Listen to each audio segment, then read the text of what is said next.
like a month ago, by the way. You said a slur, and it's just still in your head. That's the first thing. That's the first thing. That is the. Beautiful thing to start this shit on. I Thank know you. it was before you fucking deleted it. I remember Emma. you were real upset about it. It wasn't just that. It was just something. We are literally 0.5 seconds in. Okay, well, when we go back and watch How to Campaign Tune start, the first 2 minutes are gonna. Okay, anyway, yeah. God damn it. Okay. You had to eliminate Mason. No, yeah, you calculated. To start this out, first thing that we are going to go with is not the standard dice roll to see who we're starting with. Instead, we're going to start with Philo. Zoomed in. Philo, you have been laying in your bed for the past 40 minutes, unable to sleep.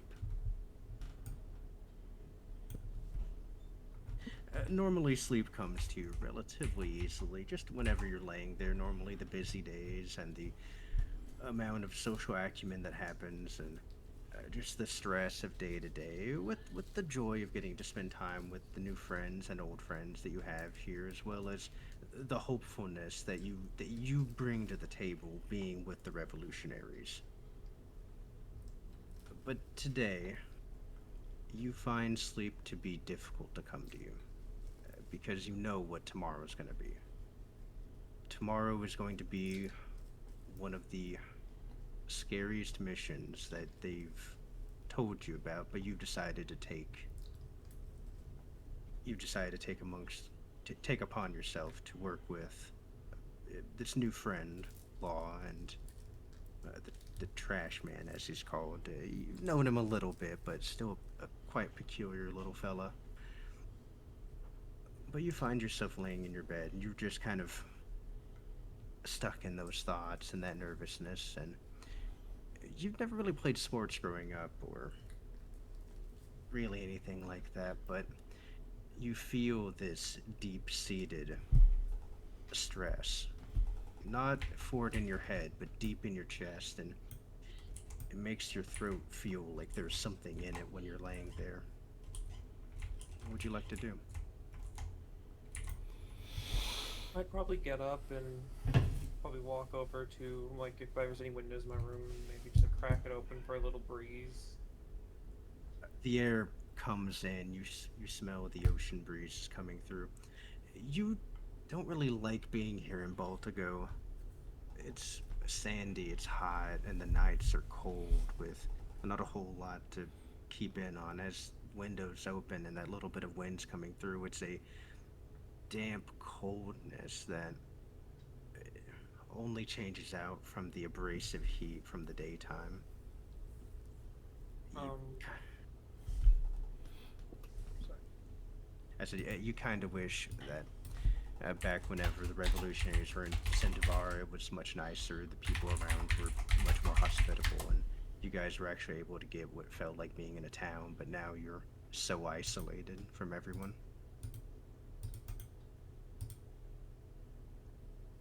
I would probably also take out I have like a storage of, not magical, but just, basically treats from my original hometown that, like, my parents would have given me when I was younger. Just to, like, soothe the nerves, basically.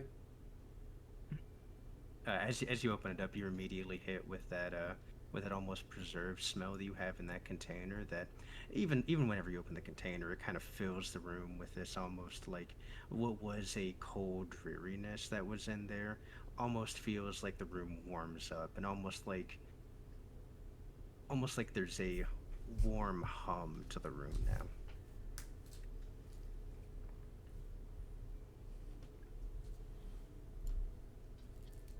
Do, am I just, like, just mainly just apprehensive in general about going off with, like, to probably my most dangerous mission yet, or is there anything else kind of bothering me? Uh, that's the main thing that's been sticking in your head. They haven't really had you do a whole lot of field work, but this time you felt a call, and you know that you going there, while it does pose a slight danger to you, Will help keep, help Kuma out and get her back. Hopefully. Well, hopefully, the main thing is you see all the burdens that Kuma takes on himself, and to be able to see him have his whole self back, it's worth the danger.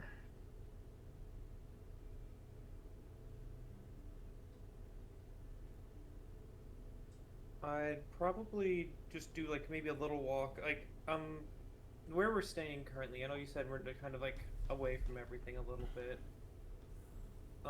Is there anyone else staying? Like, are we all staying in like different locations for safety reasons, or? Roll a history check.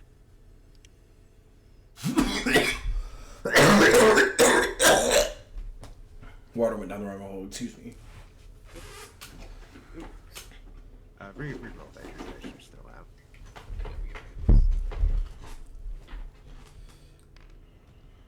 There we go. That's better. 19 plus wisdom. History. Oh, history is intelligence, so it's plus 27. So extremely well learned about it. You were handed plenty of pamphlets and informational booklets by the extremely neurotic Op 5, which you have your own opinions about him, but the main thing you do know about him is very thorough with the amount of paperwork that he gives everybody. You would know that Baltigo is a very isolated island, as well as it doesn't get a whole lot of traffic due to a lot of issues that come with the log poses whenever people try to navigate there, as well as what you presume to be Dragon also interfering with the with ships trying to come through here. So it's made it an extremely remote, in quotes, location, whereas it was already a remote location, but due to these other factors, make it they almost magnify the remoteness of this island. But you guys have your main base of operations. It's basically like a small town that you guys have made on this island. Oh. I might. How late is it actually? Right Like, now it middle is. of the night, like. Yeah, right now it is about 12:30. I'm just debating if I would want to go for a walk just to clear my head, or just try to like sleep. Just basically, you know, when you just can't really sleep and you just close your eyes and look at the ceiling, basically, Mhm. because it still gives you like a bit of restfulness, better than like if you hadn't slept. Hmm.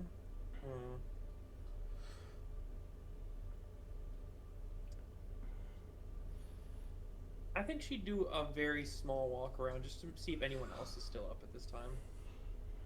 Okay, yeah, easy enough. I will. Let's roll and see who else is awake.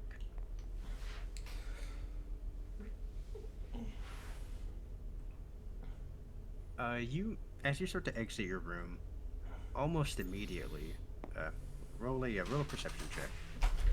Okay. That's +8.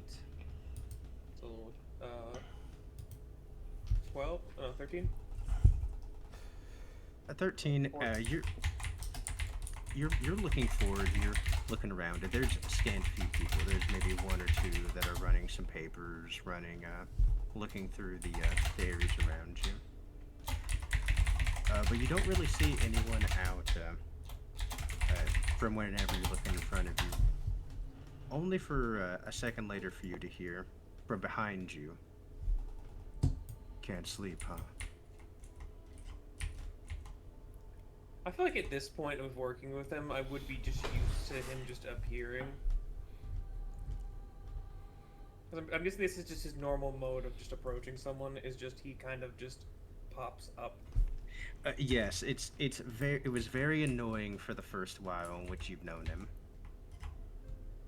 And then it just gets to be kind of like commonplace. I'd just go like, yeah, it's just... I'm just hoping that we can... That she'd start with like that I can do enough to like carry my weight here. If he asked you on that mission, then shouldn't. Then you should be plenty useful enough. If you're that nervous, you should go talk to him. I'm sure he's still up. Which reminds me, if you do go see him, let him know I'm going to be gone for a while. I have something to take care of. I nod. Say, I'll make sure to pass that along. And you can try to perceive him leaving if you would like. I'll just give him a wave. Yeah. You wave back, knowing that whenever you look back, he's going to be gone. Yeah. Just the kind of people you work with. Alright, I'd go ahead and... I don't know if I would have without him having, like, me wanting me to pass along knowledge, but I'll go check on Law. Okay. Yeah. You're able to find your way walking through, and then eventually you would find your way to his door, which... Law, how would you have your room situated? Would you find a closed door, or what? So the door would be shut, but there would be lights on behind the door and obvious movement. And you can hear movement around, and the door wouldn't be locked. As she would open the door, you'd see just a very sparse room with just almost half of it sectioned off, with just different things incubating and growing in like different molds, different things being tested. And Lindbergh right now is shuffling around with a small like sword handle in his back pocket, just testing dropper, while Bloodhound is sleeping in just a small, simple like cot. And he's sleeping, he's mainly just like laying down. It doesn't look like he's asleep, but just laying in the corner, in like this little like cot hammock situation, almost like the way you see like cots on submarines, just this hanging little strand of cloth. Oh, okay. Law, you can bring your thing over. Oh yeah. Yeah, he'd be in like in the corner asleep, or laying there.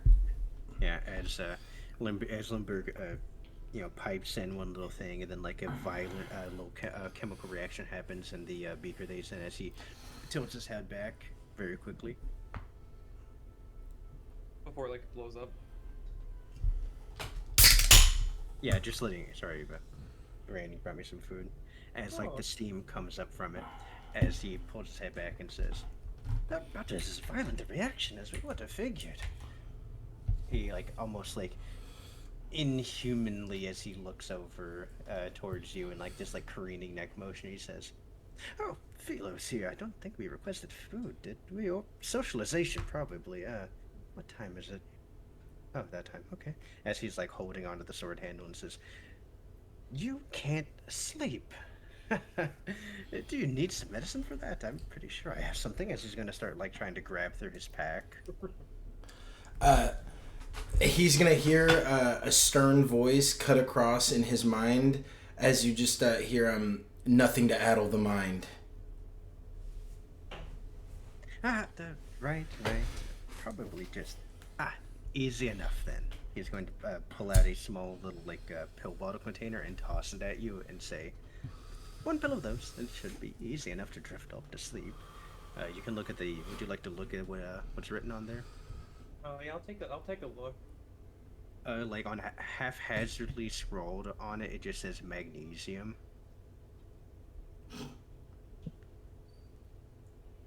Is a tablet of magnesium? Maybe. Yes, they help me sleep rather easily. It's one of those things. It's one of those things in a lot of type of cooking that is, whenever you eat it, you end up not having enough of it. Really helps ease you away, you know. Although don't take too much.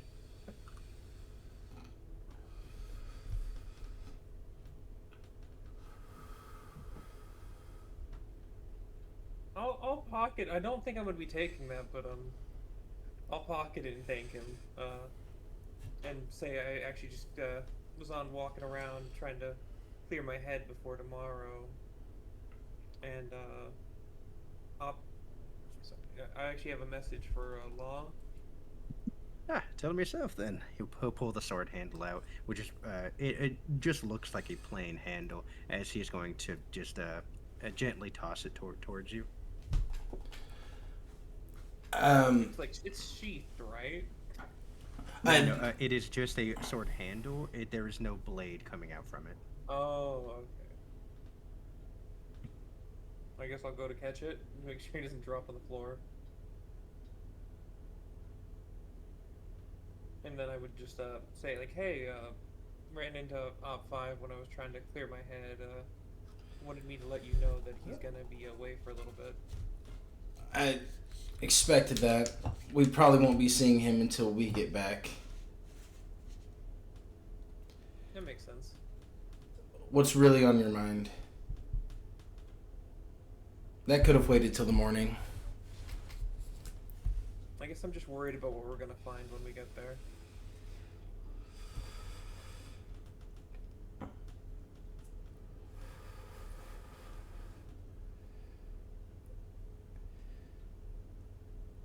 What kind of state they're gonna be in. You can feel Law thinking on how to say what he's going to say, and then he'll just go, you've known the truth for longer than I have.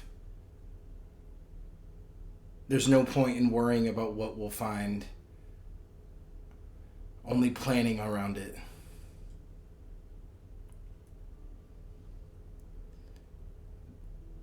There is one advantage we have. And you can't see him, obviously. You don't have a facial expression to it, but you can feel a smile in his voice as he goes, no one would ever be crazy or stupid enough to assault Mary Geoise directly. Not with such a small strike force. If everything goes according to plan, we'll be in and out before they even knew we were there. Oh. We're the right people for it.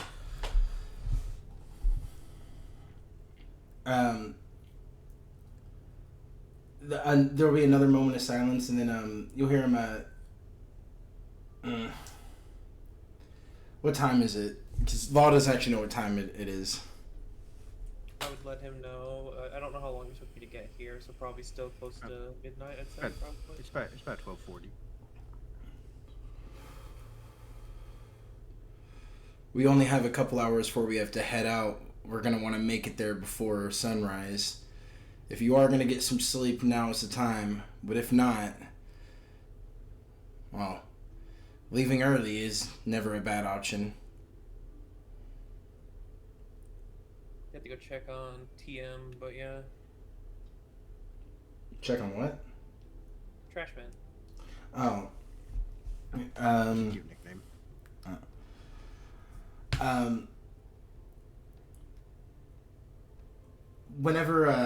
Whenever we get back to my room, hand me back to Bloodhound, or throw me to Bloodhound, not Lindbergh. But we've discussed this before, but it's important again that I get you to agree to this.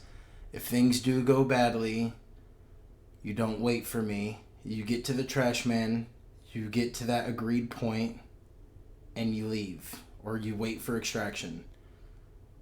I can get out my own way. You two are a lot slower. No offense. So, Oh no. if I'm not at the rendezvous, you leave. It's a lot easier for you to catch up than us catch up to you, yeah. That makes sense.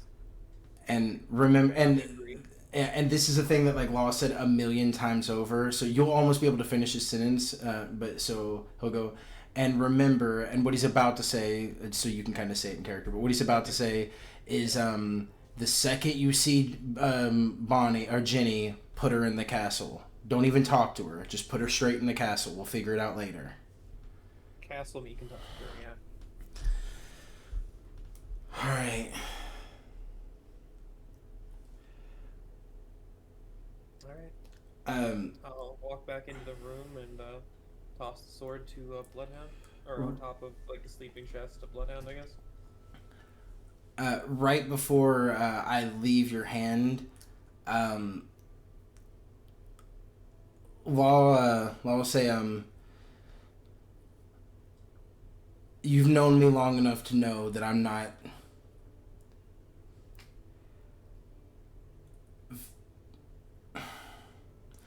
I make friends based on their usefulness. That's how I've been. That's how I've been programmed. The fact that I'm asking you along means two things. It means that you should believe in yourself, that I have seen a use in you that I'll need. And the other thing is that I've said the same thing to people and they've died.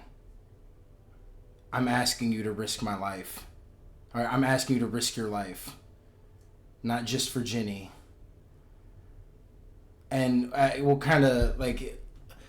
there will be like a little bit of like wind that comes around as he says this, but for everyone. And then he'll get tossed to Bloodhound. And Bloodhound, while being asleep, will just like raise a hand and catch it almost automatically. Yeah, Unless... as a kid. Sorry, go ahead, Bean. My bad. Yeah, I was gonna say as he catches it without moving. Yeah, you see him almost immediately. It just falls to his chest, and he falls back asleep, or continues to be asleep.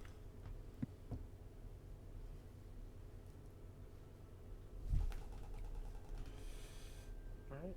I'll probably head back to my room and see if I can get any sleep before this all shoots off. All right. Once you get back to your room and you start trying to fall asleep, I would like you to make a wisdom saving throw. Okay.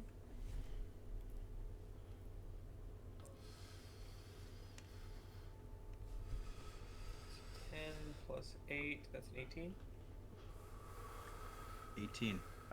Rest still does not find you. Make another wisdom saving throw. Okay.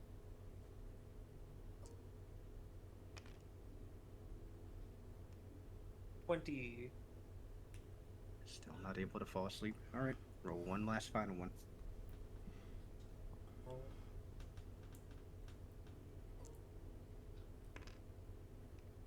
20 again, damn it. Oh, trying to sleep is still better than not sleeping. It is many hours of tossing and turning and stressing. You will incur no penalties for not being able to sleep for this, but just for this purpose, you're just not able to find. You're not able to find any restful sleep.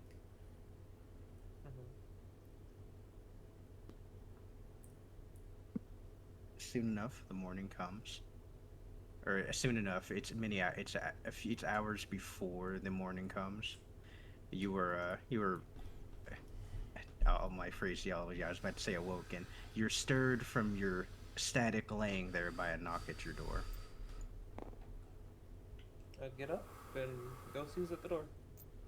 Oh, it's me apparently. Right. Law, you have come to retrieve her.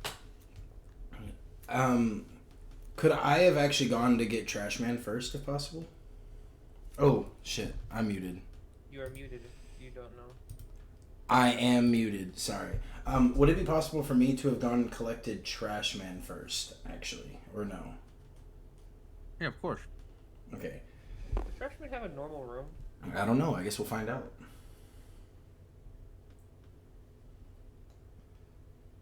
All right. So yeah, Trash Man, you would have been provided normal quarters, but you can do with them what you would like. Would you like to describe your area? So it's just a normal room, except there's just scattered trash everywhere. So as soon as you try to open the door, there's the clunk of tin cans and plastic wrappers and all this other stuff whenever the door gets opened. You had to convince some of the revolutionaries to be able to make this room be the refuse area, and like, even still now, some of the revolutionaries, they still apologize whenever they're told to throw trash in there for you. It's almost this like weird situation where like the higher ups have told them, deposit all trash in this area, but they still kind of feel bad when they see this little guy in here just kind of living in it. Like, they presume this to be some kind of punishment. Mm.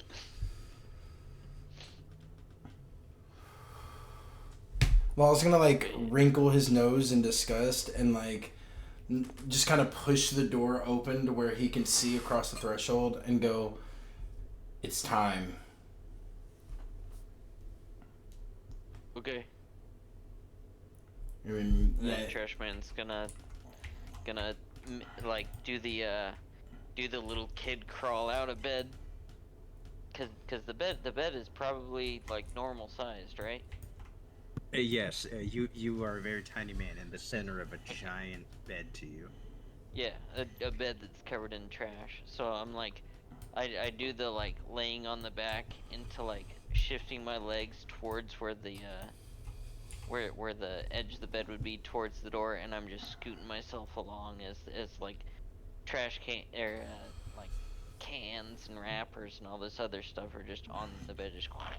Yeah, well, you're standing there as you're seeing this interesting image of skirting, scooting, and crinkling of garbage and general trash in the room. And then I just hop down onto the floor, and then I'll say, "All right, go." and yeah, Law will just turn around almost without a word, and then you'll see he'll pass by a kind of normal revolutionary, and he'll go, "You can clean his room. We won't be back for some time." No. Yes, Oh he'll, my he'll god. he'll go ahead and salute you and go, yes, sir. I'll ignore the salute and just walk to Philo's room. And then Alright, yeah, yeah. So yeah, Philo, you open the door to find Law and the trash man right there in front of your door.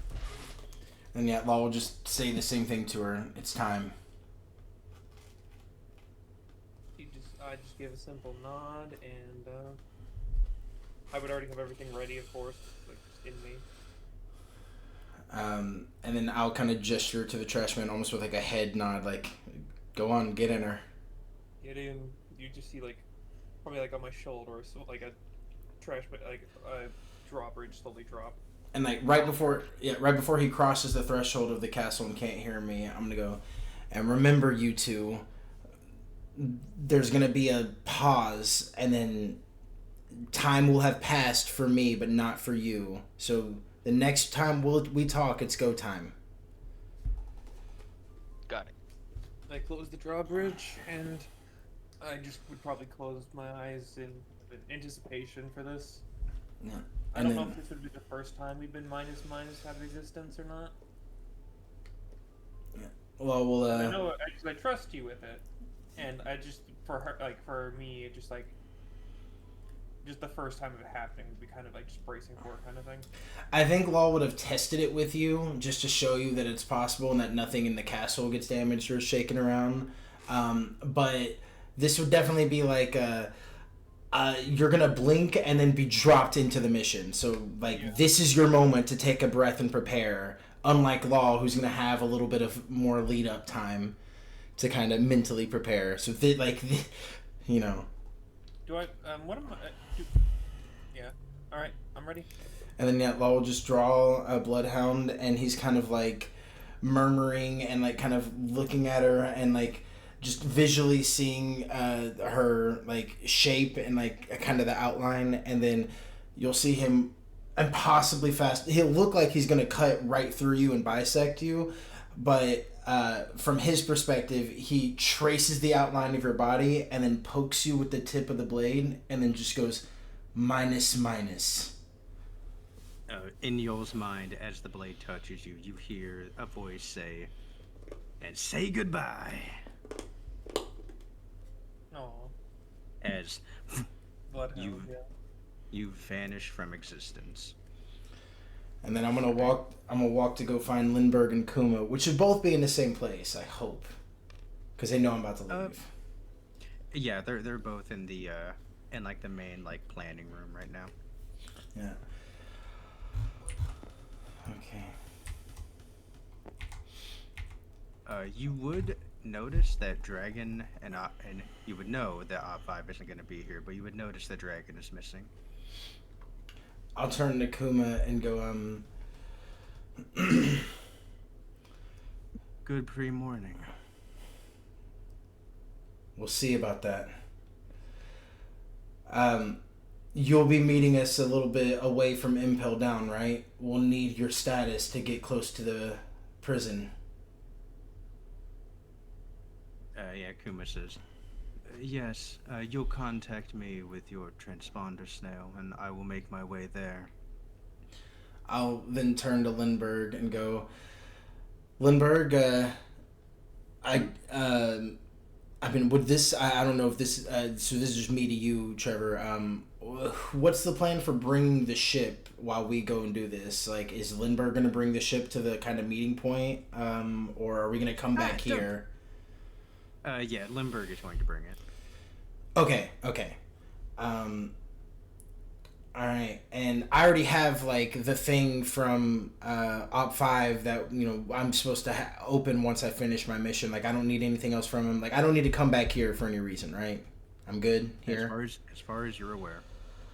Okay, I'll kind of look at them both and go, if all goes according to plan, I'll see both of you very soon. If not, and you'll see him kind of look like he's about to say something, and then he'll just kind of nod and then turn and walk out the room. Before you go, you'll be able to just hear this with easy amount of passive perception. You'll just hear Kuma's uttering a prayer. Aw. And then, yeah, I'm gonna go out to kind of the, like, almost rooftop area.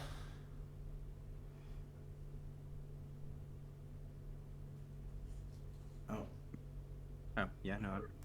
And then, yeah, and then I'll kind of gather myself, and a little bit of lightning will arc around me, and then I will disappear from the roof, and I am zooming toward Reverse Mountain, Mary Geoise. As you start playing for it, I want you to make a perception check. All right.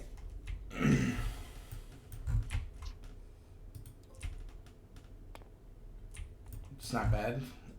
That is a 64. Yeah, easy enough. As you leave, you can almost see stuff as you start like going forward away from Baltigo? I can't pronounce the name. Baltigo. I just wanted to call it Balatro. Yeah, as you're moving forward away from Baltigo, you can see the swirling cloud storm that goes on around there. Like, Baltigo itself is almost the epicenter of this huge storm around it. You can feel Dragon's presence as you start leaving, and you you don't really get any sort of like positive or negative feeling from it. But the thing you do notice is as you're leaving and this almost like lightning bolt shooting forward, is you can see this surge of lightning building up within the storm clouds as it shoots up the same direction that you're going. You can roll an insight check if you would like. Yeah. Interesting.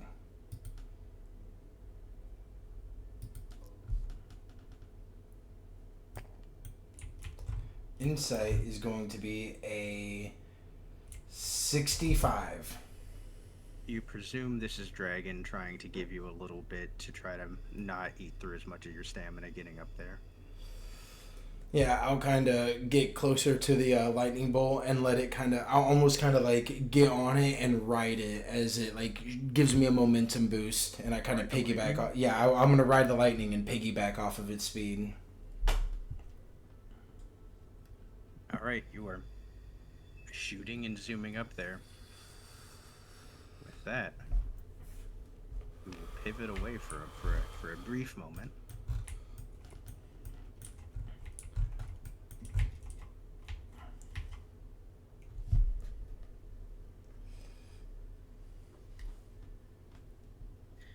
Alright, let me set the stage. Barbados, would you please put your model over there?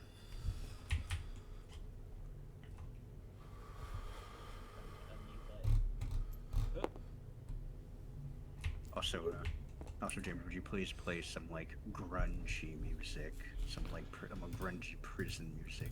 Okay, give me 1 second. Yes. Come on, Coliseum music. Yeah, let me look up. So I'm gonna look up D&D prison jailbreak music. We'll see how that goes.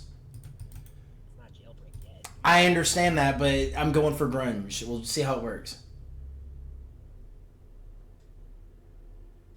What do we think? Did I do it?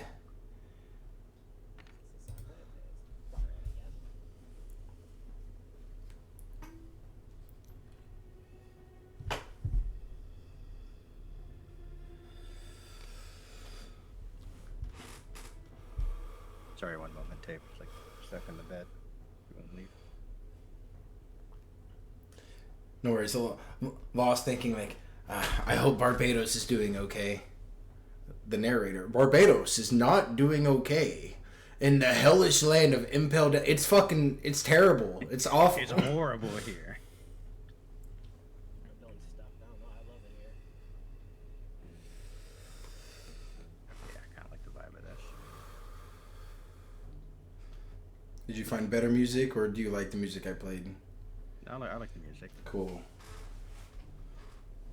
All right. Stage to reset before or else I'm gonna mess up one more. Oh, don't worry. Don't worry. You don't need. I'm not gonna have any map. I'll let you know when to move the things.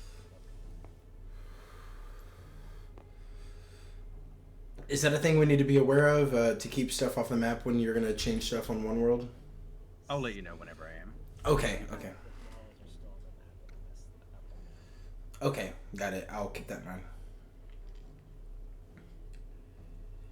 Also, a thing I will say: all this stuff not concurrent in timeline right now.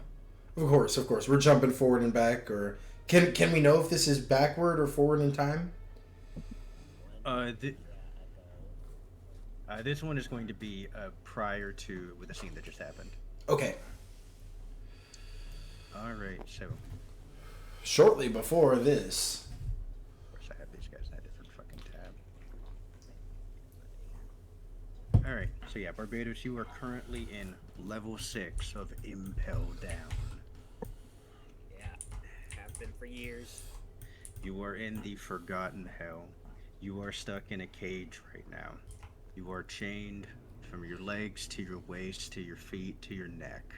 Multiple spots are incurred with sea prism stone where you are almost unable to move.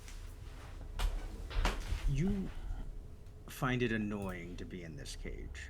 Normally they have you housed in the more like freeform cells, but ever since the big fight that broke out last week, they've had all the other like notable level 6ers that get taken down to the arena in this same sort of position. Currently getting starved out, currently unable to move, generally to put you all in a pretty bad mood for the next time you go through there.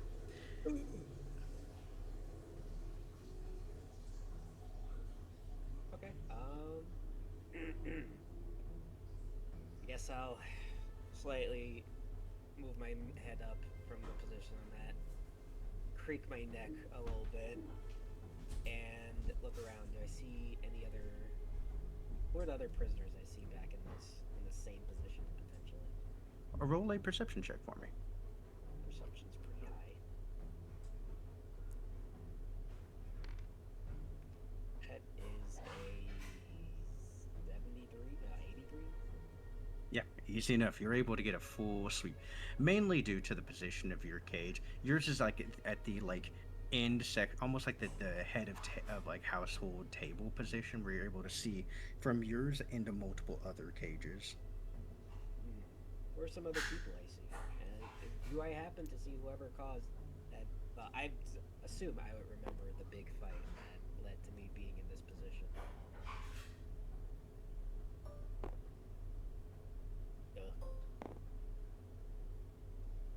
Ugh.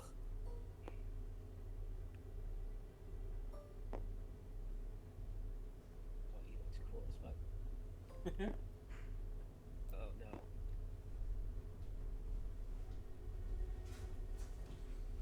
Big man.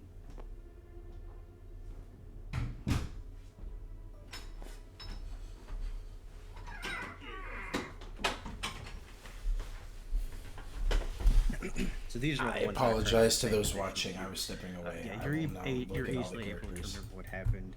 So, the incident was whenever you guys were heading back from the fight in the arena. Uh, I mean, not to mince words, Pizarro was pissed off that the person he was set to fight against worked the absolute fuck out of him. So he ended up assaulting a guard and basically near fatally wounding him. Which, luckily, this incident happened after you guys were out of the bulkheads, or this would have resulted in everyone dying. Oh, that's crazy. I guess in my tired stupor, as I rub my head, I guess use both my hands to rub my head since the shackles are so tight. I look over and I look over to Pizarro's fucking cell, and I say, I don't know how you do it. This sucks.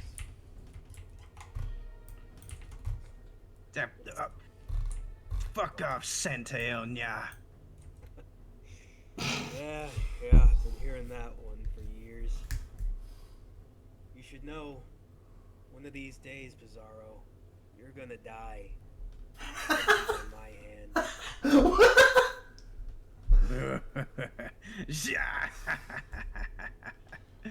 You tell him, kid. Oh, it's not Shiki, that just fucking... I make like a slight grimace look at the fact Shiki just kind of... Ugh. I'm right to the same boat with you. I'm gonna kill him. I'm gonna kill Bullet.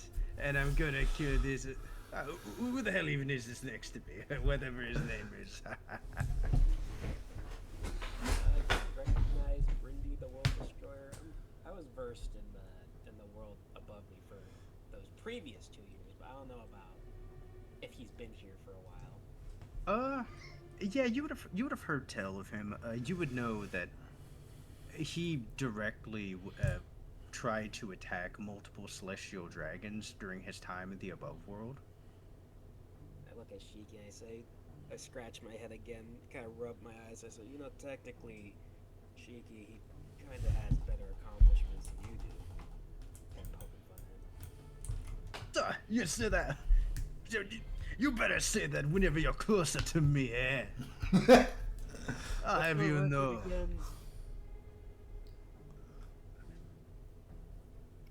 Mine or yours? No, what's me and you's record? Because I know you've beaten me a few times, but last I checked, I do have a win against you. There's only a cheap shot. It's the first time you were in here. Be lucky they didn't call for your death. I put my hands up and say, oh, it's fine. Does Brindy say anything? He's muttering to himself right now. Roll a perception check to try to hear. Okay. Ooh. Perfectly easy enough. There's almost this moment of just First nat 20. Woo. Sorry. After this loud outburst, there's almost this moment where like everything in the room becomes like perfectly solid to be able to hear. Let me grab. Sorry, I need to grab one little bit of information here to be able to accurately say. I am so sorry. Oh, it's alright.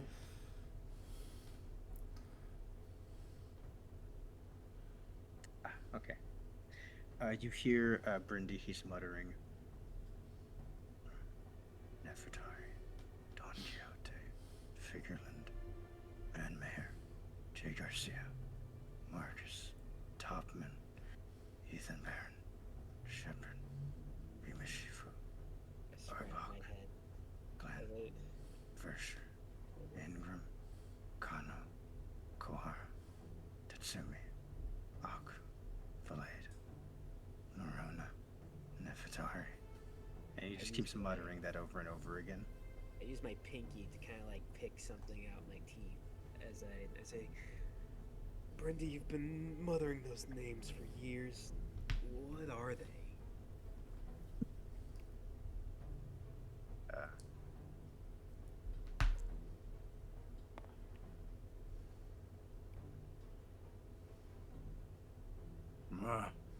He looks up at you. You see, like, the way he's moving, like, you see whenever he turns his head, the chains that like are binding you that you're like having to like struggle against almost seem like he's just pulling them with relative, like, moderate exertion. Oh, he's a giant, a big man. And he says, "The names that I gotta kill. Why? You want to be part of the list?" I put my hands up again, kind of like, I mean, not particularly scared of you, Brittany. Everyone in here should know I will be the strongest. That includes you too. I look around, or look to my master bullet. There's an immediate chorus of laughter from everyone in here when you say that. I think everyone here is beating my ass. Everyone starts to laugh as there is a moment where Charisma check. where everyone's like cracking up. There's a moment then where you hear where you hear calling from your right. You hear, "Everyone quiet down." And from Bullet. I look over at Bullet. Oh, come on. We should at least let him prove himself. And he's at least got a win on most of you all. So you shouldn't be laughing. I will say, there's only one person here he hasn't beaten. I get a slight shudder to myself in my cell as I remember my last, the one before that, the one before that, the match before that against Bullet, and every bone that was broken.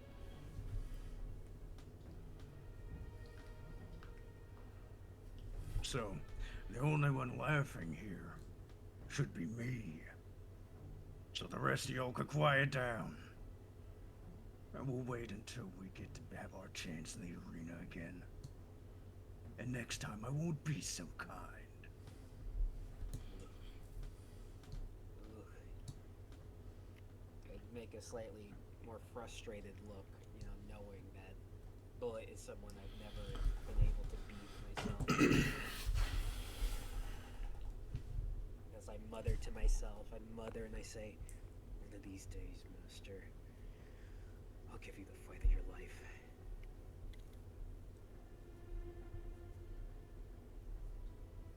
You see, as you, actually, yeah, we'll move forward. We'll move forward in the timeline a bit. So we're, after a little while longer being there, things resume back to normal.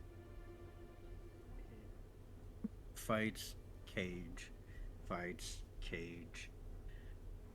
beatings, everything that happens in here is routine and mundane. Eventually you get to the point where the fights and the kills and everything just becomes so normalized.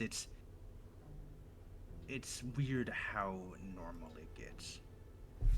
But time passes. You're not sure exactly how. Roll an intelligence check. Let's see if I can determine how much time is passing. Plus 416. You presume it's been probably somewhere close to a year later, give or take a little bit. It can't have been more than at least a year from this last point we were thinking about it, but eventually there comes a time where you're being called again. This time, guards come through, and you know what this signals. The signals every time they are bringing you down to the pits. I look at the two guards. I say, it's Johnny, Timmy. Nice to see you again. Oh, yeah. Oh, yeah, all these freaking goons.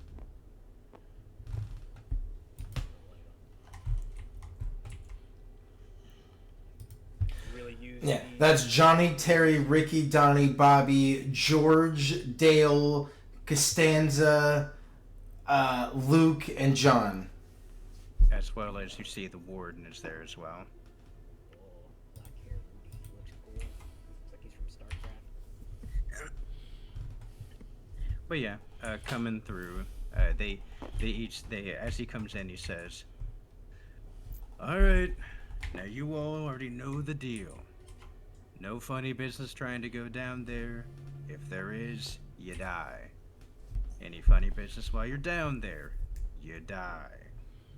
Any funny business while you're coming out of there, as long as it's not to me, you just get a couple weeks without eating." Horrifying that part. All right, fair enough. He motions to the room. Just kill me. As no one responds, he goes, "Right, whatever. Fine enough." He sends his guards and he starts undoing y'all's wall shackles, but keeping the main ones on y'all. As they come to me, I say, "Hey, Rootster, any idea what the brackets are looking like this time?" Roll an insight check. I hope he hates that name. Not spectacle, it says just flat 10. Yeah, I got an idea. I got an idea on the bracket for you, Stonefin. Oh, Oh my god. what the fuck, dude? Jesus. He's a racist. Yeah, use a nickname I don't like. I use a nickname you don't like. Fuck you, man. So we're voting for him for next admiral, right? I look at him and I whistle as I put my hands up. Hey, you're the boss.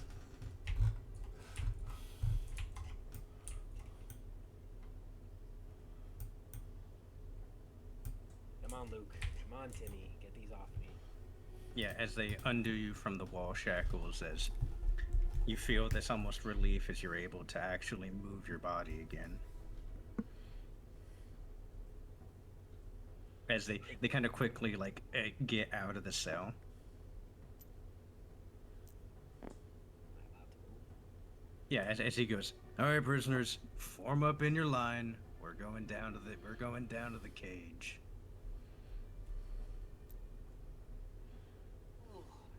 Yeah. Immediately, walking out, you see Shiki is just glaring at Bullet, who seems to just not even pay him any mind.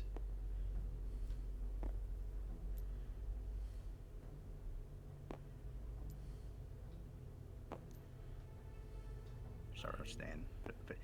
But Zara, you notice, is kind of trying to hang out as close to Rudy as possible.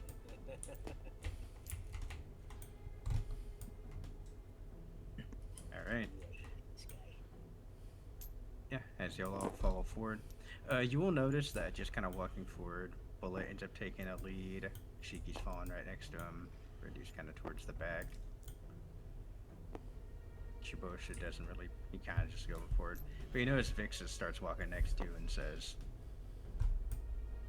"So, son, how you holding up?"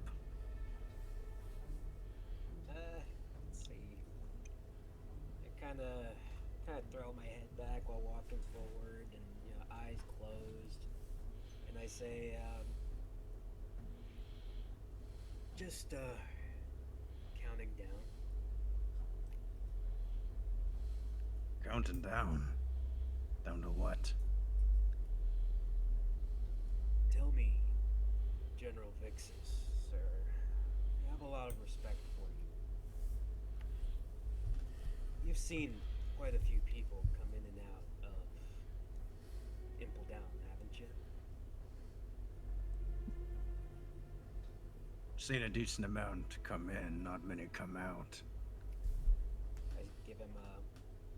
I give him a little look as I just open one eye and a big toothy, sharp teeth smile as I say, "You're never gonna meet another prisoner like me."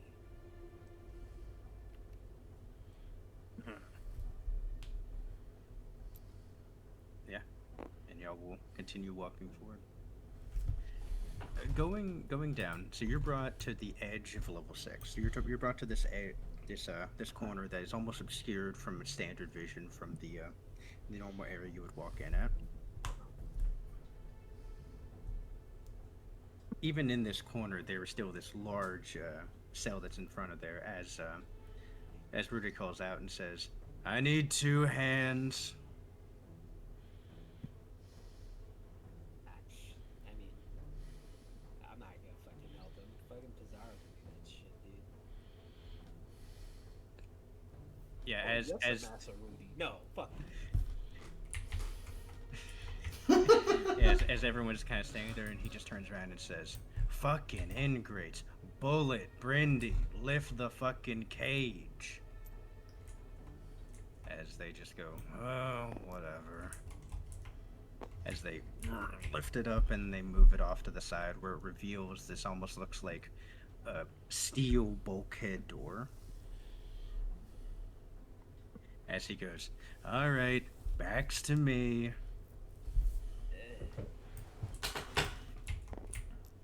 Everyone turns around as you see the soldiers that are near him they almost form like a wall as you hear boop boop boop boop boop boop.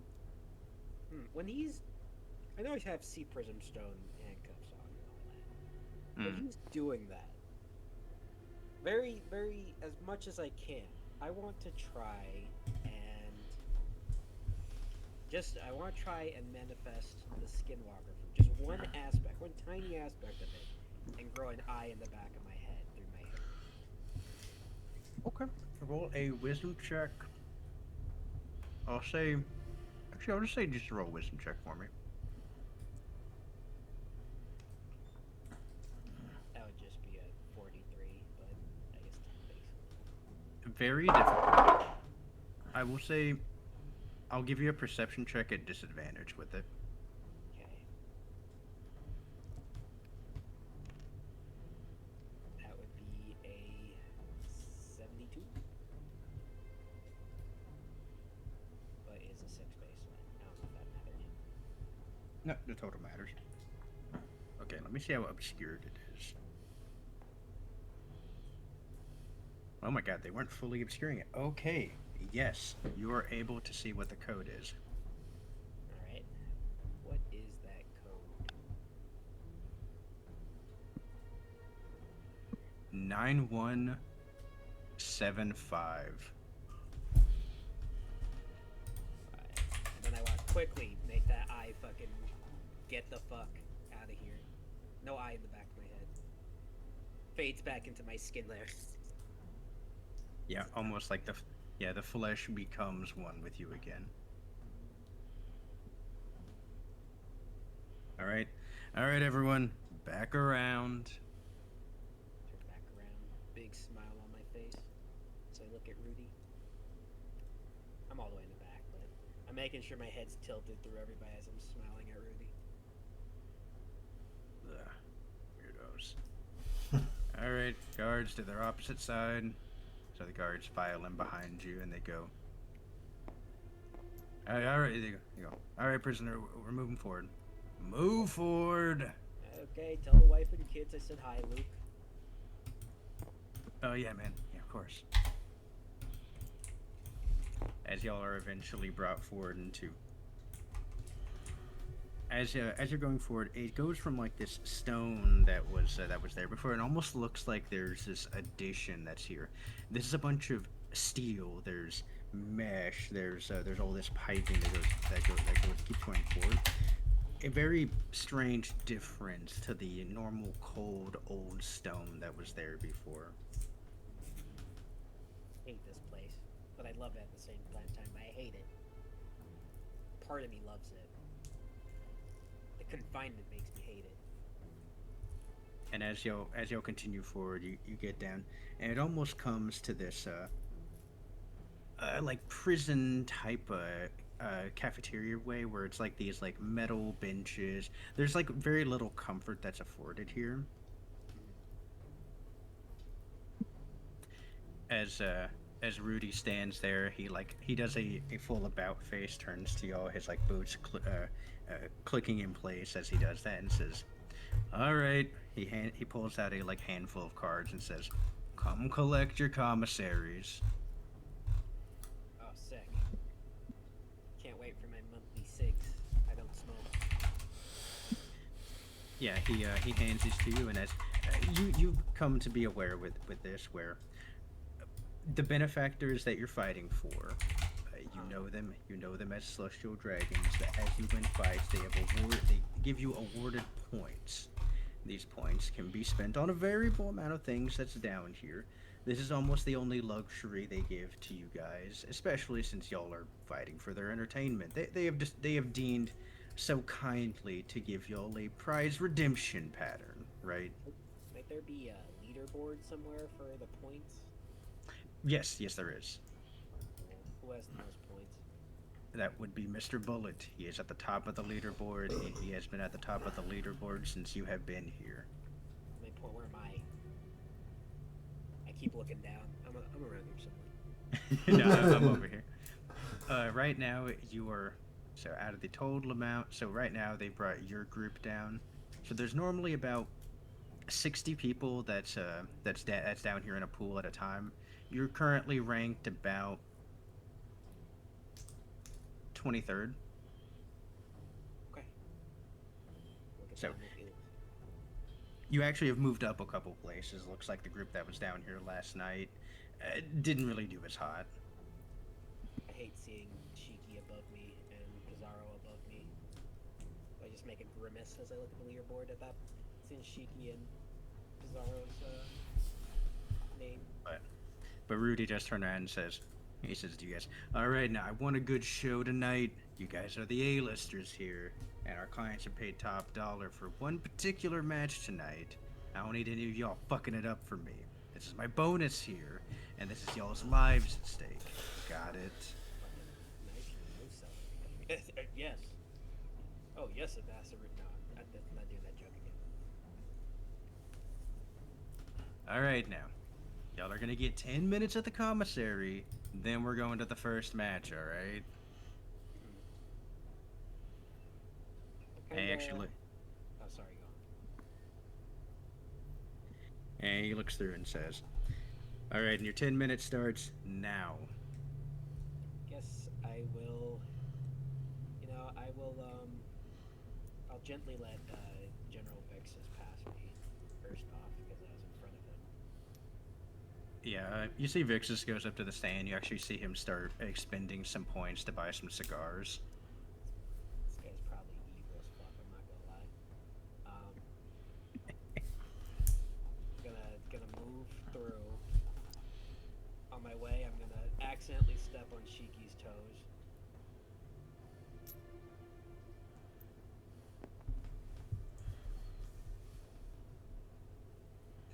Yeah, as you step on him, he's gonna grab part of your jacket.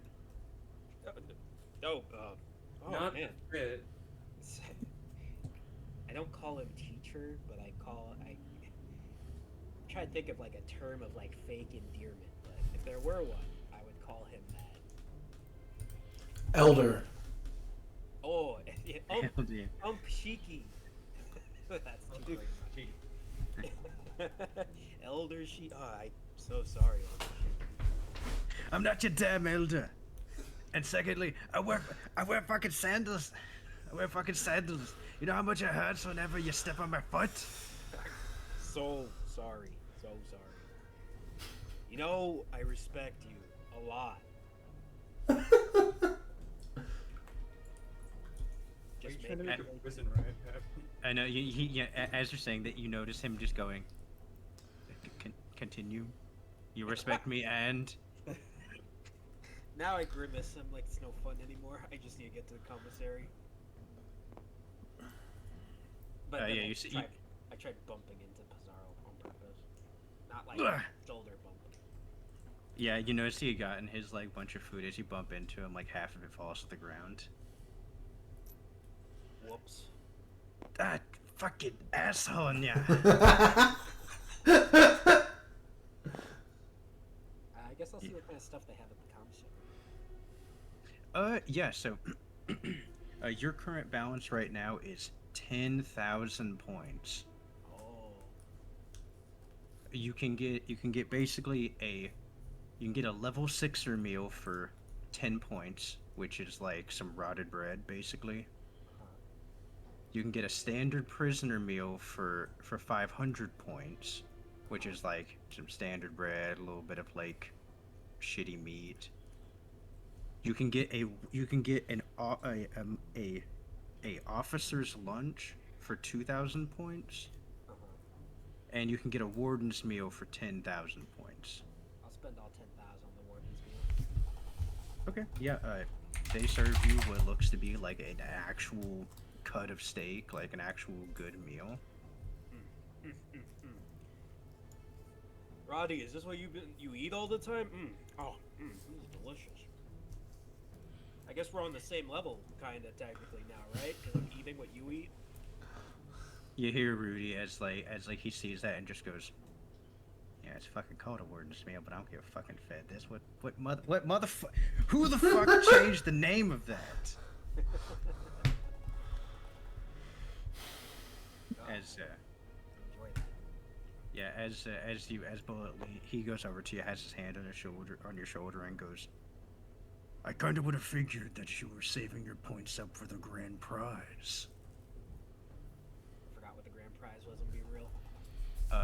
So the grand prize is 1 million points, and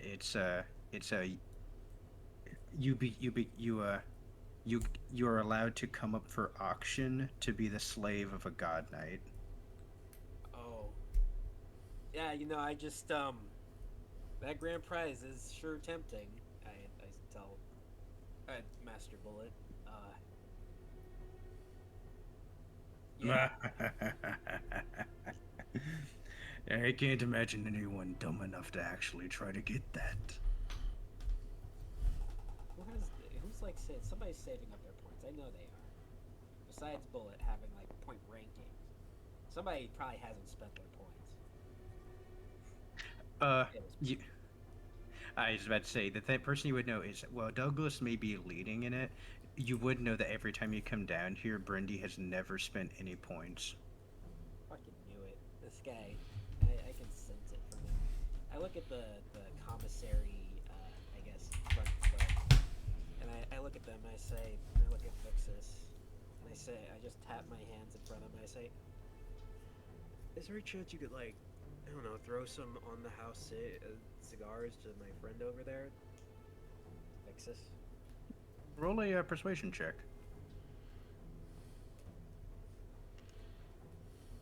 My persuasion is plus 26. It's a 42. 41. I give him a little out of the eyes. Yeah, the guard that's there goes, yeah, sir. And Vixus turns around and goes, yeah, son, what is it? We actually have a deal going on today. You actually get you bought 7 for every 7 you get 1 free. Incredible.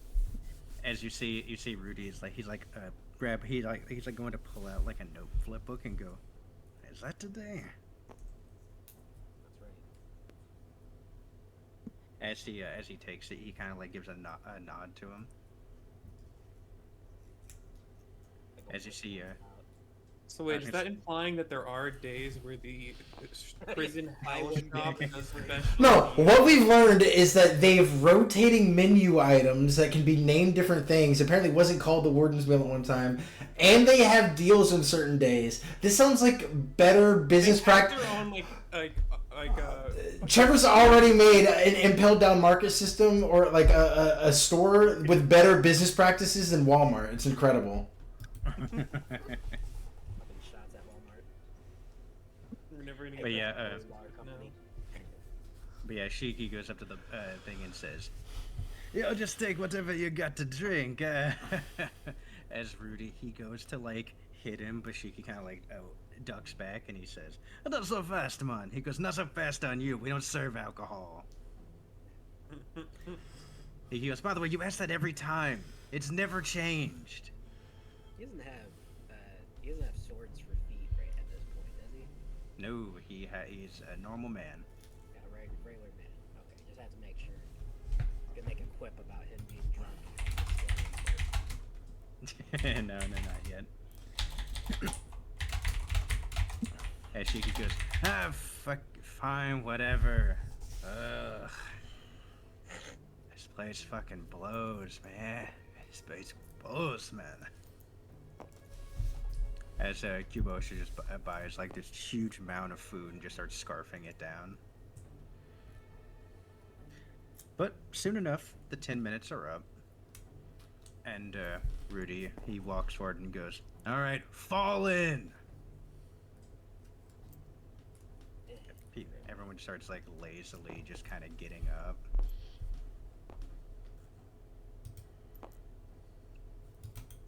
Kind of move away as Shiki kind of moves next to me. I'm slightly it's a lot blind, but Yeah, keep it walking, as in I don't want him too close to me. He goes, "Okay. Alright, bracket for tonight is... We're gonna start out with a 2-on-1. He's gonna point at Kubosha and go, 'You're the one.' He goes, he points at, so it's gonna be Kubosha versus Vixus and Brindy. Oh my gosh, that's crazy. He goes, "Alright." So this guy just hates fishmen. That's what he just doesn't like fishmen. That's crazy. He goes, "Alright, round 2 is gonna be our pre-main event. It's gonna be Bullet versus Shiki. That's a pre-main event? That's crazy. Progress, roll an insight check. Have great only a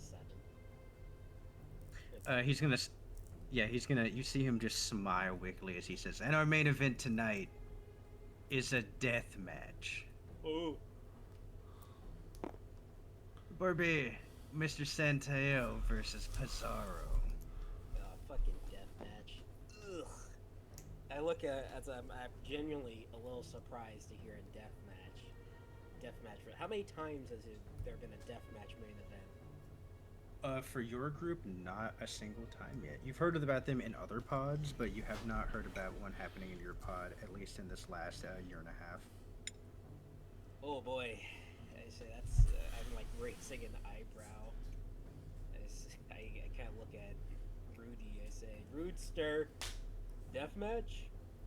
Kind of look at him concerned. A special client has requested that. They got a lot of money riding on it. Try to put out a good show, guys. I look at Pizarro. A part of me is just kind of I feel my blood kind of rushing again. I haven't felt the thrill of like actually killing someone. Since I've been in Impel Down. I'm trying to remember the last person I killed. And for some reason, as I'm recalling the memory, the Green Gecko Ranger comes to my head. And that's all I remember.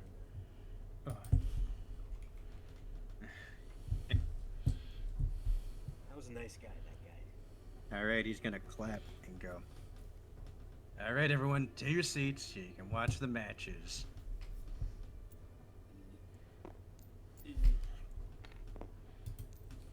Are we gonna get to watch the fights, or are they gonna be like battle sims and we just cut to like how? They're gonna be battle sims. Fair enough. Yeah, we can't actually ask Oda to animate each of these fights. Off screen. It's fine. I understand because it would take forever. I get it, but well, no, it's cool. Can you describe what happens in the fight as according to the battle sim? Cool. Okay. Awesome. Yeah, I'm gonna roll battle sim and then I'll describe them. Okay. Awesome. Cool. All right. So it's gonna be these two working together, which they do not work together well. Makes sense. What kind of like? I know we're battle sim, but I'd like to ask. No, I can describe whatever. It's all good. Okay. I'd like to know. I'd just like to keep an eye on everybody's fighting style again. So part of the issue that's down here, and this is the thing that you've severely noticed, is that all the fights mostly break down to just normal fighting style, since the devil fruit and powers that most people have here, if they appropriately use them, would kill everyone. Do I ever see You know. Vixus in particular? I'm pretty interested. So you would actually... Back or, what does he do? How does he fight? Okay, so Yeah. So the thing you would notice first in this fight is that Kubosha is a tank. This guy is able to take hits. Brindy's not really using. You can tell from like the way other people described it. He's not using his devil fruit nearly at all. He's just kind of like trying to box him. But you would notice that General Vix's, he seems to stay back towards for like the first half of the fight while like blood starts to soak the arena until he places his right hand down, and you see the blood start to pool and to bring and to well up into his arm, creating the crimson hand that his moniker is, right? Vecna. You would then notice like the way Vixus fights is he turns into a partial raven form. So he's like almost like a part bird man with this crimson talon, and he seems to be manipulating the blood that's happening out of people. Interesting. You're not sure if that's like an aspect of his devil fruit or if that's just something he can do. Sorry, is he pulling blood from their open wounds, or when they bleed, he's like manipulating the blood that's fallen on the ground? Both. Scary. Okay. Sorry, I'll shut up. I was curious. Yeah, you're good. So you just notice like a lot of the blood combat seems to be happening. Like Brindy seems to be creating the blood, and then Vixia seems to be manipulating it and fighting him with a multitude of ways. I would say Kubosha ends up winning this fight just due to once Brindy goes down, Vixus just has his limited supply of blood that he's working through, and Kubosha is eventually able to subdue him. And outlasted him. Alright, Douglas versus Shiki. This one feels like there's no way to properly gauge them. Let's go, Bullet. Bah, bah, bah, bah, bah. Let's go, Bullet. They both get advantage on each other. They both can't really use their devil. I know they're devil fruits, and I know Shiki probably has the advantage because he can use his a little more freely. Yeah, I was about to say. So the thing you would notice in this fight is a lot of Shiki is flying around just peppering him with hits until Bullet grabs him. Oh. And it's very much like a Milia Rage versus Potemkin moment. Oh no. Where like Shiki's running around, he's hitting him, he's flying, Douglas is fucking taking hits until Douglas throws his hand out, gets one grab on him, and then he never lets him go. And then they are just fighting until it gets to the point where both bloody and bruised, Bullet just ends up beating him out, just has a higher durability than Shiki. That's crazy. I imagine Shiki thinks this is fucking closer than it actually was. You get it. They come out and Shiki's spitting out blood. He goes, "Lucky hit on that fucking man." He's got the big swollen One Piece face. Yeah, he just fucking beaten and fucking bruised. This Bullet comes out, is like scarred a bit. He's like a fucking fly. All right, but yeah, soon enough, it is your time, Barbados. Roll an insight check on your opponent. Okay. Can I get like some more like dark music? No. Actually, yeah. Can I get fucking Megalobox music right now? Yes, I got you. Hold on. Megalobox. This is a Joe first fight moment, I think. Joe lost his first fight. Yes. I know. Yeah, don't read into it too much. Yeah, no, it's purely not. Well, no. He threw his first fight. I'm talking about his first fight with gear, which his gear got destroyed, but he won the fight.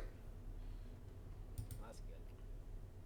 Yeah, it's funny because Barbados in the heavyweight boxer, he has the gear. So Yeah, I was gonna say, don't you have the gear? Yeah. it's really funny. Have you seen Megalobox? Of course. And only the one season that exists. There is. I was about to say that's weird to say. If you've seen Megalobox and you've only seen one season. The one season that exists. Yeah, I don't know. You're saying it weird. Of course, a one season anime only has one season that exists. Yeah, some people like have this weird thing about. Yeah, it doesn't matter. Yeah, it's like I think it's some weird Mandela effect. Some people think some dog shit thing where they confirm who won versus Yuri versus Joe. You know.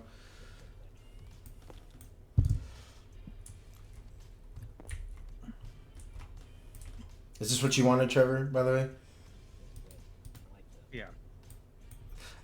I'll be your DJ for the night. I kind of do that little as the shackles kind of come off on my side. I kind of want to Yes. do that. I say they take off all your shackles, so you have full capabilities right now. I kind of want to do the same warm up kind of thing Goku does in the Broly movie. Oh yeah, you're hopping around. You're Yeah. doing stuff. Do the classic Goku stretch where you do the leg stretch. That's right. It's my favorite Goku stretch here. I'll put it in the One Piece. Yeah, you look over and you see Avala Pizarro as he's like doing like some like quick little shadow boxes. I look over at Pizarro. I say, I didn't think I'd get the honor of killing you so soon. Yeah, we'll see so quick about that, yeah.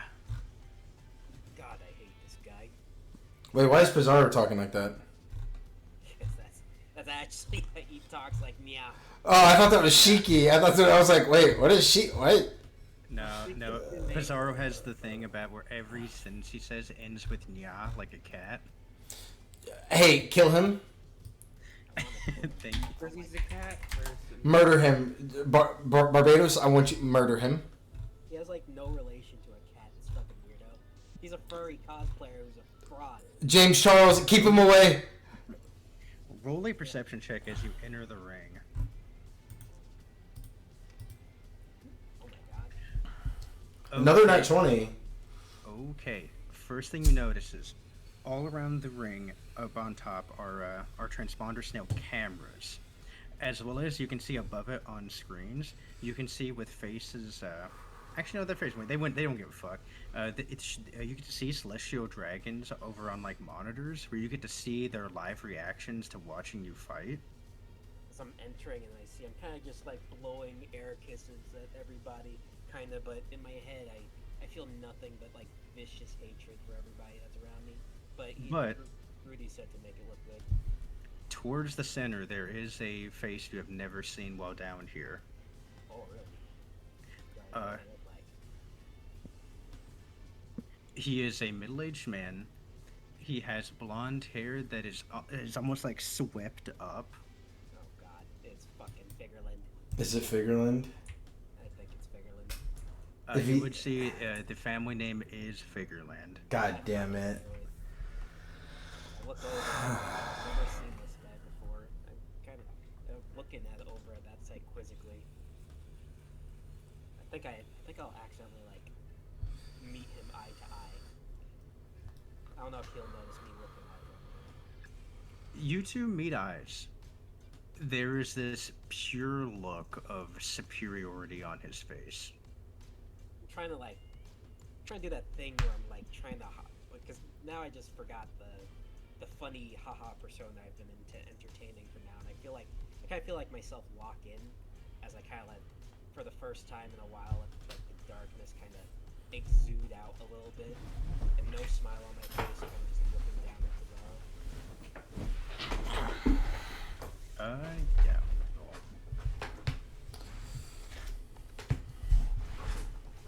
You see a steeled resolve on his face.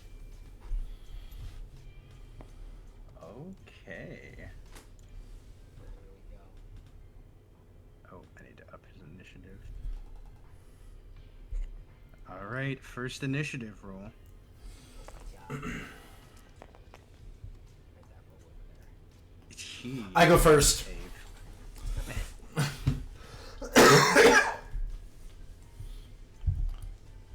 Alright, you can feel the desperation immediately as whenever the bell goes off, the second it does, instantly rushing towards you to try to hit you.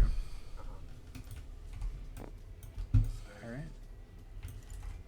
Alright. He is going to do 3 attacks.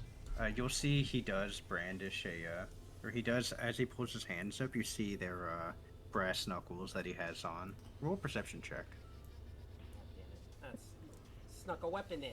Hey, guard, that's not allowed. That is, Shiki had swords. 79. Yeah, it's true. I'm fucking joking. Oh my god. You would see there seems to be some dark purple liquid on them. Oh. Alright. Well, that's not. That's probably cheating, yeah. Right? 3 attacks. Oh shit. No. So that's 58. I forgot we need a calculator open. We're in One Piece math time now. Won't be mad. Yeah, Well, what if a 4 is a 58, then 13 would be 67. yeah. Okay, And so and it's the 17. 17 also hits. Yeah. Alright. This is gonna be a lot, though. Hopefully you just crack back and one shot him.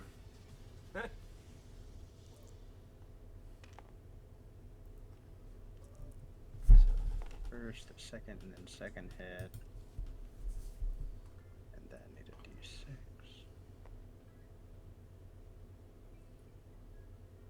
Make sure I'm doing. Yeah, brush up on your WoW rotation. That's right. It really is a lot. Dude, the same thing for me, trust me. I had to do a formula. Alright, so that's 87 points of bludgeoning damage. Okay, is that one attack or? No, sorry, yeah, actually, I forgot you have the reduction. I actually have to do a separate. My fault. That's okay. That's 45 points of bludgeoning. Okay. So it's 22 is because it's halved. Oh, actually, yeah. What level of armament do you have? Level 5. I think. Defensive. Yeah, let me. Okay, not doing that. Level 6 armament, level 5 defensive. Okay, so he is greater than your defensive. Okay. So you take this as standard damage then. For hockey based. Okay.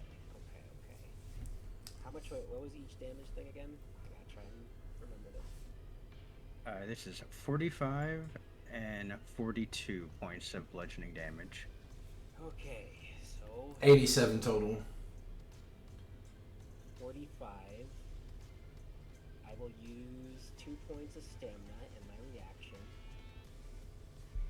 and I will reduce the damage by half, but I return back the damage that I would have taken. So you prevent 22 and you deal 22. Is this I- more? Wait. I have a calculator up, so that's why I'm reporting the numbers. Yeah, I'm just trying to make sure. Is that damage doubled yet, or Double. is my armor No, he's not. His armor is just high enough. Oh, wait. It does standard damage, but then darkness doubles it, right? So it's- yeah, sir. So it's 90, and then you have that, 45. and then you deal 45. Okay, so I have a calculator. You've taken 45 so far, and that's the first attack.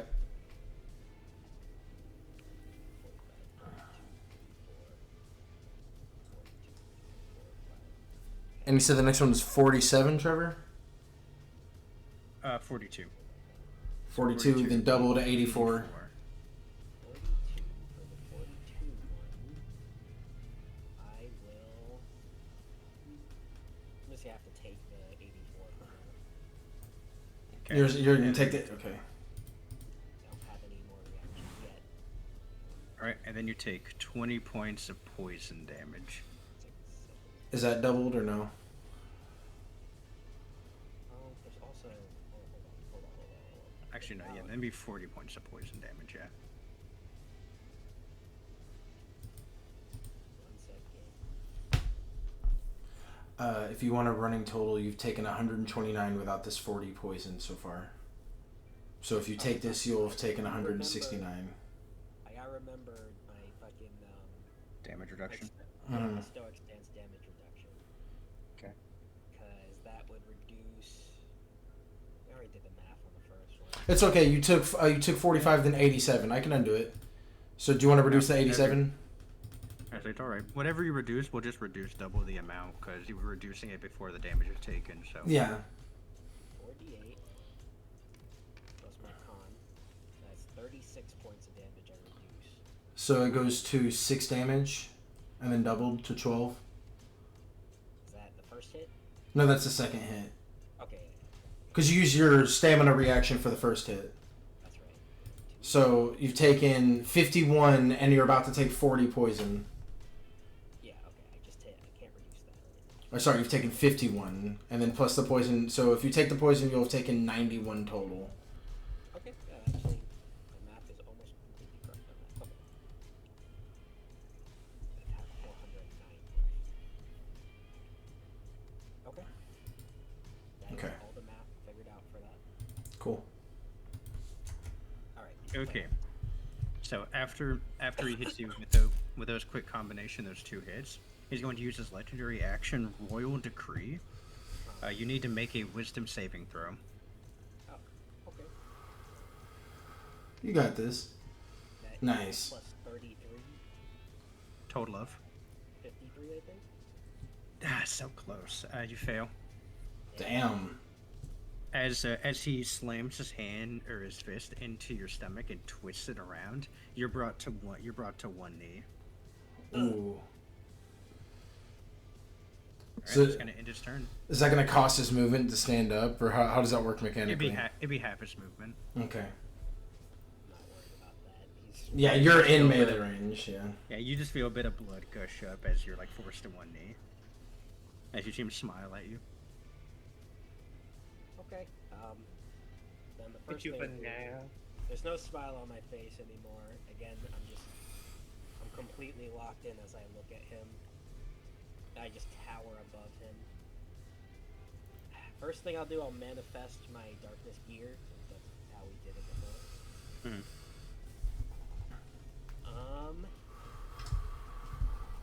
Then I will use 2 stamina points already, so we're at 28. I will initiate my boxing ring. So really, to like flavor this, it'll be like a circle of darkness that appears around him. As Yep. that, I mean, you're literally in a ring, but... yeah, but yeah, I guess I could just. Yeah, but- your darkness spreads out around the corners of the arena, almost creating like a wispy dark flame around it. Yeah, yeah. And I want to do that as that moment you punch me in the gut, basically. That was my bonus action, I believe, to do that. There's a lot going on here. Hold on. So that's why I wrote down a formula. Yeah, there is an ideal way to attack. I just need. It's the prepping the attack part. 100%. No, yeah, I got you. Was that your bonus action, or... I believe it is to start the ring. Let me make sure. Because it might be a free action. Yeah, it's a bonus action and 1 stamina. Okay. So you used 3 stamina points so far? Yeah. That's not... You have a lot, though. Combat. And I did 16 temporary HP. I don't know how to keep track of temp HP, but I guess that's temp It should be on your character sheet, right? There should be a temp HP thing. There's Yeah. not like an easier way to do it. I can just make A separate health tracker. You can make a yellow health tracker, and that represents temp HP. That could be, yeah, that could work. I don't know if you can change the color of the health tracker. Probably not. Oh no, you color tint, yeah. You totally can. nah, the caution doesn't change anything. Oh, that sucks. I mean, there's a spot on your character sheet. I mean, you could also. Oh, I'll just name it the temp health tracker. Yeah, that works. Actually. That works, yeah. Okay, and then. Okay, when combat starts on my turn is when my adrenaline surge triggers. Okay, until short burst of one unarmed attack enters your reaction. It's just triggered now, so I don't do this. During this surge, I can take a number of reactions equal to. Oh, hello. Wait. Somebody's Wing my page! Oh No! shit! I'm trying to move. It won't let me move. You W'd my adrenaline surge! Is it gone? It's gone. Why can't I move? Hold on. I might be like in a weird, fucked up position. I think because you clicked on the adrenaline surge. Hold on. Now I gotta go to. I can move again. I'm sorry. That's okay. I've done it. Break out the tablet. It's on the fucking- No, your adrenaline surge is right here. it deleted everything that was on it here. Oh. That's okay. I can find the page really quick. Well, at least I thought I could. I mean, I can reload the page if you need me to.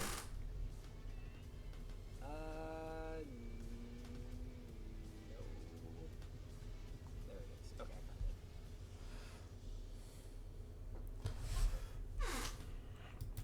There it is. I just need to copy. Everybody gets one. Joseph will do it to me. Joseph will do it to everybody at least once. It's true. Last campaign, I think it was like a running gag. It was like Zoro getting lost. Joseph Wing your page. Okay. So until the end of my next turn, until the end of my next turn, I gain a number of reactions equal to my strength bonus. So I gain 40 reactions. Oh my god. What? Because the strength bonus is 40 and he gets equal to his strength. No, yeah, I get the math, but what the fuck? Yeah. It's pretty crazy, isn't it? That is crazy. At least it's only reactions. It's just really reactions. Maybe there's nothing you can do with those. If you're surrounded by 40 guys, you get opportunity attacks on all of them. Yeah, that'd be crazy. I feel like you're surrounded by 40 guys. You've got a lot of problems, though. That is if they're fodder Marines. That's fair. Okay.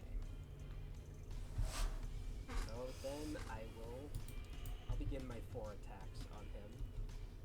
I'll attack once. I'll attack 4 times, I guess, to start out. You got this, you got this. Not bad rolls. Let's go. Plus my proficiency at plus 53. That would be 60. 70. That'd be a 70, a 69, where am I? 67, and a 60. All hit. Wait. The 60 misses. Okay. That's fair. That was the lowest roll. Yeah. For the first hit, I'll just turn into a crit with uppercut, spending 2 more stamina. Okay. And let's roll my damage. Get him. Well, this is the first hit. That's 34. So 68. 40. Oh, shit, yeah. 74 times 2 is 148. 140. That's right. Just list out the damage. I'll add it up, and then I'll tell you. We'll get the total for you. Let's see if I am the third hit, second hit. Make your life easier. You know, yeah, I'm looking at this crowd. I'm looking at Pizarro. He always pissed me off. I'm gonna make the next 2 hits also crits. Jesus Christ, kill him. Oh my god. Rip him apart. Hitting with the triple uppercut spin thing. Yeah, the triple uppercut. He's Dempsey rolling him from the ground. He's staying on his knee to do this. The freeform did 0. This is 102. Is that after you doubled or? Yeah, after double. Okay, got it. I'm not adding hockey to this actually, but. Oh no, it does hockey damage baseline. Okay. And then let's roll the last one. Which I forgot to do hockey damage last time. I'll do it this time. Oh yeah, I'll say he was flexing. He was not using hockey before. Yeah, this is 61 times 2 is 122. Uh, And, is that right? Yeah, no, you're good. Is there anything else you add? Are you adding your no. hockey damage? Oh, I guess. Yeah, sure. I forgot about the hockey table. Where's the hockey table at? What level are you at? 6 Armand. 5d10 Plus another 5d10. per hit. So 40. So add 44. Yeah, then roll. yeah, yeah, because he's all good. And then at 100. And then for What's damage total at right now, James? 516. Okay. okay, I don't want to do this yet. Hold on. would it mathematically be better to roll those last two d10s separately because they each get doubled? Because rolling them together, you only double them once. I'm just wondering if mathematically it works out better. Should be the same, right? Okay. I don't know math. Because you're just adding it up and then doubling it. Yeah, like I said, I don't know math. I was just. Yeah, I'm not a math expert either. I would assume so. For all three of those crits, whenever I crit is when the knockout can happen. So he needs to roll 3 times for it's a saving throw. Constitution saving throw, sorry, that's a Yep. What's your DC? 64. That's okay. Or else Jesus he's knocked Christ. out. Let's burn through those legendary. That's a fail. That's a legendary resistance. That's a fail. That's a legendary resistance. How many does he have? That's a fail. That's his last legendary resistance. Okay. Yeah, you burned through his whole table. Nice. You made him use all of his smelling salts to stay awake. Yeah, I know. The thing you notice is every time you hit him, you can see that he is seeing stars for a moment before he realigns himself. Yeah, just punch. I'm and I want my eyes to kind of be looking up at. They shift from bullet, and then they shift to this strange figure I don't know. This blonde-haired figure I don't know. That's this figure. Since he's a new celestial dragon, I assume. As I'm beating the shit out of Pizarro, and then we're gonna action surge and do. Let's go, baby. Oh, okay. So he has no more legendary resistances. 4 attacks. That's a nat 20. Now crit. The 6 should miss because a 6 missed on the last one, and the 9 I think misses. What's total on 9? 9 would be plus my proficiency plus my strength mod, so that'd be 13, 21, 61. It barely misses. And then 10 would be 62. 62. Actually, yeah, sorry. The 62 barely missed. Yeah, it's 63. His AC is 63. Damn, so only the crit hits. But nat 20s ignore all resistances, right? You guys were already at a similar hockey level. There was no resistances there. Damn. And I can't make it. But the thing to note is he has no more legendary resistance. Yeah, you could knock him out here. Yeah. Yeah, I don't think I can crit a crit on fucking uppercuts. I don't think I can. No. But you can still proc your knockout off a normal crit, can't you? Oh yeah, of course. Okay. So that will be 10 deep. Right, yeah. Yeah, adding hockey. That will be Another 100. plus All right. 90 plus my proficiency, 13. So 130. So that's 206. This is 1 crit. So a total of 722 damage. And he has to roll the knockouts. Yeah. One more big crack comes along. Rolls down to a 9. He fails. He's knocked out for 40 turns. Holy fuck. Yeah, you you get that last hit and you see him kind of like realign, just be like, okay, I'm good. It's over. And then another volley. Dodge. I want this to be like one big hit that sends him flying. Yeah, you even like jump up a little bit from the punch.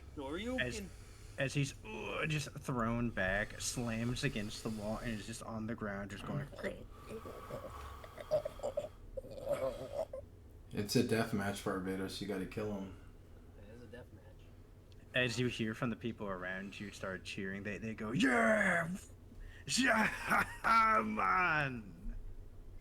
Oh, I kind of grimace a little bit at the Shiki praise.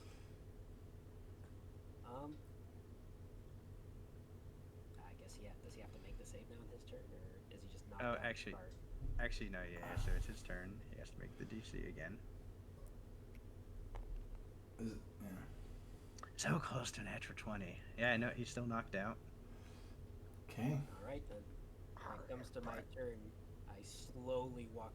As I'm walking, there's, the little aura farm walk as I'm walking, just more darkness creeping around. And I kind of like spit on the ground. Not even worth using the devil food on. as I kind of take the upward mounting position on him, kind of like in MMA. UFC. Yeah. And I am going to actually. Not going. I'm gonna spend 4 of my stamina points to put me under haste. Jesus Christ.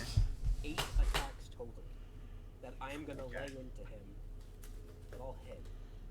He's done, so all of these are automatic crits if they hit, by the way. And you have advantage because he's prone. I will re-roll because I think the 11, 10. No, the 11, 14 hit. Well, The 11s will hit, the 10 will miss. Because AC is 63. Oh, another crit. Well, these are all crits if they hit. These are all with this is the second roll was with the advantage, so I just take the higher numbers, I guess. Yeah. So on the first one you had 1, 2, 3, 4, 5 misses, So only 6 misses. One misses. Only one misses. Yeah. Okay, so that's gonna be 5d10 times 7. 7, yeah. 35. Jesus Christ. Plus your hockey, So right? yeah, plus my hockey, which would be another 5d10. For each one, so 70. Right? Yeah, I think so. As I kind of look at him, like as I'm above him, I kind of like the One Punch Man death punch kind of thing as I'm coming down, just raining a bunch of punches on him. It was just for fun, I guess, honestly. It was too many days. I mean, maybe he tanks it, dude. He can. Jesus Christ. That's 304 time with plus 40 times 7, which would be, what's 40 times 7, 14, 21, 28, 280. Doubled. So 280 plus 304. So Yeah. 584 doubled. 1100. Well, hold on. I can just. Why am I? 584 times 2 plus the 722 you've done currently. 1,890 damage is the total done to Bizarro right now. That's his total damage he's taken. Somebody W my shoot again. Within the course. Sorry, I'm staying away from your thing now. I don't know how to like click off when it has me locked. This is why I put the legend on my page, so it's really not too bad. Yeah, Yeah, I'm staying away from your character shit. If you lock your actual book, like I can't do that. I can, but I can't turn the page when it's locked. Sorry, I know. I'm gonna stay away. I sorry. So yeah, within the course of about 30 or less than 30 seconds, it goes from a pretty even fight to you have just completely destroyed this man. You look down, and there was almost a second of like red you were seeing until you realize that red is all around you, painted and pasted around the body of this former individual.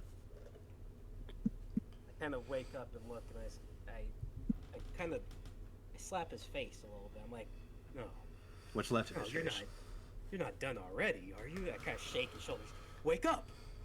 Wake Yeah, up! meat from the remainder of his face and brain matter that's still on your hands slides and spews everywhere as you shake him violently.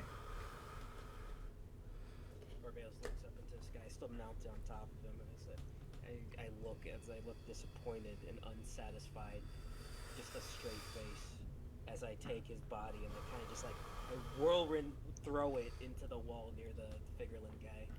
As it smashes, the sound you're hearing is a high-pitched whine in your ear that almost feels like it's getting too much to hear until it goes silent, and you're hearing the sound of his points now going to you. I don't look satisfied.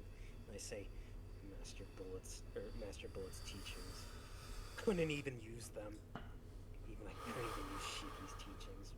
I spit on the ground. Yeah, his And body just feel- slowly slumps off of the wall and lands chest first onto the ground. I feel so I feel the hunger inside me just feel empty and void as that that just was not satisfying enough. But I walk back into my area. Yeah, as you walk back, you see Rudy has jumped over onto the stage as he's like bowing to the celestial dragons, going.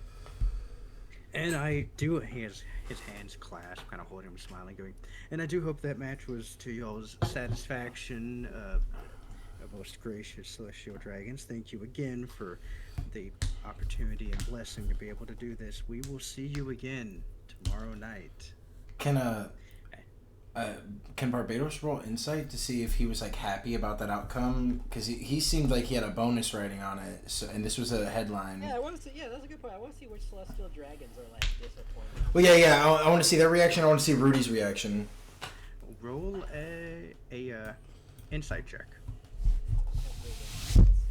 Nat 20. 15 flat. Oh, pretty good. You're able to tell on the screen some of the celestial dragons are like they're like hooping and hollering. They're happy just to get to see all the fucking blood happen.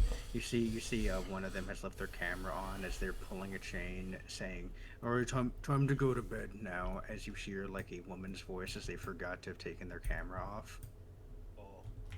Oh. You see on the screen of the figure land, you see him kind of like just blankly look at it as you see him stand up, and it looks like he's pulling something out of his pocket as the screen turns off. What about Rudy? Yeah. Whose money was Rudy on? Yeah, as all the screens turn off, Rudy just kind of turns to you and says, or as he turns, he looks at the body of Pizarro as he like kicks it and goes, "Mother piece of shit." Fucking money. Nice. I'm walking back in and I see everyone. I look blankly as I kind of like, I was all jokey before, but I really look at everybody seriously now. I look with a stern face and I said, "I told him I'd kill him. Don't forget the other thing I told all of you." And Shiki, who still has like the fucking small one piece face, goes, "Man, if my face didn't hurt like this, I would slap you on the jaw." Sure you would. As Bullet says, "It was a good job of thinning our numbers." Jesus. He probably didn't need to die, but that's not my concern.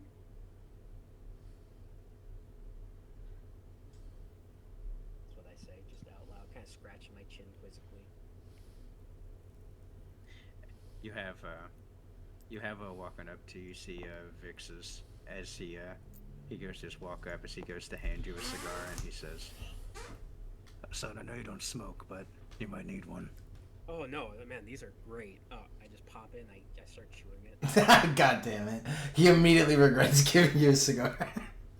I'm about tobacco. You know, I know it's not good for me. I really should cut back, but I'll buy you around with the canned stuff then. They make it canned as he's walking away.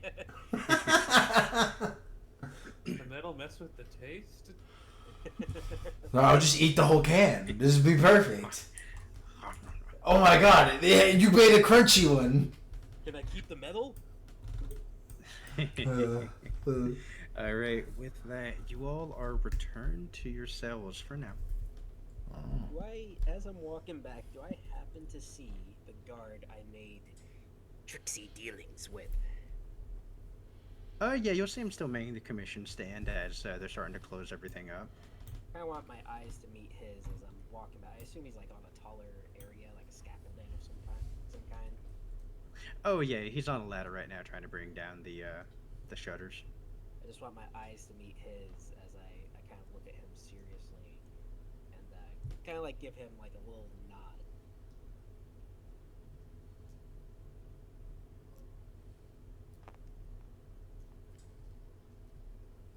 He gives a sheepish wave. That's good. I guess I head back to my cell.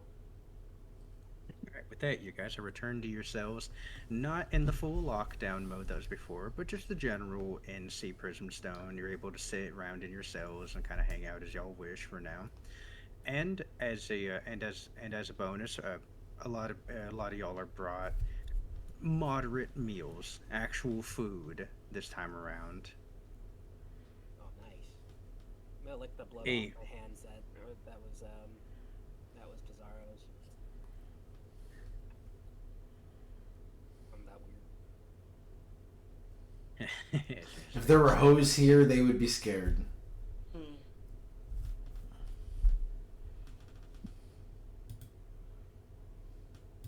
All right, with that, we are going to pan away for some time. Okay. I will just.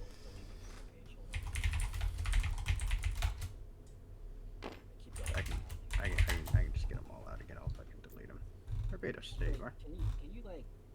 I guess since the combat and everything's like, can you like just reload from there since all my stuff got deleted? Unless something was added. That's Oh, did someone just recently delete it? Yeah, I accidentally W'd his page again. My bad. Again? I know, I'm sorry. Completely deleted. Let me reload from the last one I have saved. I just saved. I'm sorry. No, that's okay. That's why I have the legend. Like I said, that legend's coming in clutch because I can tell what was on there. I'm sorry. Is it still on there at this time period? Let's see. No, it's not on there. It's fine. I can just look on the character sheet. I'm sorry. That's okay. Man, how is James doing it so much this time? Yeah, it's okay. He owes me too, and I will not whine at all when it happens. Not too much. As long as I have that legend, I'm good. My legend page gets fucked up. It's due. I'm not going anywhere. It's all I was only looking over there for math purposes, but I don't need to do that anymore, and I won't do it again. Okay. We now are going to cut back to Law. You have lightning struck your way. You are now in the mountain range, perched over, looking over Mary Geoise. Dawn has still not broken yet in the morning. It is still dark, but you know in the next couple hours it will start to break. I'm gonna kind of Oh, we need music right now. Yeah, I got it. Hold on. I was just about to play some. Here we go. We'll see if this works. I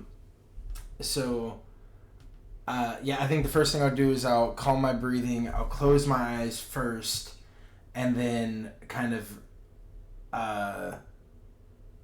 flash them open with red eyes, and I'm gonna survey the area beneath me with a good old perception check, hopefully.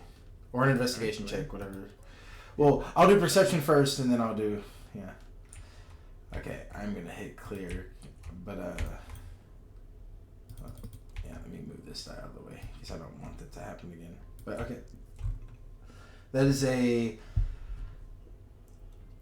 74. 74. With enhanced vision, you're able to scour and look. You're also able to kind of close your eyes for a second and kind of zone in and try to feel around, try to feel presences as you do. And whenever you open them, you're able to see a small number of guards that are moving around. They're in their Holy Knight garb, which is almost like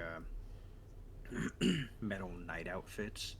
These are the standard guards that are on Mary Geoise. They were in your breakdown report. You're making sure to make a note and trying to see if you can find any of these these god knights that are supposed to be up here. At the moment, from a cursory look around, you don't see any of them on this immediate path, but you do see like a patrolling unit that's moving from like the main streets, moving through some of the smaller side ones. But you notice they're watching them for at least 10-15 minutes, that they don't seem to be patrolling the side alleys as much. Roll an intelligence check. Do I have inspiration or nay? Yes, you have inspiration. I think you have like 1 or 2 charges since you've been helping me out with stuff. Well, I'm glad I used it. Nat 20. For a total of 38. Extremely easy thing you would presume is that they're not expecting crime up here. You know, this is the land of the gods. You know, them walking through the alleys at this point is just trying to burn time in their day. You know what I mean? Like, the presumption of something to go wrong here is not even in the top 5 things that's happening, right? Okay. So, Next. Oh, sorry. no, you're good. That's it. Next, I'm gonna do a general investigation check. I'm looking for. I'm marking entrances and exits. Homes that look like they're currently empty because maybe I know there's a celebration or some kind of gathering going on. So maybe people have gone or like are getting up and are about to leave houses. Notable hiding spots, general areas that guards are avoiding. I'm looking for obviously the buildings that I'm looking for. I'm looking for Pangea Castle. I'm looking for the science wing or the science area where they experiment on people, and I'm looking for the Figureland house or the Figureland estate. That's my main priorities in my investigation check, if I'm permitted. You were able to easily see where Pangea Castle is. Pangea Castle is a giant building. Like, all the buildings here are massive. Like, huge mansions that could house people for generations and still never be full. Pangea Castle makes these look like the homes of dogs. Okay. And then I'll do an investigation check for the rest. Yep. I may be a low roll, but that is a 75. 75.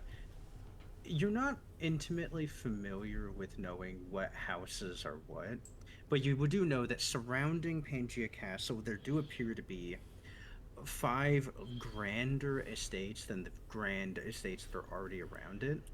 They seem to be very notable, as well as you can see, almost like you're able to kind of have an idea on what group of houses is where based on just the size and opulence of them in comparison to the already massive and opulent houses that are already around them. Okay. So you're not exactly sure which one is the Figureland house, but you have a fairly good idea on which houses probably house the Gorosei. Okay. But which particular ones, you're not sure. And the science area, I don't know where that would be. You're not sure exactly where that would be. You would presume possibly in Pangea Castle, or it could be within the housing of one of the Gorosei, if you had to guess. Probably Saturn. Okay. The next thing I'm going to do is I'm specifically looking for. I'm using observation hockey and I'm trying to find a hockey signature similar to my own. Okay. Roll a perception check. That is a. 78. 76. Yes. You feel a faint feeling coming from one of the larger houses, not one of the 5 massive ones, but one slightly with that one, if the ones that are surrounding Pangea Castle are large and the other ones are small in quotes, this one would be a medium-sized one. Okay. As soon as I take note of it, I'm gonna immediately like quench all hockey and like kind of still my mind, just knowing that he's here and that he could recognize me if I flare up too much. And then okay. Okay. The sun's about to rise, right? So a shift change is coming. Hours. Okay. So I'm going to take out my sniper rifle. I'm gonna take some mud from the ground or some like kind of soot or like dirt in my pocket that maybe I've prepared. And I'm gonna rub it on the scope on the front so there's no glint because I just need a little bit more vision. And then I'm gonna look through it and I'm scanning residential areas or areas and I'm looking for people in scientific outfits going to and from. There's a shift change coming up. Maybe I can see a scientist leaving a building, exiting his shift, or going into a building. So I'm keeping an eye on those estates, but I'm going to that's what I'm looking for with this scope. Yeah, I would say you are able to see a now celestial dragons whenever they're wearing their gowns. They're normally very similar in the outfits that they wear. only denoted by small bits of like markations on their garb that would only be able to be recognized by someone intimately familiar with the way they wear their stuff. You are very familiar with it. You have spent time studying and looking into it. You would notice that there are a couple individuals leaving Pangea Castle that are wearing the the markings of Saturn's house. Not his house in particular, but people working with his house. Okay. I'm. I still want to make it into the city proper before dawn, so I'm gonna kind of with that. I'm gonna do a little bit of a. Yeah, I think I'm not gonna do any devil fruit powers from this point on. I'm just gonna try to combine moonwalk and shade, but as stealthily as possible. And I'm trying to dash in, and I'm looking for. And I gave you the chameleon cloak before we started the mission, right? Yes, yeah, I have all that written down. Thank you. Yeah, and I am going to. I'm looking for one of those workers that is wearing Saturn's emblem, and I'm trying to find as secluded an area as possible to kill him and just take him out immediately. And yeah, Okay, let me roll a check. and then yeah, I don't know what stealth check I need to roll or. Just roll a general stealth check. Okay, so first because I wrote down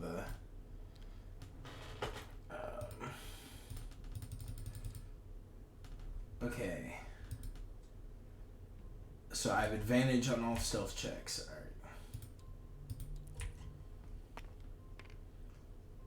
So it's an 11 plus my stealth, so that's 191. You become shadow at this time. As you're stalking these two members, you see relatively early one breaks away as you're hearing them walk away or walk in a direction away from Pangea Castle. You hear them as they're talking, as one says, "Lord Saturn's certainly working us to the bone right now, especially with his oh yeah, Joseph, he's red suit." Sorry, as one of them goes, Lord Saturn has certainly been working us to the bone recently. Yeah, I know. Ever since he's gotten that new thing been experimenting on, he's been working at it with feverish passion. Although I do wonder how long that experiment will be able to hold up. Hopefully not that much longer, so we can actually get some shorter days. I hear that, friend.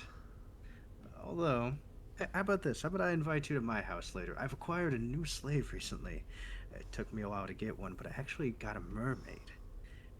Took me a while to get one. A mermaid, really? Yes. Very interesting. You should come and see her. It is so very nice to have one. Although I will say it is a little bit annoying having to change out the tank as often as that. But enough of my complaints. You should come over sometime. Perhaps tomorrow evening? Yeah, of course. As one of them steps, so as they both kind of make their separate ways, as one of them is moving towards more of the well-lit, kind of like main thoroughfare. Another one is going through a side alley. Into the side alley, I'm gonna follow them, and then I'm going to almost zip past them because I don't want to damage their clothing. And then Bloodhound's almost going to come out as small as a dagger and then just slit his throat deep enough to where his vocal cords are completely severed. And then as soon as that happens, I'm going to pull the blade out, point to the ground, release Philo. Okay, well, we're making an attack roll first. Yeah. We'll just do one because I'm thinking this is a fodder. That is a 65 to hit. Yeah, easy enough. You get about as much of before your martial missive is done. And then I'm gonna release Philo, As soon as she does that, I just go, like almost not giving her a chance to react. Just go, open up a gang walker. Open up a door. Philo, from your perspective, you were getting a speech from Law, a be ready whenever you're here again. It's going to be go time. To an immediate shift in your eyes from the like decently well lit room that you were in with candlelight to almost an early morning, still dark but starting to turn twilight. As Law is now in front of you with a bit of blood on a shortened version of Bloodhound with a what looks like dead body in front of you. I would immediately probably upon hearing that, just open up the same game plank I used to let TM in, and then just shrink the bot. Sorry, like is it like a passive thing, or like I can pick and choose which objects that enter my range to get shrunk, right? Yeah. So I guess I'd select the body to be shrunk. Okay. I'm gonna give them directions. I'm gonna like give her step by step. This is how you get to Saturn's household. Wear that outfit, clean it, and change it. However, keep the trash man with you. You're looking for a half buccaneer, or not half buccaneer. I describe what Ginny looks like. I'm thinking of Bonnie for some reason. I describe what Ginny looks like, and obviously you're looking for a Tontata. Don't waste time with anybody else. We don't have time. Philo, you would have met Ginny. You know what she looks like. Yeah. Cool. Okay. And then I'm gonna like kind of watch the alley, kind of almost an Overwatch with my stealth, while she gets the outfit ready and changes. And then once I see like she's good and on her way, I'm gonna zip to Pangea Castle. Okay. Yeah, Do Philo, I need to you make are. a check on repairing that, or? I didn't damage the clothing at all. Yeah, it wasn't damaged. Then yeah, I would just make sure I would do any modifications to make sure it looks like it fit me perfectly, because clothes would not fit in this. Yeah, you're able to use your castle to kind of like bolster or reduce your form. Okay. Yeah, you are currently wearing Celestial Dragon garbed. Okay. All right, let's head out then. All right. We will roll a d20. On a 1 to 10, we'll follow Law. On 11 through 20, we'll follow Philo for a minute. All right. DM roll that. Right at a 10. So it's Philo, or was it 1 to 10 law? Or... You. Oh, 1 to okay. 10 for you. Okay, all right. Then lock in. I thought I was gonna get a stress release. It's not happening. All right. Nope. Okay, so yeah, we're going to Pangea Castle. We have our primary objective, unfortunately, which is not Ginny. All right. So I zip in, and I'm kind of almost using shade and staying as like invisible or moving as possible, waiting for a door or a window to open, and then I want to just zip past, making sure that the person opening isn't gonna like see me. Like kind of, I'm just doing like a little static shock would almost hit them as they lift the window, go like ow, as I like zip past them inside Pangea Castle. Okay. What role do I need to?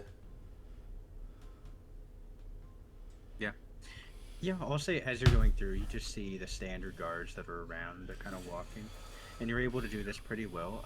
They're wearing armor, walking on a lot of carpets, so they're not super shocked whenever they go to grab a door handle, and once they like remove their hand from it, get shocked by some static. So this isn't out of the ordinary, so they're able to pretty well like kind of write it off. Okay. And I'm going straight to the throne room. Okay. Yeah, you're continuing going through. Time is starting to get a little later. Trying to roll this. Okay. Yeah, as you're going forward and forward through it to the, getting closer to the throne room, how are you trying to stick so that it's like whenever you're going through like the hallways and corridors? So, Op 5 would have taught me one of the most important lessons in stealth, which is you're not always crouched with the hood up looking as conspicuous as possible. So the second I turn a hallway and I'm kind of in and walking, I take the hood off, I walk forward like I know exactly where I'm going. I'm not avoiding eye contact, but I'm not lingering too long. I'm trying to perfect the act of Op 5 described it as blending in plain sight. Okay. Roll a stealth check for me. All right. That is a 202. Oh wait, no, I get advantage. Sorry. 202. All Sorry, right, no, yeah. 192. I don't get a plus 10 because I'm not standing still. All right, yeah. You are actually even able to, as you're walking through, you actually do find a like as you're walking through, you actually do find a group of people that are like a group of, like, you would presume celestial dragons walking through. They seem to be in a big group, all kind of talking amongst themselves. You're almost able to slip in with the group walking with them, where none of them are even really noticing or acknowledging your existence. Almost kind of like presuming that you're one, almost like each one is presuming you're one of the other one's slaves. Yeah. Yeah, because they have some crazy ass slaves, don't they? Like pirate captains and shit like that. Yeah. Yeah, and then I just keep my head down until I look for, because I know that the throne room's probably going to be central in the castle somewhere. So I'm looking Yeah. for just a turn that I can just not follow the same turn as them. Yeah, and then eventually you get to a turn where they're kind of like mixed in with conversation, and then you just kind of slowly slip out from behind them, and they don't even really notice or acknowledge you, because why would they? Mm-hmm. And then yeah, I make my way. I'm looking for a throne room door. Okay, close. Yeah, you're continuing down this corridor. You actually find one that doesn't actually have really anyone going down it, and it is leading to a more opulent type area, but doesn't seem like there's a whole lot of traffic actually moving forward through here until you arrive at two giant doors that lead to be about 30 feet tall. What are these doors made out of? They are made out of wood. What are their door handles made out of? They are made out of gold. I'm going to walk through the door knob. Yeah, you go to take a step through it, and as you make contact, it's almost like you're slipping through and then stepping out through the other side. And so the first thing I do is I like look around, and I'm just gonna make sure that I'm alone in here. So I don't know, perception check or something, what have you.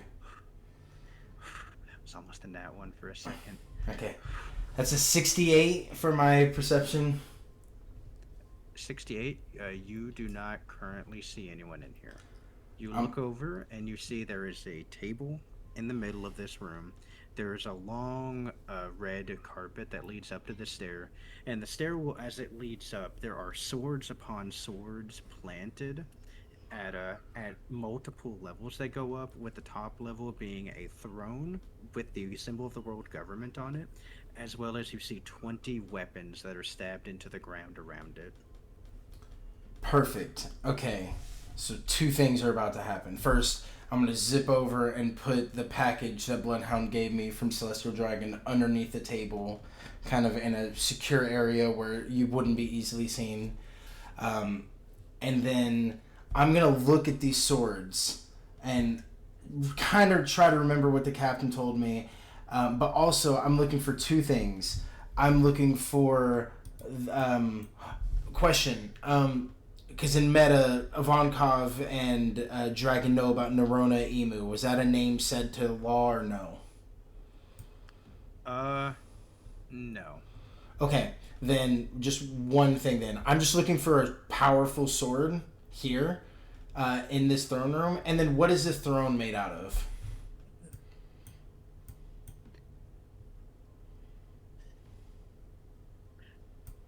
All the swords that are here do not...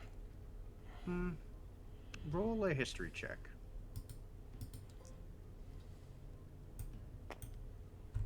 Uh, 34. 34. You notice the swords that are here seem They seem old and historic, but they don't seem, weirdly enough, they don't actually seem to be like notable for their like craftsmanship. Okay. Then, And then yeah, and sorry. then checking the material on the throne. Mm-hmm. Roll a intelligence check. 21. Just if that's a flat intelligence check. You have not encountered a material like this. It's not stone, and it's not sea stone. It seems to be something that you've never experienced.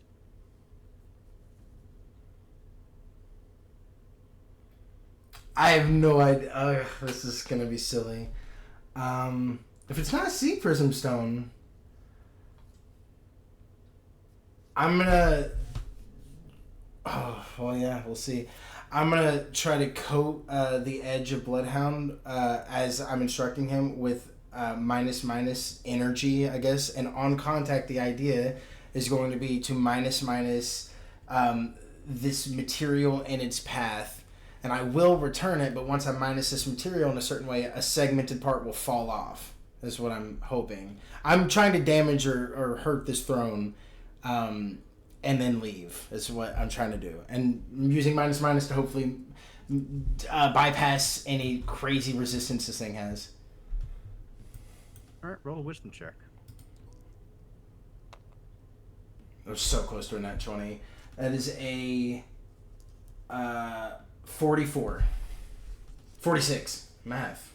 No. Yeah, 44.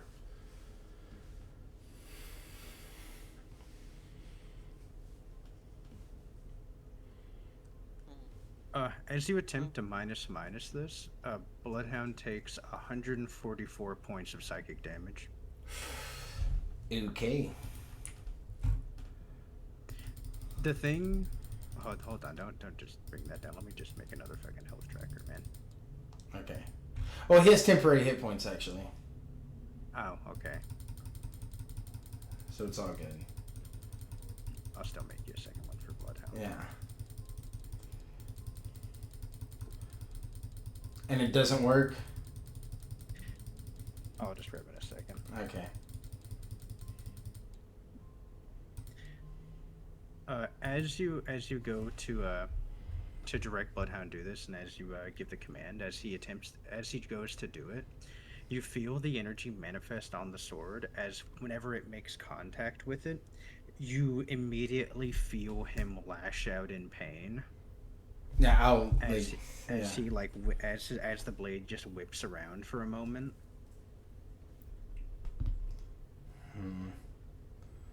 Okay, with that, I'm gonna immediately like try to dip out of here because that's no good. And I was trying to do something symbolic, didn't work out. Let's get the fuck out of here, and we're now. How much time has passed since I split up? Because there's like 10-minute intervals I want to work on. Yeah, I'll say the 10-minute, or I'll say it's been about 10 minutes. I'm gonna tap the right side of my ear. That's that we have our little covert snails, and I'm just tapping the piece twice, which is 2 taps. Just means first objective set on my side status, and that's to you and Trashman Izzy. As you tap that, you hear the door begin to open. Oh fuck me! And we are going to cut. You fucking bastard!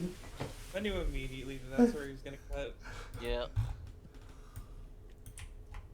And we're just making our way downtown.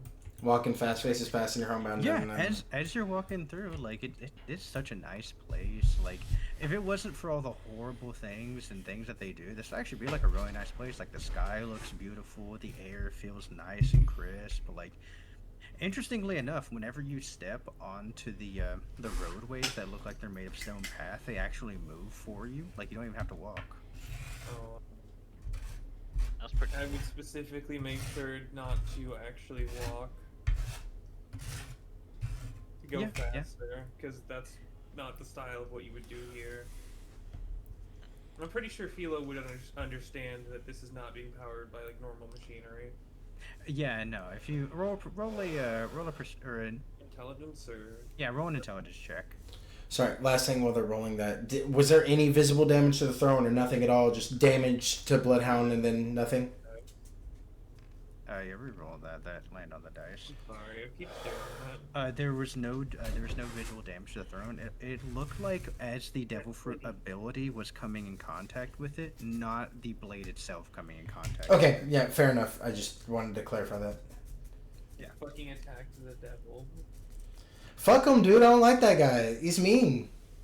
No, not what you did. I'm saying the chair attacked the devil inside of your sword. Oh. Don't call Bloodhound that. No, the devil. I know. I'm kidding. I'm joking. Nice, Kyle. Duality, With man. that natural 20, you're able to easily understand that there's no mechanism out here that would be able to determine when a person steps on the platforms, other than it being some kind of like manned operation. Jesus. And you can even see from like the tiny bits of the part that's showing from within the floor, you see an almost innumerable amount of slaves underneath you physically pulling and pushing this floor. That's canon, by the way. Golly. That's just- crazy. I would go back to just staring straight ahead. Oh yeah, ignore injustice, why don't you? I'm joking. Yeah, no, you're able to continue moving forward with this. It only takes you a few minutes of being able to be on here. Were there any Not fisherman bad. slaves? Were there any fisherman slaves pushing and pulling those floors? Roll a perception check if you're specifically looking. More than humans. I was- like paying, like super No. attention, but I don't roll for it. Yeah, you see a couple. You actually do see in this specific job more fishermen than humans. Oh, because they probably just are stronger. in Yeah, they're just general, stronger. That's why they're in charge of moving the floor. Physical labor. Mhm. Field Yeah, slaves. it's within a couple minutes that you're able to find yourself. Where were you headed again? I believe I was directed to go towards Saturn's residence. Okay. Not his Right. residence exactly. His his wing, his whole place, his estate. Looking for the science area. Preferably following some other scientists. Yeah, you can make a perception check and try to find other people heading to the J. Garcia house if you would like. Also, just judging by the clothes of the person who will be killed to get this, did I find any kind of identification or ranking symbology on them? Roll an intel. Would it be investigation or? I'm trying to think. Would Philo have paid as much attention as Law during Op 5's breakdown of the symbol metrics on Celestial Dragon clothing? Would he have given out pamphlets? Yes, 100%. Yes, he would have given like a. I would have one of those pamphlets inside me and would have had it next to me while I was looking at the clothing. Okay, yeah. So you're walking physically, and inside you're also reading the pamphlet. Yeah. Cross-referencing. Beautiful. Cross-referencing these. That's like with Philo. I've made sure every time anyone gives her any amount of paperwork, something like that, she files it away and just has it stored. Awesome. Like Smart. a little library. Yes, cross-referencing the two, you would see that the symbols on yours, what they demarcate is that you are a member of the J. Garcia house. You are working directly under Saturn. You are a third rank laboratory researcher. So you are at 2 ranks above the lowest, 2 ranks below the highest. And that you were permitted to all laboratory areas except special containment. Okay. Fuck, you probably need to get to special containment. Yeah. Alright, I'm gonna keep going. Cross that bridge when we get there. As you're walking through, The various holy knights that are around, they hit you. They show you reverence as you pass by. They deeply bow as you pass by them. Other celestial dragons, as you're walking by, they do not think, see, or even say anything to you as you pass by, since they are of equal rank to you. You know. Mhm.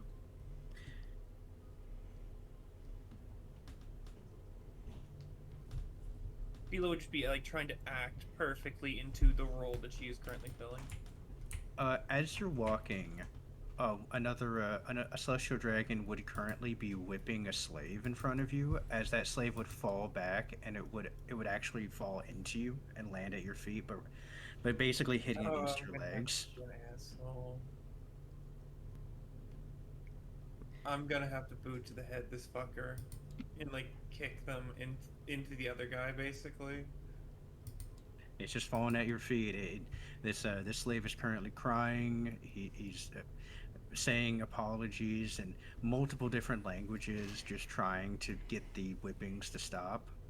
As another celestial Okay, I thought you said he dragon, landed on me. I'm sorry.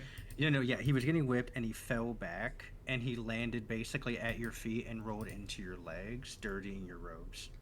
No, yeah, I'm sorry, buddy. I'm very sorry. I'm gonna have to be an asshole here. Oh, I'm not gonna like this. I'm gonna probably have to make a performance check out of kicking this person, aren't I? Yeah, make a performance check. Or just How check or something. Yeah, make a performance check. See how much flair you can put into this. And are you Please trying to get it. are you Performance or deception? Yeah, Izzy, if you actually hit them, there's no deception, or you could just actually roll to hit, right? I guess I'm not. Yeah. Yeah, you can either try to lightly do it and do a performance or I've deception. gotta It's make up to sure not- this. I wish I had the ability to make this fucker like, hit up, you stupid. But I gotta kick you. I'm sorry. Yeah. I think you just roll to hit him. Here. Yeah. Okay, yeah, roll to hit. So Yeah, that's you see enough. six Yeah, you hit. plus. Yeah. You said performance, so 42. So you're trying to not actually kick them hard, but Well, this make is it look performance. like it. Deception would have been 84. No. Izzy, are you trying to fake like you're not hitting them, or are you actually hitting No, them? I'm gonna have to kick them. Okay, then you're just Oh, rolling then to you don't hit. need to roll performance. You don't need to roll performance. You're just rolling to hit. Okay. I'm just trying to perform acting like a rich naughty cunt who would be like. Okay. No, outwardly this is how you're ignorant, acting like- after you're kicking them. I got you. Yeah. Gotcha. I put it in the One Piece's real chat. Okay. Yeah. What's So the do I have to roll to performance? hit them and roll performance, or just one? No. They're a fucking slave. You're good. You're good. Oh You're yeah, good. because if I miss, then I have to act up, stop moving, and let me kick you. They're like crumpled at your feet. No, I'll say you hit them. If you're trying to. What was the I would- total on that performance? That I rolled a 6, and performance is a 42, so that's a 48. All right, yeah. You see your robes dirty. You see the celestial dragon that was whipping him, looking at you, almost looking at you like with like no real expectation, because he knows it's gonna happen. But he looks at the slave more of like, oh, my fucking god, you're causing more issues. What the fuck is wrong with you? As Curious, when I see the Celestial Dragon, are they in any way lower ranked than me? Or is it just equal across the board of Celestial Dragons, really?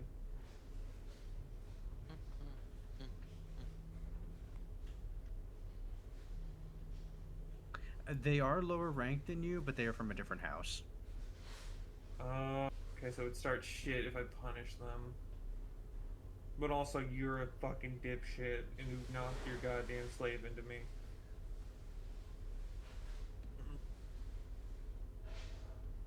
They would be able to tell I'm acting up being very fucking angry at them. I Yeah. wouldn't really need to be acting that much at them, because I Yeah. would most likely be genuinely furious at this Yeah. person. You don't have to get too carried away, though. We mostly want to keep it pushing.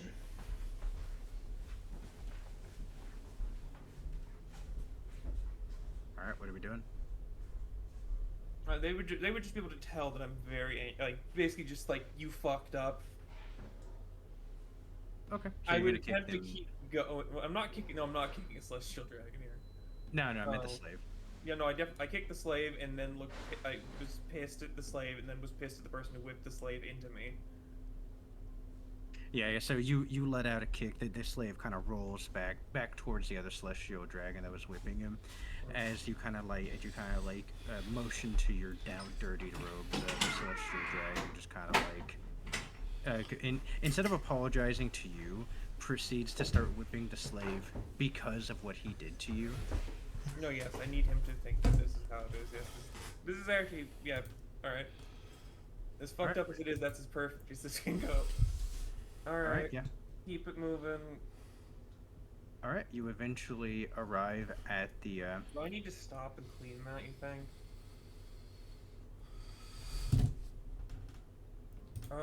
No, it should be fine. It should be fine. Okay. Yeah, I'll keep it going. You can just play it off like some fucking, like, you actually have an alibi. Some fucking stupid celestial dragon from another house that was wandering around and knocked a slave into me. Yeah, I'll say you arrive at the J. Garcia estate.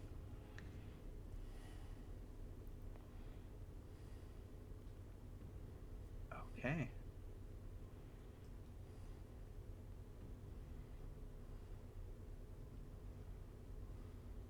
Of course, the one I don't have a fucking artwork for. God damn it, man. Fine. Placeholder time. Oh no, not the placeholder. Not place the holder. Yeah, place the holder. Scuffed game. I prep all this shit, but not this one thing. Don't worry, you have the next 3 islands ready. Saint Bob.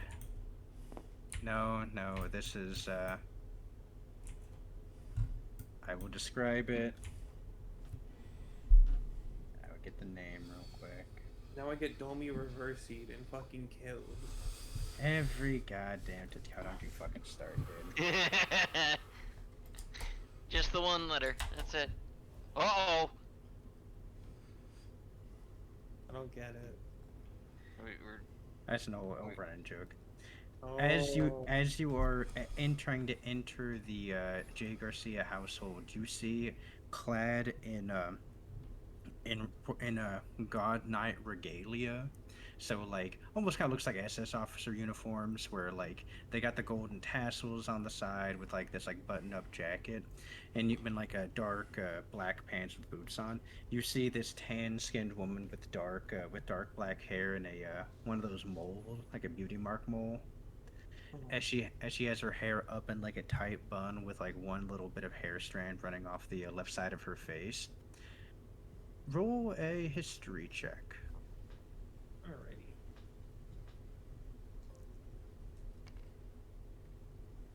That is a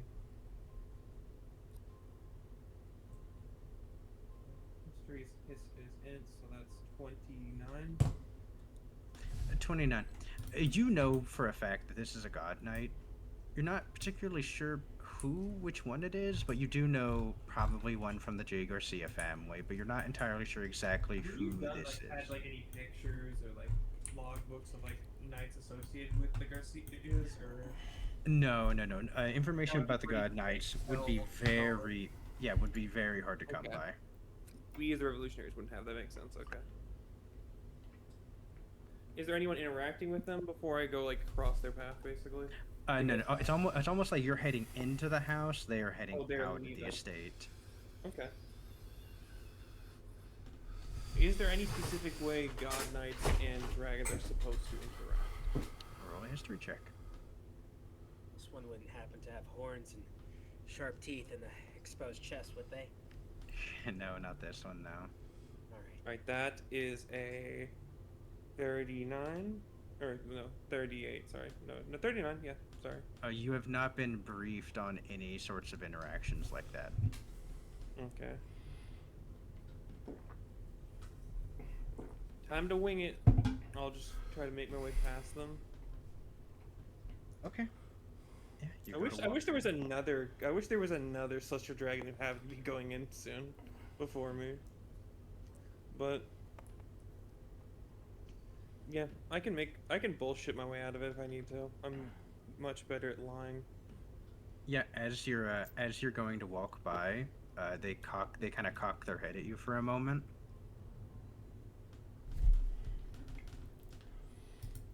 I think that's your cue. Maybe like bow your head. Like I don't think you full bow, just like I kind would of do bow. like just a semi bow curtsy kind of thing, just like the kind of like. That was crazy timing with the music, by the way. The music just lowered. I know. The- Jesus, the- I'm so fucking stressed out. Should I do like a performance check for that, or like? Sure, roll performance check. Oh. Not 20. Nice. That Yeah. is Alright, a 62. You do it with Someone a needs to drug perfected. test Izzy. Yeah, you need to do that. You do it with a perfected practice of someone who is trying their best to stay prim and proper, as they kind of they see that, and then they kind of like just turn their way back to going to walk, and then they stop and go. Is Saint Saturn still in Pangea Castle? I mean, you don't know. You're starting your shift. You're walking into your shift. Like you actually wouldn't even know. I would say. Remember, you guys got these guards as they were leaving Pangea Castle. Right, but I thought. Is she using their identification, or is she just posing? I thought she'd still be posing as someone starting their shift. No, you guys tagged someone who was leaving Pangea Castle, not entering it. This is And going now into we're the going estate. into. The estate, not the Oh, Pangea Castle. I see. Mm, You could just do like like he said, I'm not sure. His decisions are his own, but he said he was going to stay there for a little bit longer. I mean, or you something, maybe? you could just straight up hit him with a non-answer,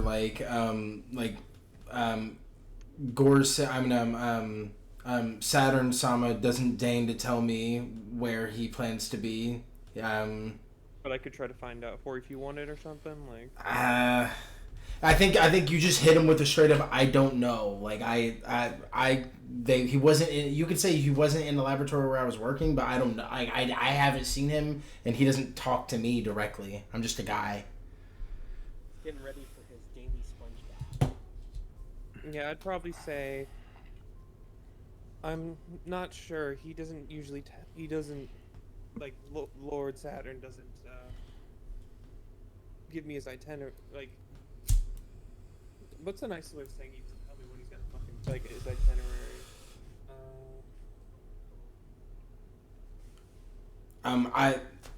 I see him. Like- I see him from time to time, but he never deigns to tell me where he's coming or going to.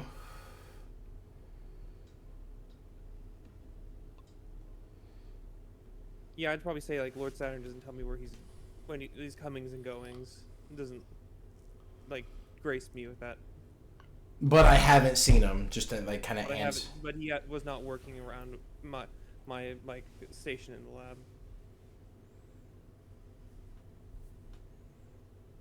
And then do I need to roll deception for that? Sure. Yeah, roll deception. I'll give you advantage. Nice. Cool. Oh. That's a 15 plus 84. So 99. No. Yeah, 99. Easy enough. They kind of go. Of course they wouldn't say it. Very well. And they're going to go to walk past you. And then as soon as they pass, I'd raise my head again and continue on. Okay.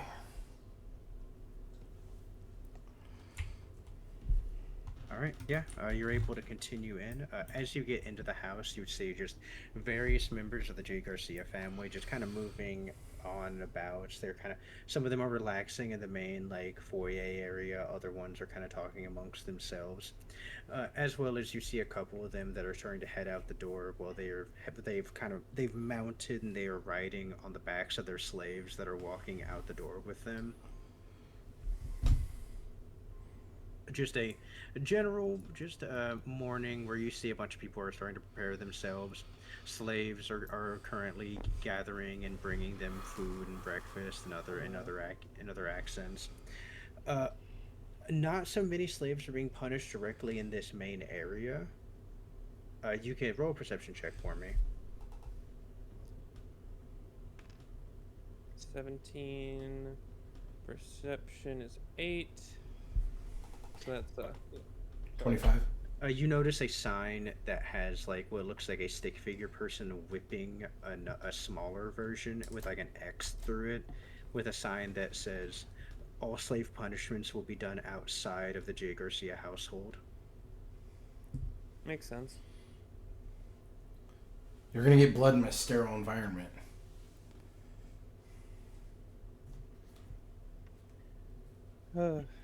Alrighty. Trying to think if there's anything else I should do around here. I think I should keep going. Yeah, I mean, you're looking for like the experiment wing or the special containment wing. Keep looking. Okay. Oh my god. Yeah. Once you've entered the main area or the main foyer, there are a couple different signs that are around in the actually roll an intelligence check Okay. because they would be written in celestial script. That's a 15 plus 27. So that's a 32. 42. 42. Yeah. You would have known from the handout that that Op 5 gave you would have some relative information of celestial script just to kind of get you along to be able to figure it out. It's not really like a change of like the language, but rather like it's a more flowery version of the standard language used by everyone else. Kind of like Italian and all that shit, kind of. Or no, Yeah, everything is presumed that you're talking to another celestial dragon, so the level of reverence that's used is very like self-referential on like how deific people are. And like there are just certain phrases that just like don't really work like semantically in the language, like to say a phrase of like bringing yourself to the same level as a slave just like semantically doesn't work. Wait, there's probably not a word for please or thank you. Yeah, like thanking, asking has almost been exclusively changed to demanding, and just like verbal stuff like that.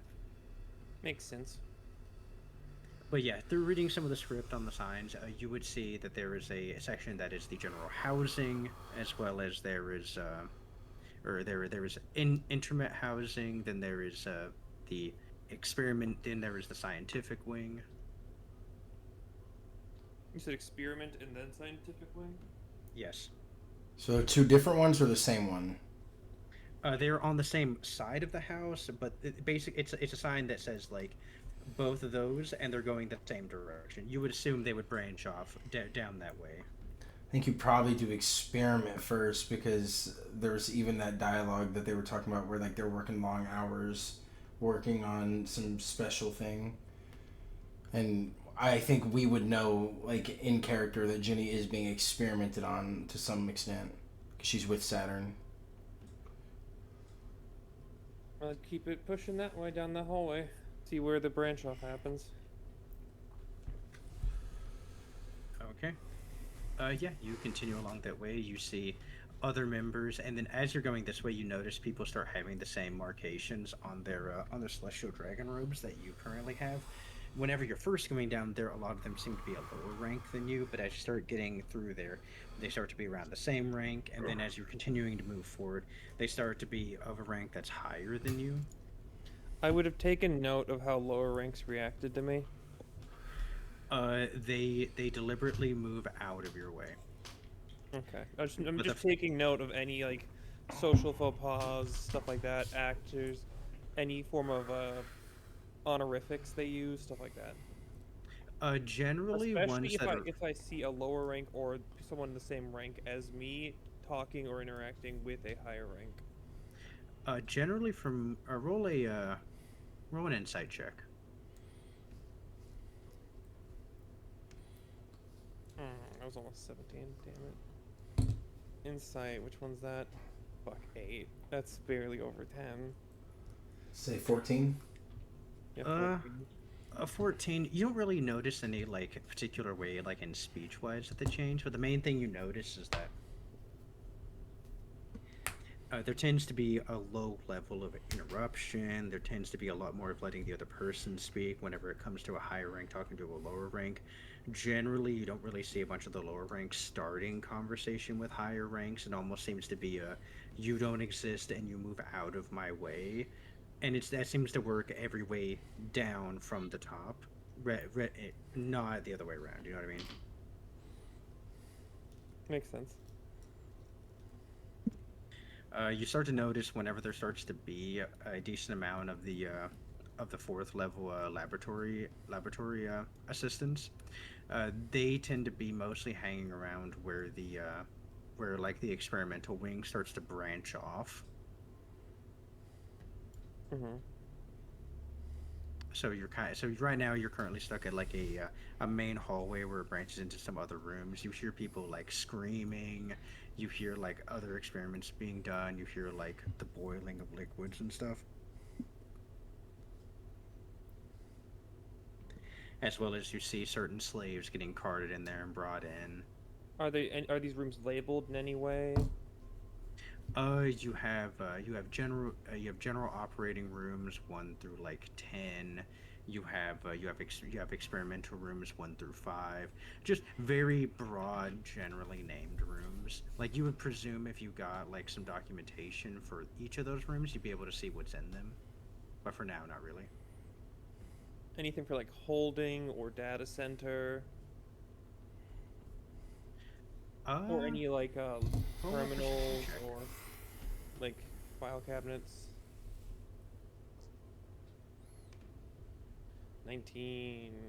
19. You would see the opposite way. Basically, it almost the way tees off. Where going to the left is going to be towards the experimental bay, but going towards the right is going to be where on the script it shows experiment or subject holding chambers. Could I attempt to use, I guess I'd go that way. I would know that Law turned off his hockey. Would I have any inkling of thinking that it would be dangerous for me to activate mine? Roll an intelligence check. Nat Nice. 20. You have not sensed any level of hockey coming from really any of the people you've currently been around. You're unsure if it would like trigger anything. You haven't really. The only people you've noticed with like visible feelings of hockey was that God Knight you passed earlier, as well as a general just kind of feeling you have around you in this house. Okay, so I could probably activate some low-level observation once I'm in the holding centers to look through it quicker. To try to track down Jenny or any Tontata level or Tontata sized spirits, I don't know. Ginny would be easier for you to find just because you've met her before, right? Yeah, so I would know like the color of her spirit, basically. But Tontata would also be kind of easy to find because it's real small. It's just small. Or maybe harder to find because it's small. Who knows? You just find a rat with a really big hockey level. I'm going to be king of the rats. Alright, what are you looking for? Alright, so I was gonna... you said I saw a way towards like the holding cells. I was gonna head that way. Okay, yeah. You end up heading down that way.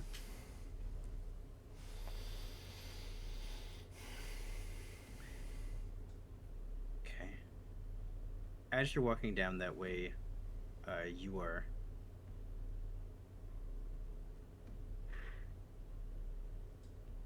that almost got me. Goddamn. That's funny.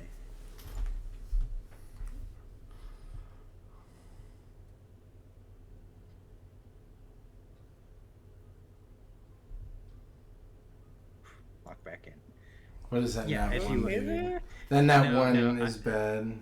No, I generated a picture because I was going for a character, and this thing looks just like AOC, and it almost made me rinse it. Oh, Like I had to like That's quickly crazy. lock in. No, I'm not kidding. No, I'm trying to get a picture for fucking Isabel. Hold on, let me just fucking put this picture in. Oh god. Here we go. If we don't laugh with you, we cry with you. Send a photo. Yeah, no, hold on. Let me just. I'll make one here, custom, man. Oh, you're gonna put it on a token. I thought you were gonna send it in Discord. No, because I fucking love it. I love this as a picture. Oh wait.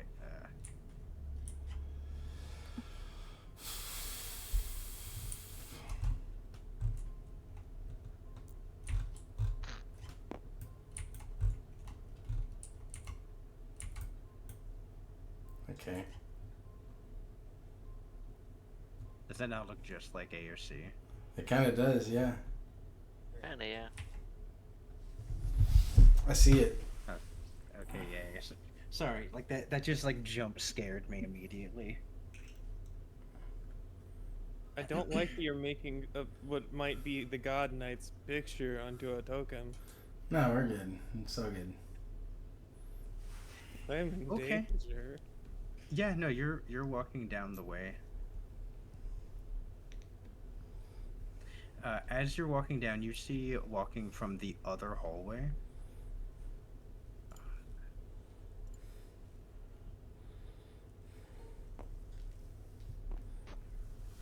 Oh, fuck. Hey, that's not good. Oh, hey, that's really bad. Okay, I've never seen a Celestial Dragon interact with this fucker, that's for goddamn sure. Currently walking chained behind him. Fuck. Okay. You're not stealthy enough for fucking sneaking past this dude. Okay.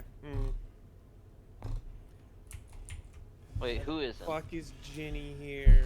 I mean, Okay, if you can I follow have to- them because I have to you were supposed to signal me whenever you laid eyes on Ginny. So if you can follow him, then maybe we can do some shenanigans. Or just not I follow. have to properly address him first and not get fucking eviscerated. And there's no one else in this hallway but us now. That he just turned down this corridor I was walking down. Yes. I think Is there you. anything just- else in this hallway? There are some cards as well as there are the doors that. So basically, imagine it kind of like almost like a medical wing where it's like there are doors that lead to all the rooms. There are some cards. There's even like a. There's even like a couple cards that have like general medical supplies for like quick demand, as well as there are some like other cards that have like replacement like sheets, bedding, and just a lot of like just general medical stuff around. Is he just So there's dart nothing- into one of the rooms? Okay, shush. I'm sorry. I'm sorry. No, but I need like a good excuse to go into rooms. I can't just dive into one of the rooms. You were I- looking for the I don't- bathroom. I think you just walk in there. Shit my pants. I'm just, like, like- I can come up with a reason why I'm supposed to be in the room. I just need to like think for a second. I would definitely. I need to address him properly first because I've seen a saint. I think. All celestial dragons are saints. Oh, This is- okay. a thing to be aware of. This So I is would just be going about my business as long as I don't get in his way, base. Okay. So I would well, probably go. a thing to be aware of. This is the first Guru say. So this is the first Godhead you've seen. Yeah. Okay.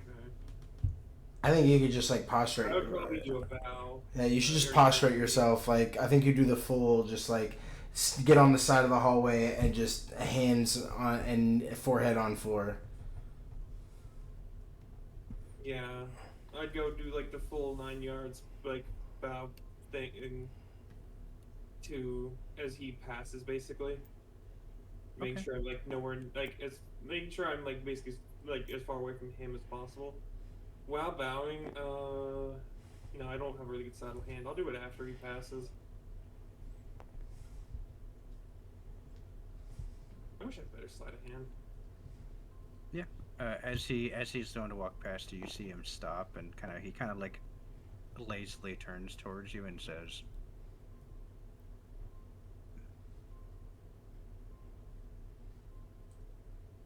"About time they raised some of them with good manners."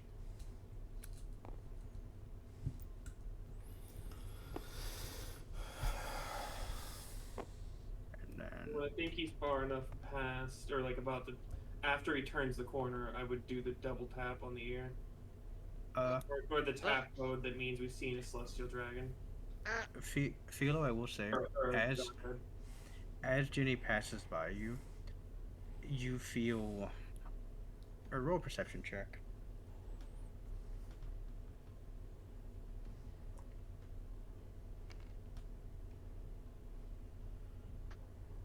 My perception is booty. That's 4 plus 8, so that's 16. No, You that's 12. That's 12. I'm fucking insane. hard to see from where you're currently at, but as you look up and you see Ginny pass by, you feel almost an immediate knot and pit in your stomach as it becomes hard to swallow, as this person that you had met before, who was so full of life, so full of fighting, so full of the experience and breadth of her existence, looks like a walking husk. She doesn't look physically that much worse, but it almost feels like that spark that was in her has been taken away, and it feels like you're watching someone who loved life itself almost be paraded around by some demon that just wants to show the world what it can do to those that cherish it.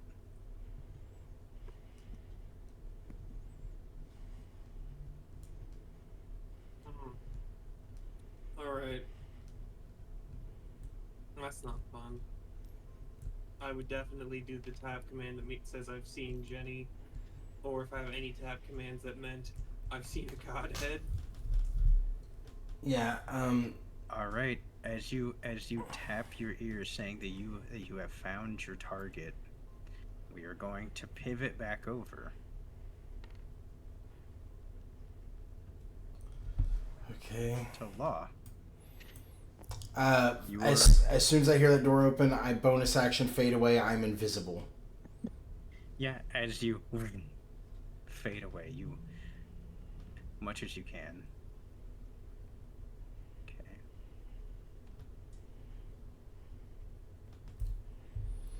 Well, this is somewhat a devil fruit ability, but I'm bending light around me. It's with the class. I'm like considered invisible. Yeah, I got you. Oh my god.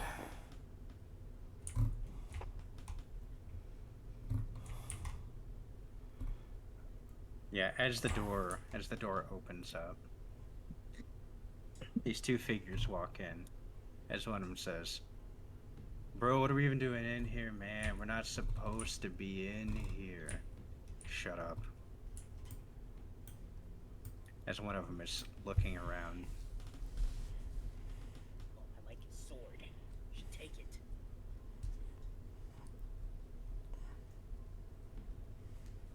I gotta. Yeah, like I was saying, man, just shut up. I got a feeling someone's in here. As you see his eyes just kind of looking around.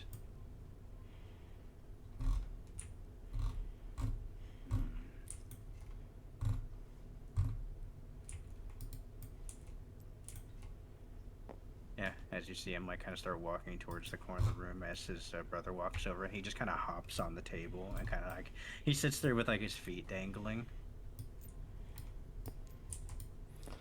As they start walking, because moving doesn't break my invisibility, I am going to just stealthily walk the other way back toward the door, trying to pass them. Okay. On the other side of the room. Yeah.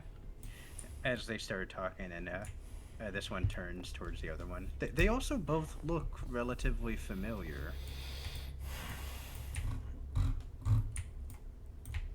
As one turns to the other and says, "So, bro, you know I have a name, right? Yeah, man, but it's called familial bonds. You know what I mean? It's called being friendly. It's called being family. Out with it. Okay, fine, whatever, man. You know I got better things to do than be up in the early parts of the morning hanging out with you. You know I recently got a new lady, slave. Same difference, man. Whatever. You know Mom doesn't like whenever you get them. Okay, fine. Well, she's gonna be dead in the dirt eventually, and I'm gonna be able to do whatever I want. You shouldn't talk like that. Oh, yeah, I know you're right. It's bad for the soul to talk like that. I know. Either way. What I'm saying, man, is I feel like the whole family dynamic is off now. You're all tense, I'm still me, you know, Conrad's all doing his stuff, and now that we got Sis back, it's all fucking weird now. The dynamic's shifted, you know what I mean? Like, we had the 3 brothers and a mom thing going, and now we got all this. You know what I mean? Like, it just feels... I just need to know you're still on my side, man. Law, roll an insight check. Okay.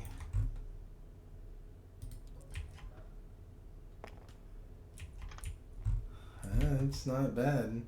Let's say, wow. I'd say 70. 70. You can tell this other brother, one's not sitting on the table, is not really listening to the one that's talking to him. Like, you can kind of tell he's doing like the half non-committal, as he's like still really searching this room for you. Like, it's kind of weird that like he was able to have this kind of weird sixth sense. Mm-hmm.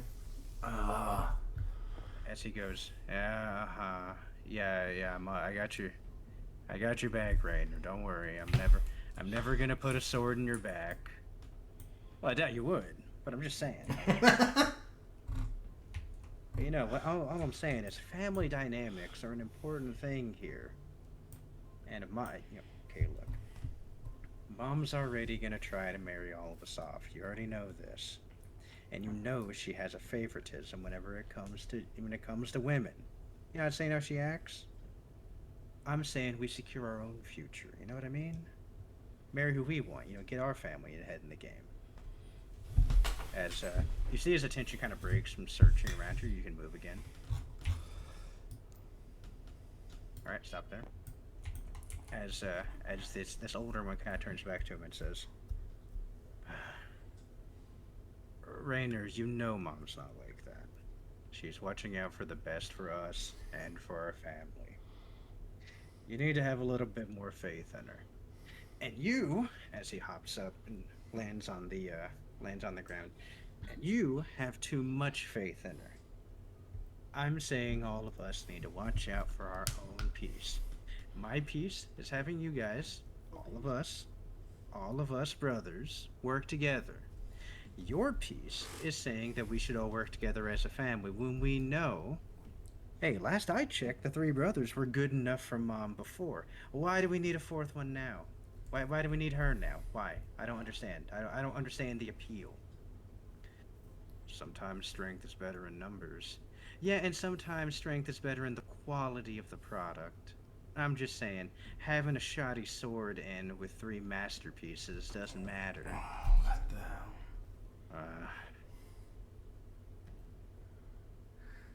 You may move again.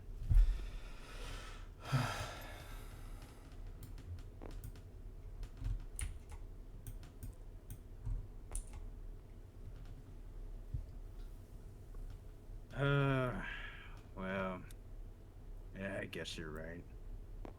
Come on, let's head out of here before any of the Godheads show up.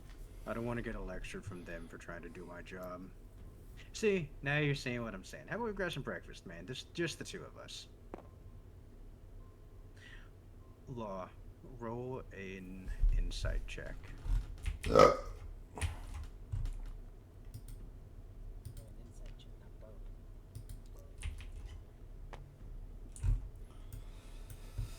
It is a 67. You're close enough. You can smell them. As you see them both, one of them smells like a horrible cologne. The other one smells like forge fire and soot.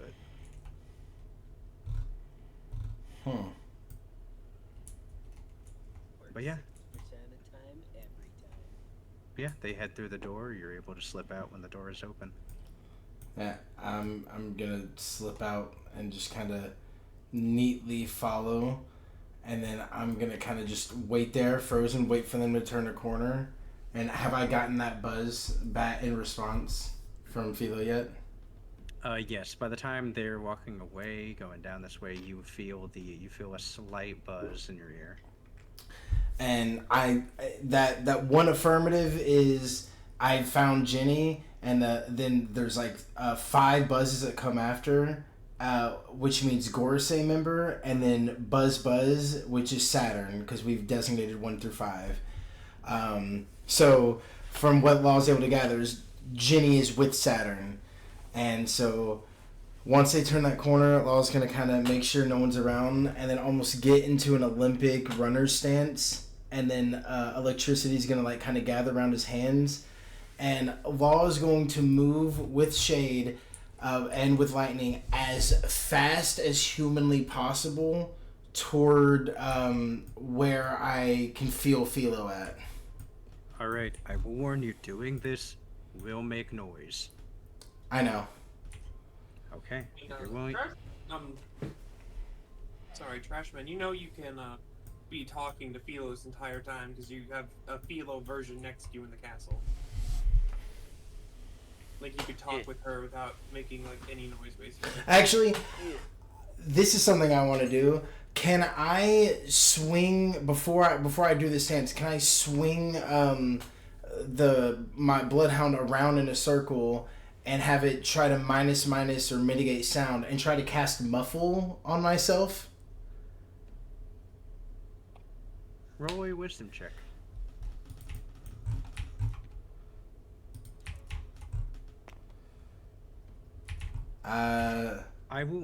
I will say this will be able to minus the sound you produce, but the small sonic boom that's gonna happen would not be mitigated. That I understand. I'm not trying to have tiles shatter and a whole bunch of sound reverberate from that. The sonic boom I can't avoid, but maybe I make it more of a boom. You know, I want to make it more of a boom than a boom. Or the way I was gonna do it was it's gonna be a boom, but there would be no discernible way to tell what direction it came from. Perfect. And what direction it's going? Yes. Perfect. That's what I want. You've been a celestial dragon shooting somebody. Yeah. Okay. So that is a total of 32 with my wisdom. I have inspiration charges if I need to re-roll that, but a 32 for. No, that's What fine. are you rolling? Just a wisdom check. Okay. Then yeah, I'm booming toward Philo's location. Yeah. These two will hear it, and it will take them some time to work through. Okay. Yeah. Philo is gonna go ahead and use a skill bonus cookie. Okay. Minecraft eating noise. So my base movement speed is 180, and then what does my shade at this level do? Because I'm shade expertise. Three times your base. So 180, and how far away is the Garcia Estate from Pangea Castle? Not far, right?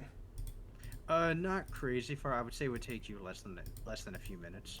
Because with that full movement, also, how much am I getting boosted from electricity, or is that just in my base movement? That's in your base movement. Okay, then I'm moving 540 feet every 6 seconds. Yeah, I'll say it will take you less than 2 minutes to get there. Okay. This is also gonna it would take you less time than that, but you're trying not to alert everyone immediately. Well, yeah, I'm also doing a thing where, like, anytime I would collide with terrain, I'm, like, zipping to a conductive part, zipping through it. So there are parts where I'm slowing down.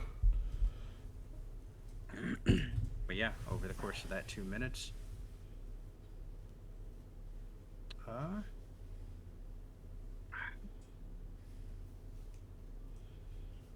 Joseph, are you all right? I was thinking about swapping over to you for a second, but I'm good. I think- I was just okay, I'm writing thinking- down my ideal turn order shit. okay. Oh yeah, you're good. Do you want to cut to Philo, since I'm kind of on the way? Yeah. I was okay. Yeah, we're gonna cut to Philo. Saint Saturn has just passed you by. With Ginny, your primary target. There, her. Just when you're done, I wasn't ready. Sorry, by the way. I meant to say that. Okay, yeah. Okay. Yeah, he's going with Ginny, your primary target, and he's heading towards the experimentation wing. Trashman, I had a quick question for you. Yeah. Do you have observation monkey? No. That's unfortunate. Because it would have been really nice for you to have that for looking for your daughter.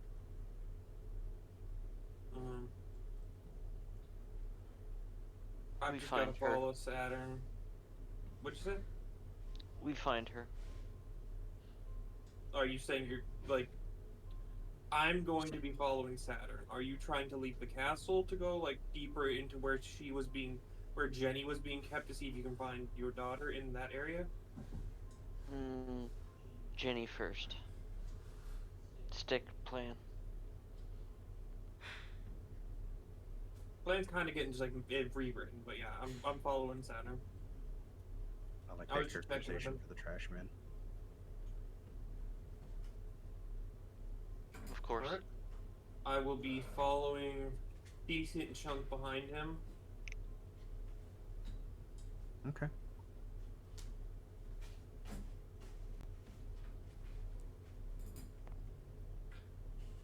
Yeah, you follow him a decent ways into the experimentation wing.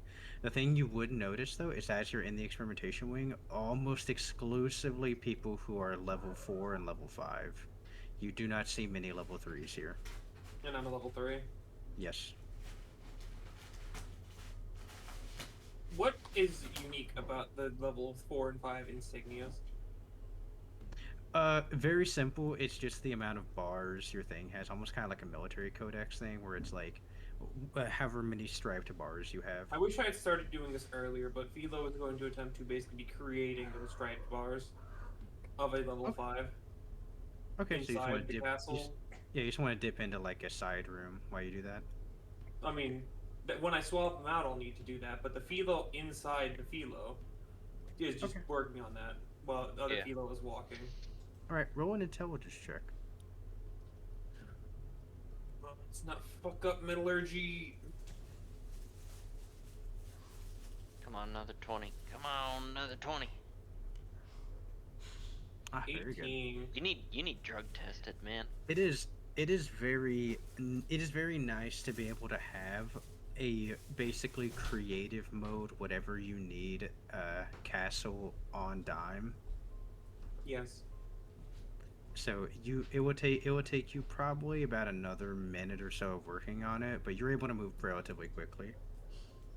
And I guess I would most likely have, like, I'd have full hands on deck, everybody helping me inside the castle, make this as quickly as possible. Like, I could have, like, him chew up any material so they melt quicker, and the robots helping me, like, just everything's being, like, fully done.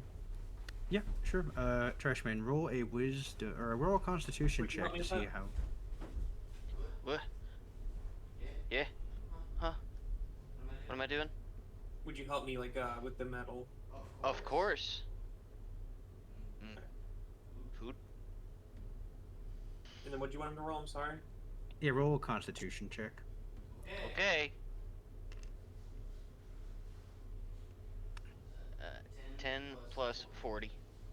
50. Yeah, Philo, it's always weird to see the trash man work with this, because you basically put like a lump of of like raw material that's in front of him, and then you see this little tiny creature's mouth becomes gigantic, takes a big bite out of it, and then like his giant enlarged cheeks chew it, and then whenever he spits it out, it is a perfectly workable ingot. Awesome. There go. I'm gonna wash this first. No, I don't have time. Alright, yeah, I would just get to work on that. And just basically trying to do that, and then whenever that's ready, I'd activate the spell to do the quick change thing. Yep. That we talked about. All right. Yeah. Enough time goes by, you're able to swap that over. Are you giving yourself level 4 or level 5? Casting of this? No, level 4 or level 5 clear. Are you trying to be a level 4 or 5 technician? Still level 4s and 5s in this area, but there's less. Yeah, there are less How many 5s. level 5s have I seen in? You've seen 3. I'm going level 4. Yeah, pick 4. Okay. I just wanted to make this like, are there 50 of them or are there 10? I'm trying to No, think. and you've seen about 40 or 50 level 4s. Yeah, because like at that point, especially with how these people act, you're not gonna remember someone below you. Yeah, we also don't know how much the level 5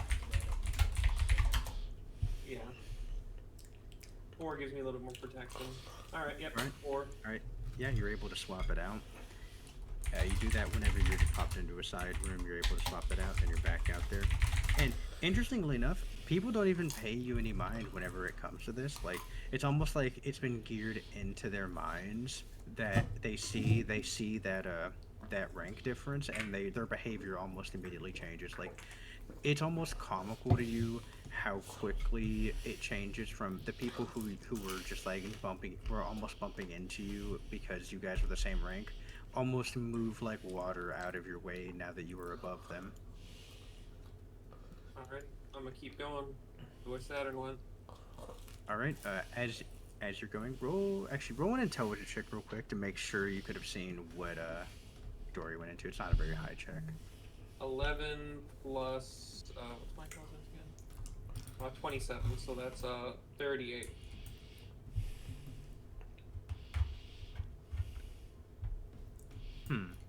38. Yeah, you would have seen he would have went into door 3. So head through door number 3.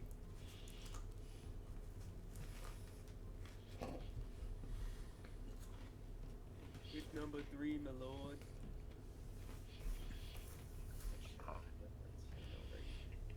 All right. I haven't seen Shrek in like a decade. All right. I will say as you were about to go into number 3, Law, you would have zoomed and stopped on the roof. So it's like above us, basically. Yeah. Okay. Do I feel the hockey presence of J. Garcia Saturn?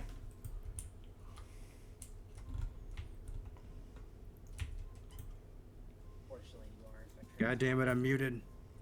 Yes, you feel a powerful hockey presence underneath you. You don't know exactly who it is, but you also notice as you look up, the sun is starting to crest over the horizon. When it says room 3, does Philo know what because Law wouldn't know, I'm just for dramatic irony. Where's Philo being taken? Do we know? Like in terms of the wings, in terms of what we... Station room. Philo or Ginny? Ginny. Ginny was following behind Saturn. Yeah, right, but where's she Like, being... I'm going into room number 3. Do I know what room number 3 is? It's basically asking, like, would I be able to tell from any context clues? Oh, no, I was saying you saw Saturn go into room 3. No, right, we know, but like, But what... I'm going towards room 3. Yeah, like- Would I be able to look at it and see, like, what this might be? Yeah, would there be any room, because, like, she was able to figure out where the wings were and what wings. Do we know what... Oh, the signage. Yeah. Yeah, like, what is room 3? Has she been taken to experimentation? Has she been taken to personal headquarters? Oh, no, yeah, no. This was taken. Saturn was going down the experimentation hallway and went That's into right, room yeah. 3. Yeah, the third room Okay. in the experimentation wing, yes. Yeah. Okay. Alright. I'm sorry for being unclear on that. No, you're good. I don't know if Saturn experiments on her personally. He might just unchain her and leave. I on this rooftop, are there any conductive materials that I can try to just seep through the roof? Maybe like a lightning rod. There is an electronic dish that goes to the transponder snail network. Yeah, I'm obviously not trying to disrupt it. I'm just trying to use the metal of it to get through the floor and get out from on top of the roof. Oh yeah, you're able to pass through it. Okay, and then once I'm kind of like, yeah, like I feel like I would have like eventually navigated. Have I met up with Philo or no? Philo, you're still currently outside the door. Okay. In the hallway. It's like over here.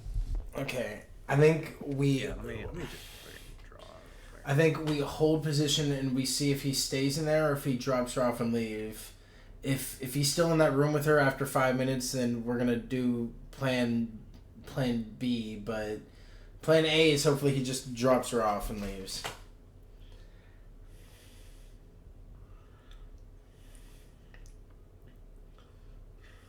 Okay, so are you in the hallway or are you still on the metal? I would have gone through the metal, and I'm still kind of stealth moding, but I'm trying to like get back to where Philo is, but I might be on the opposite like kind of side. I don't know how like kind of where position laid out, but if I can reconvene to where Philo is, that's great. If not, I am kind of navigating toward that big hockey presence that I felt with Saturn. Okay, roll me just one more stealth check. Alrighty. I'm over here. Don't forget about the bonus. Yep. I have advantage.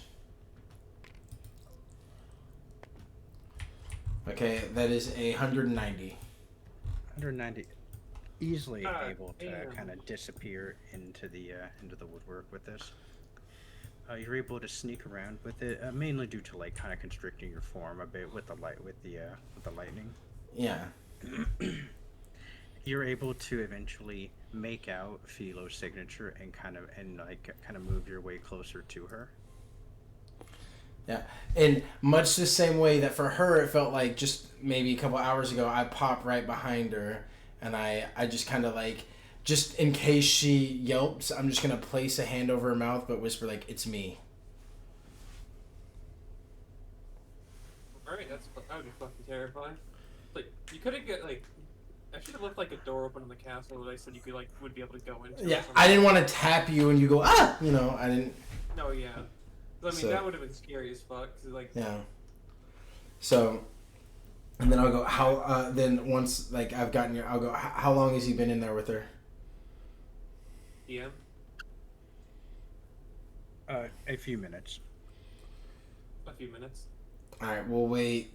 We're going to just kind of stealth position right here and wait 3 minutes outside this room. Alright.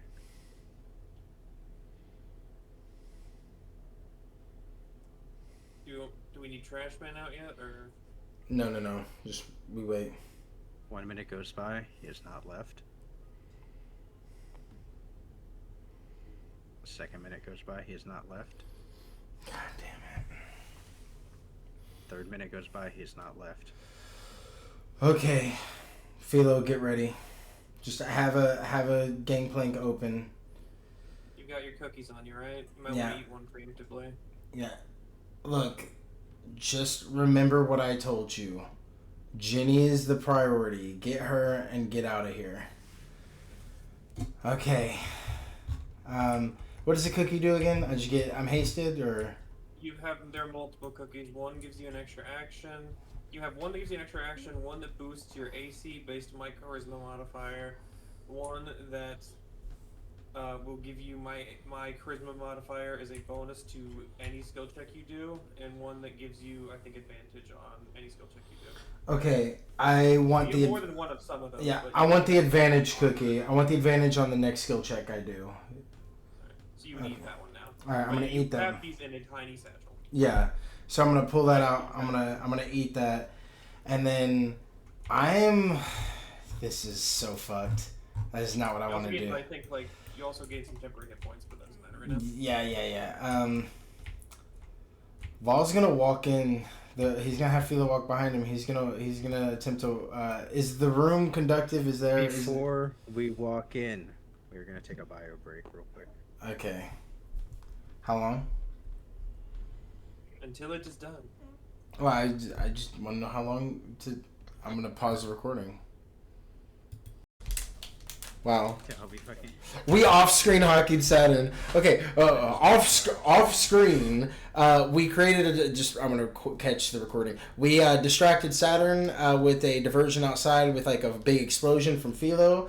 Then Law cut Ginny off of her chains, slashed a hole in the wall, and then moved Philo to the trash man who had eaten Philo with a munch fruit. He held out his tongue. Philo opened up a drawbridge, and we threw Ginny in there, and we are currently seeing if we can use the rest of Law's movement to get the fuck out of here, and now we can cut back. Sorry. Yeah, he's gonna use this. Alright, legendary action. Jesus Christ. He's going to use legendary action, Dark Ritual Preparation. What? Already? Okay. This gives him three dark ritual counters. Okay.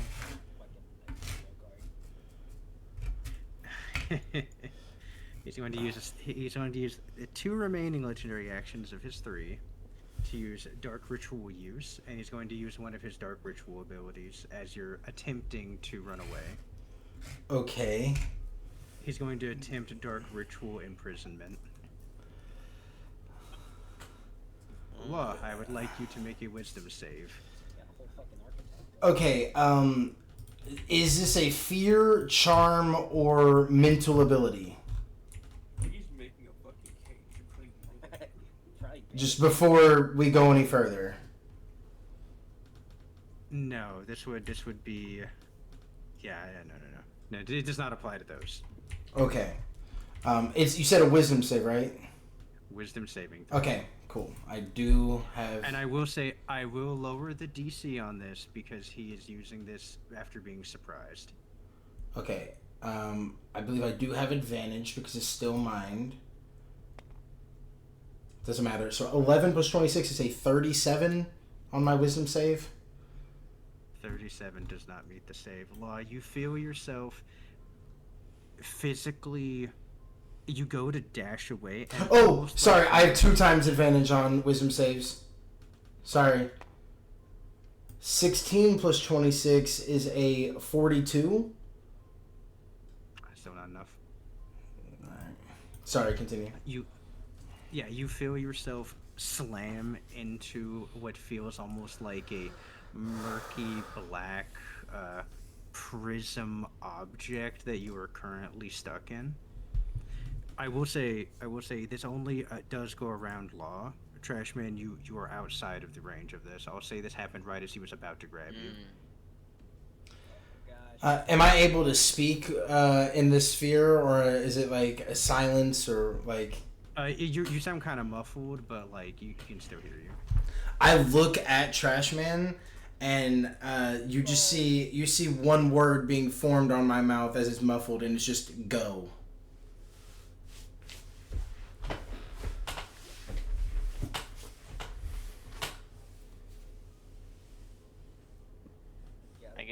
I guess I just go then. Right? So that was the play. He has told me to go. He told you now, and he told you guys before.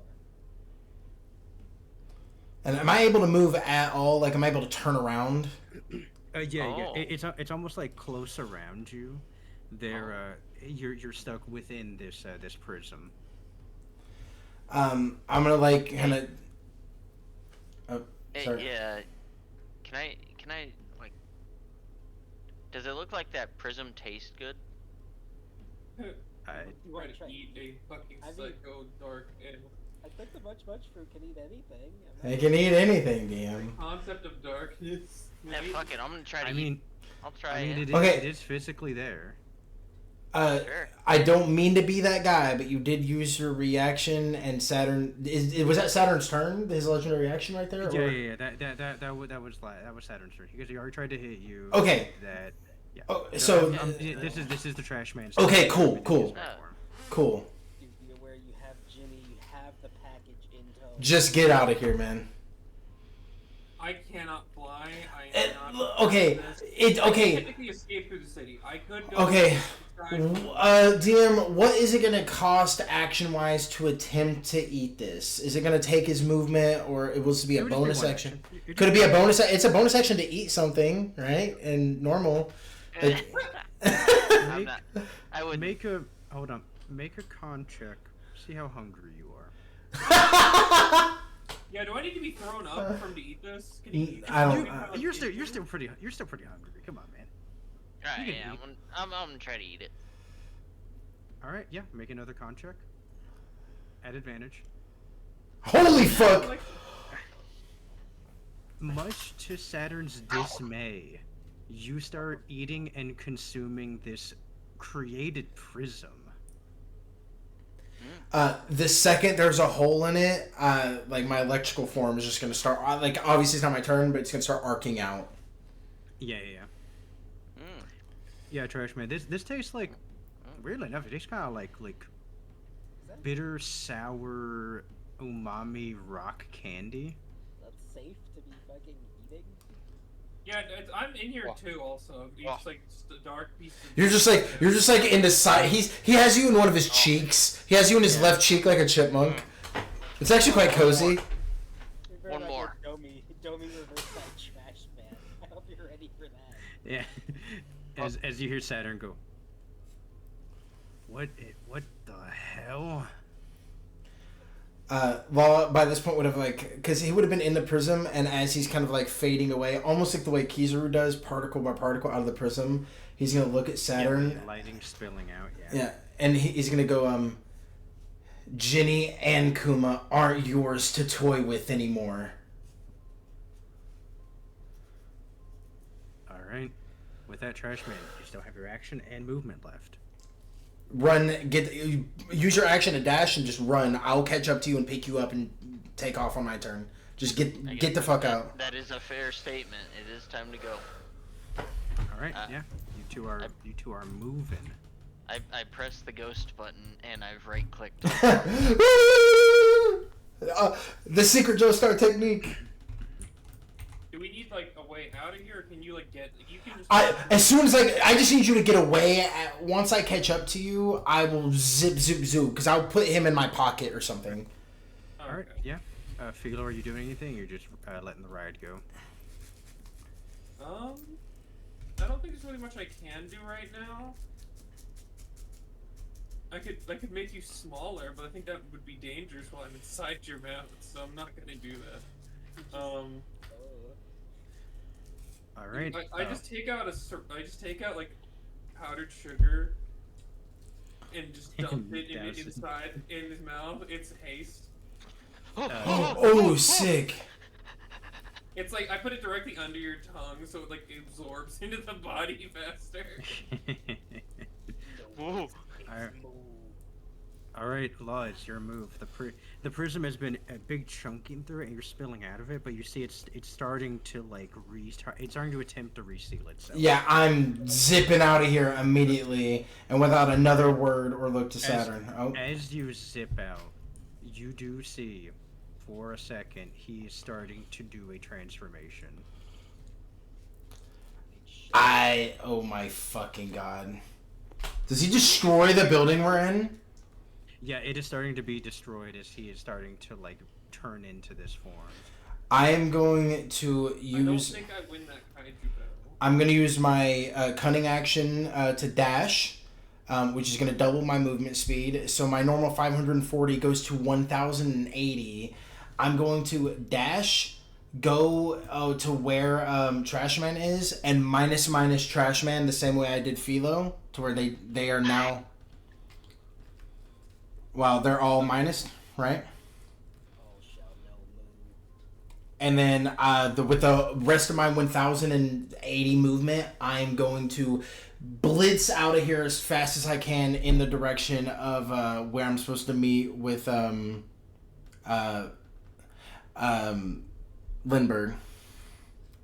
All right, one last attempt. Let's see who knows. Who sees. So close to a 20.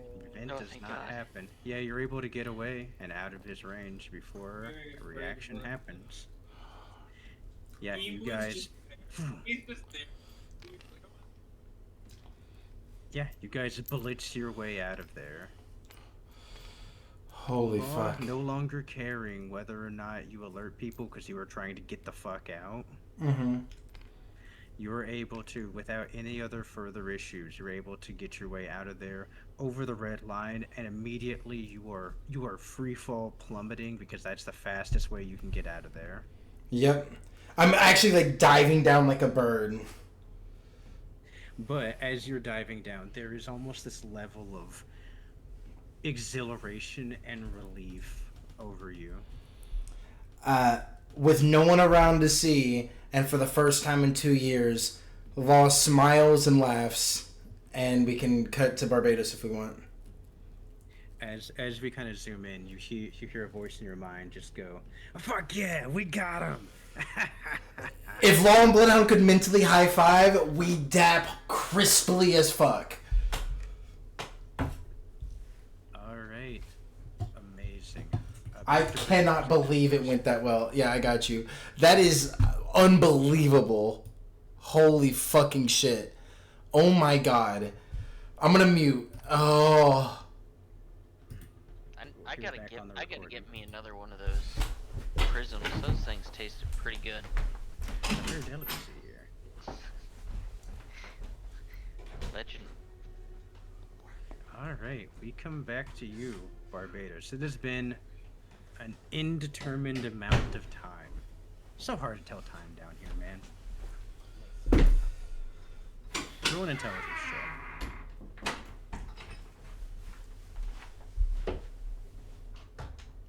It's so hard to tell time down here. You can't even. You're not even able to properly scratch it into the wall. And even if you did, you'd probably lose count or like count too fast, and you know.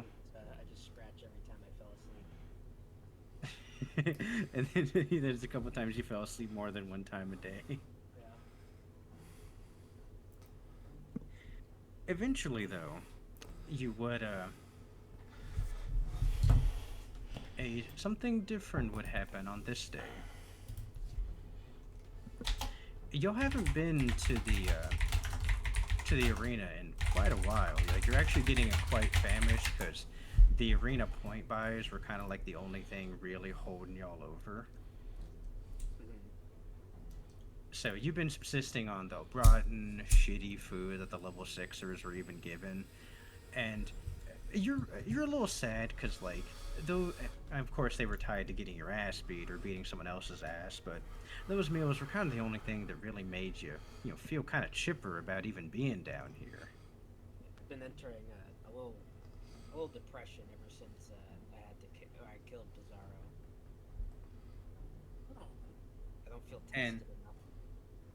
Yeah, you don't feel tested. You haven't had a proper meal. It's almost and like they're just having you wait in here. But the waiting is honestly the worst part about it because it's like, what do you even to do?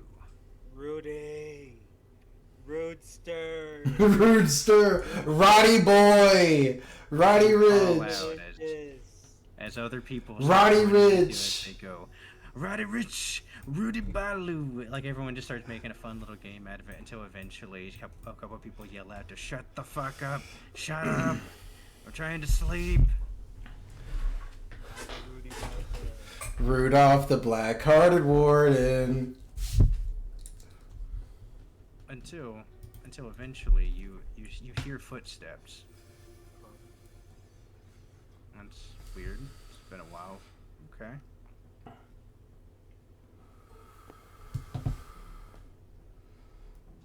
I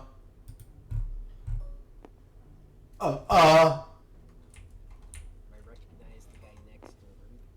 Oh. Oh no. This is not good. You walk over and, you look over and you see, in chains, you see Rudy.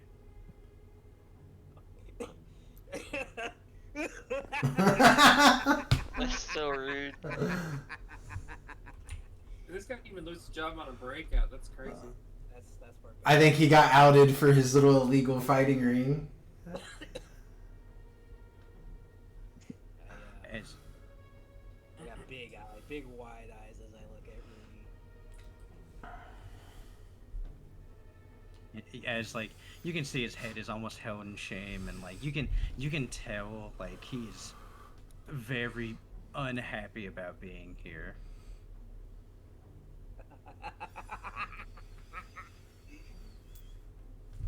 Yeah, they walk over to your cage. Shiryu looks over at you and says, "So, this is one of the ones that you had fighting for you." He was better than me? Rudy, you should have. He looks at you and says, "No, what I said was you're one of the ones that was fighting." Oh. I mean, my eyes like look over to the side. If it wasn't allowed, then no, I wasn't. I'm just purposely telling the worst lie possible. Yeah, as Shiryu goes, "Well, I gotta thank him and you. That's one way to get a promotion." Rudy, you lost your job? I'm pointing at him. I'm going through this cell. My hand's kind of like, I can't move it because, I'm shackled. I'm pointing at him. You should ask Shiryu if he can be your soulmate. So Shiryu. I'll treat him real good. Well, I got 2 points of order for you. 1, some good news, and 2, some bad news. I'll give you the good news first. Say hello to your new cellmate. Yeah! As they unlock the door and they kick him in. Let's go! There's a decent chance we end up having to fucking free you both now. That's great. He's just right. His back is facing my chest as I'm just looming over his head. You're gonna be the little spoon now, boy. Don't drop the soap. He runs for, he grabs thing. He goes, "Guys, you just gotta explain to them it was a misunderstanding, okay? Every warden has done this the entire time. You're gonna do it too, Shira. You don't fuck me." Put my hand over his shoulder. Rudy, it's rude to talk to the new boss. My grip gets a little tighter on the shoulder. No.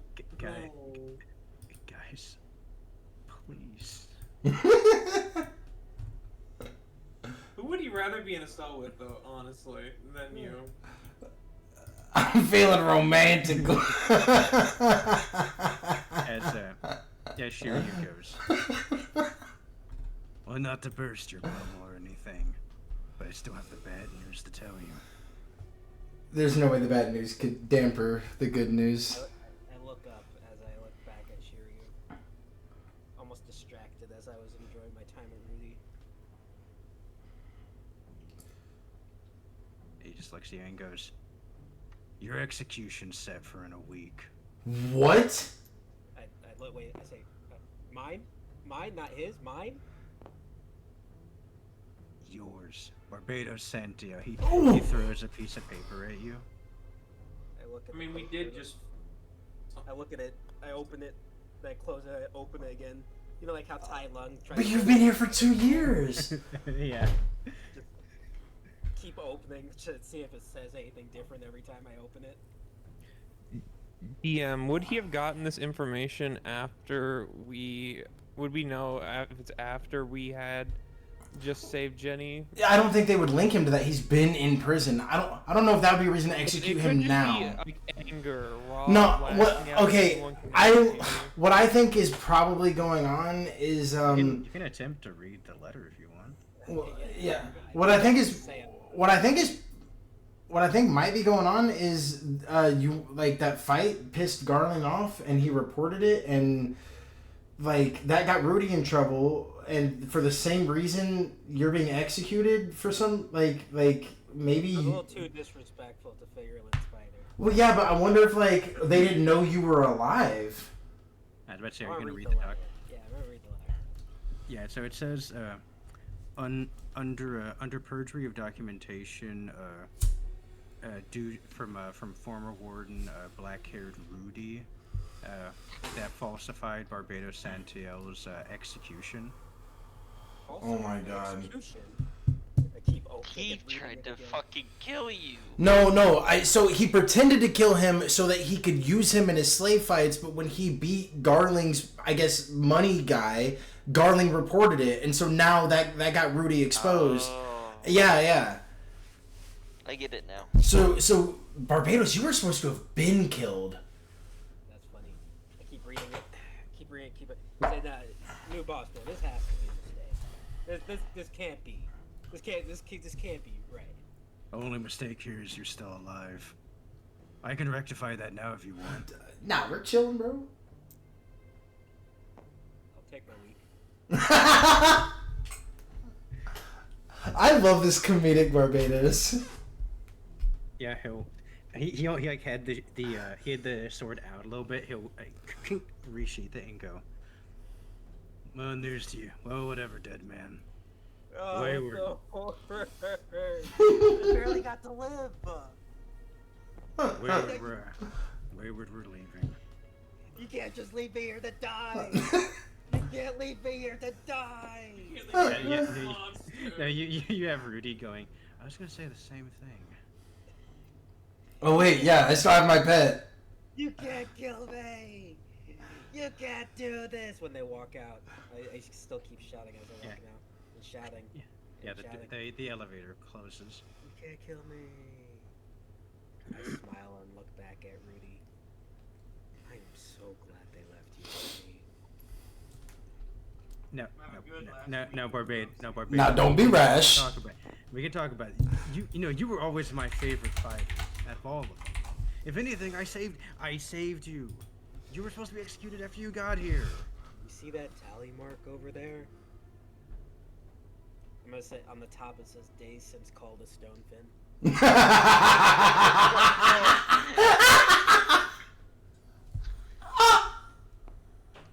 Well, I mean, there's people in the world that would call you worse things. So if anything, I was trying to make you more used to it. You know? Like what? Rudy, More used to it. Rudy. You should know the best part. Honey. The best part about level 6 is that nobody knows you're here. And I squeeze his shoulders tighter as my jaw begins to unhinge itself. Oh, And nobody knows you'll be gone. oh. Are you gonna fucking eat him? Yeah, he can't use his devil fruit power. I'm gonna go to eat Rudy. You ever seen Dark? Oh my God! You ever seen Pitch Black with? Yeah. Yeah, I know exactly what you're talking about. That scene where that one dude. Oh, swallow him whole.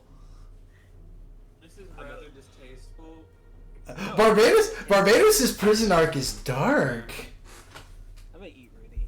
I'm gonna eat Rudy's head off. Yeah, make a contested strength Just check. venomed him. Okay. I got advantage on strength checks. Oh, Rudy. Yeah, no, he just. Yeah.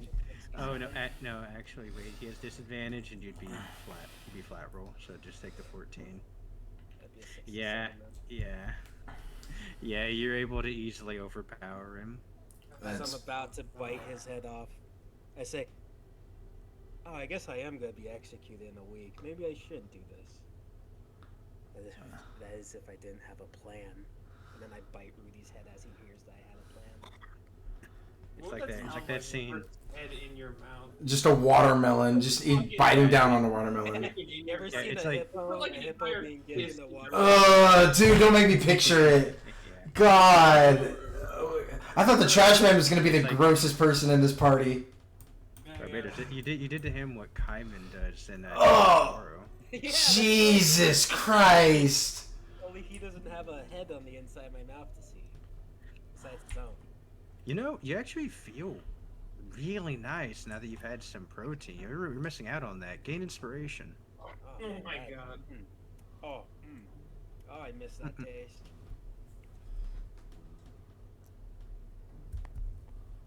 Let me just add something here. You can keep all your corpses in your fucking dark. That is room. true. Yeah, you can now transform into Rudy. My castle. Just adding that there. Did you- Did you add pig? But he still gets to keep it. Oh. No. Okay, no, sorry. Yeah, you hear from across the other show. So it's what? What the fuck? What the fuck? You are Oh, fucked in the head. Oh, sorry, I forgot anybody else was even here for a moment. Yeah, we're all here. We've been watching the whole thing. Jesus. Oh, you guys really opposed to that, huh? You Nah. guys really opposed to that. Now, as you hear Bullet say, "It's a shame. It's a shame I couldn't take him into the ring." There isn't any ring anymore. Apparently there's no rings anymore. I'm to be killed in like a week or something. It kind of sucks. All right. It's a we're bummer. gonna- It's a bummer. We're gonna fast forward just a little bit. It has been a few days. Oh God. Rudius. We're gonna fast forward a week. You are killed, Barbara. No. Yeah, it's been a few days. You come out of your stupor as you've been waiting, as you hear footsteps. Although, weirdly enough, you didn't hear the elevator. I look around. Who do I see? Second.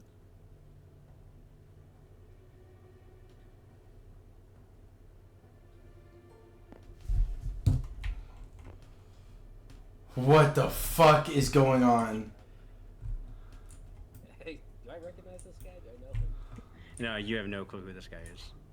I just faintly look up. Are you being escorted to Marineford already? You should be on the day of your execution, like Ace. Now my tally wall is days until execution, and I have a stone fin thing scratched out. Yeah. Yeah, you worked that one out. You moved on. Hey. Yeah, this what looks like a vice admiral stands before you as his arms are behind his back, and he says, "Well, hello there." I raise an eyebrow as I say. I kind of like faintly look up and say, "What can I help you with?" You ought to come with me for a moment. Like out of my cell. Yes, we have a room waiting for you. Okay. Yeah, he undoes the lock to there. He still has you like chained up and everything, but it's only the one guy. He loops a chain around your arm thing and says, "Now you know the rules. However many feet back, and you follow me." Okay. Quick question. What's your rank? Vice admiral. I look disgusted, like not even entertained by that. Yeah, not even an admiral. I killed an admiral. There's no nice respect. I say okay. I follow you around. All right. He walks you forward. He even walks you to the elevator where you guys are gonna be leaving level 6. Nice. Now I'm looking real quick. I'm looking back towards everybody else's cell. Trying to figure out. I'm like real confused as to what's going on. Yeah, and he eventually he guides you to. It's basically a level in between the two. It's almost like some holding rooms. And he takes you in there and he brings you to a room and goes, "All right, right there. Just have a seat." I look around, left, right in the room. I guess I go towards a seat, pull out the chair. It's very small, too small for me, but Oh, you know what? Fair enough. You actually see him leave the room. With you still in there, he just leaves the room, comes back, brings a bigger chair, sits you in it. Okay. Thank you. Of course. He's like, left hand, please. I put out my left hand. Yeah, he attaches it to the chain on the wall. This one bound very tightly. Oh, that's just rude. Oh, you gotta take the precautions, you know. Yeah, I hope you know I could very much kill you. I mean, that's just quaint to hear. Right hand, please. You got it. With my right. Attaches your right hand. He goes, left leg now. Oh wow. Is there like anyone like higher around or? I'm as high rank as you need. Right leg, please. Oof. Okay, put the right leg. No, but like that's a little bit. Attaches that one. Attaches it around your waist, and he goes, okay then. One more moment, please. You see, he leaves for about 2-3 minutes. I He give a little. While he's gone, I want to give like a little forceful pull on the chain. On the wall. Very, very taut. You're not able to move them barely at all. Okay. He comes back with a varied plate of tools. What? Torture? He goes, all right, now they normally don't have me do this part, but I'm here to collect a little bit of information. I'm pleased to make your acquaintance yet again. Hello. So, I would like to ask you a few questions. If you can get me the information as quickly as possible, I'll get you a proper meal and you back to your cell. There's a weird aura going on here. I feel like there's like a, or if I don't do something, something happens kind of a feeling going on. That's what I'm telling them straight up. Well, we'll cross that bridge when we come to it. Now, Okay. what do you know of the many-faced law? Oh. Faced law.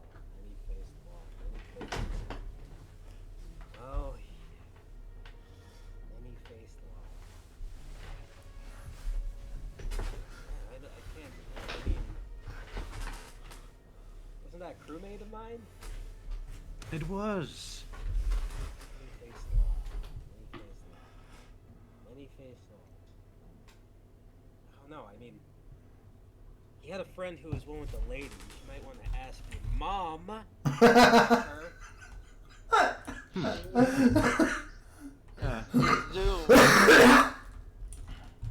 Funny.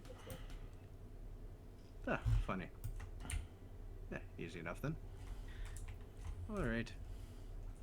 You're going to see him as he starts to grab what almost looks like a large amount of steel-laced, they almost look like little bits of like chain-mailed cloth, like cloth sheets. And almost like they're interlaced with what looks like almost like steel wool, where it's just like scraps of metal that's in there. And he says, no, what we'd normally do for some prisoners is we would do a thing called waterboarding. But the problem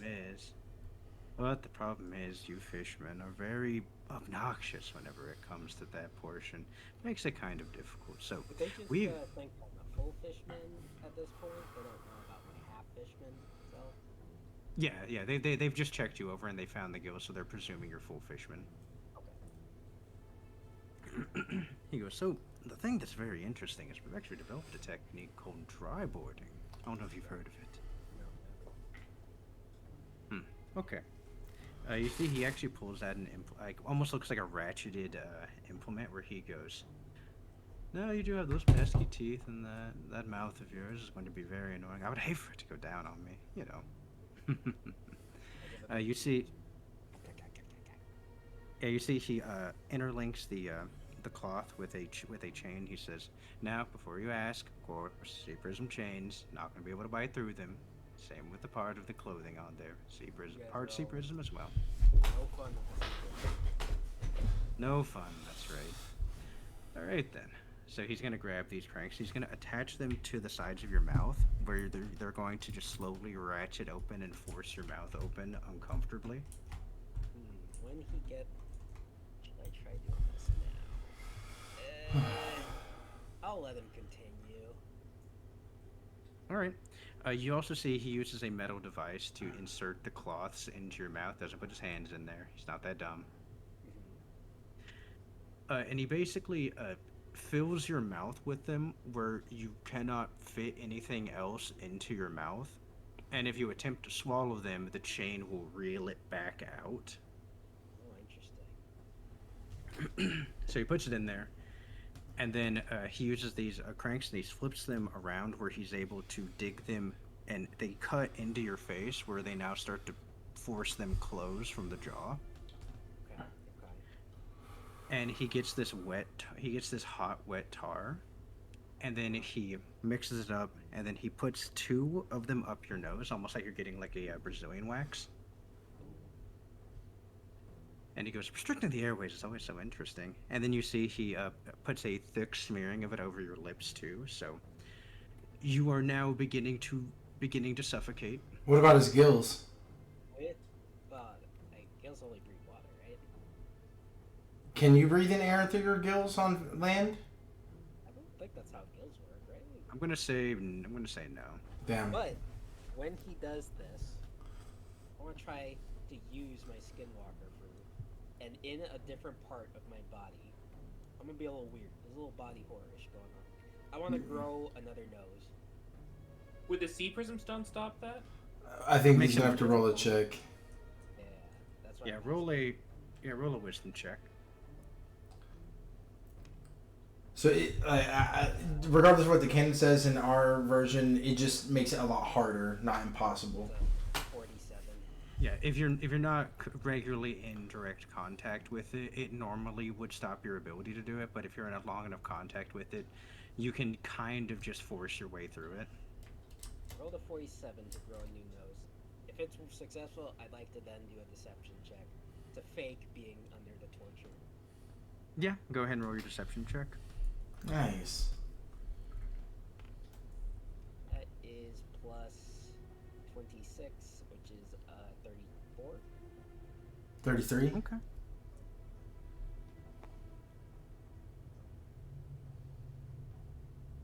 All right. So about a Sorry, I was just gonna say I'm gonna like muffled, like kind of pretend I'm suffocated. yeah, it's like a minute or so before it goes by into that acting before. Roll an insight check. I don't know what's he.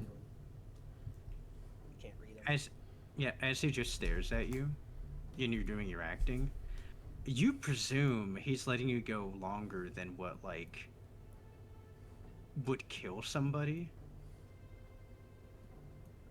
I'm kinda like muffling, please, please, to see if he'll kind of like let go or undo the process a little bit to see if he'll want me to talk some more. Yeah, he'll rip the wax off, or he'll whip the tar off of your lips. I shrink back, or I have that nose absorb back into my body. And he says, obviously you have some kind of method of breathing aside from that. Are you trying to your kill paw. me, or? No, just trying to get information. So, as he'll pull the cloth out of your mouth, where did you first encounter the many-faced law? What? You're asking me questions. Where did I encounter them? Why do you guys want to know about law anyway? He's the first one we're asking about. First one. You care about the others? Are you You wouldn't be telling me you're so inclined to maybe do harm to my other friends, would you? How about we resume what we were doing then? You're gonna see he's gonna pull out a. Yeah, he's gonna pull out a set of pliers, and he's gonna go. Preference: fingernails or toenails.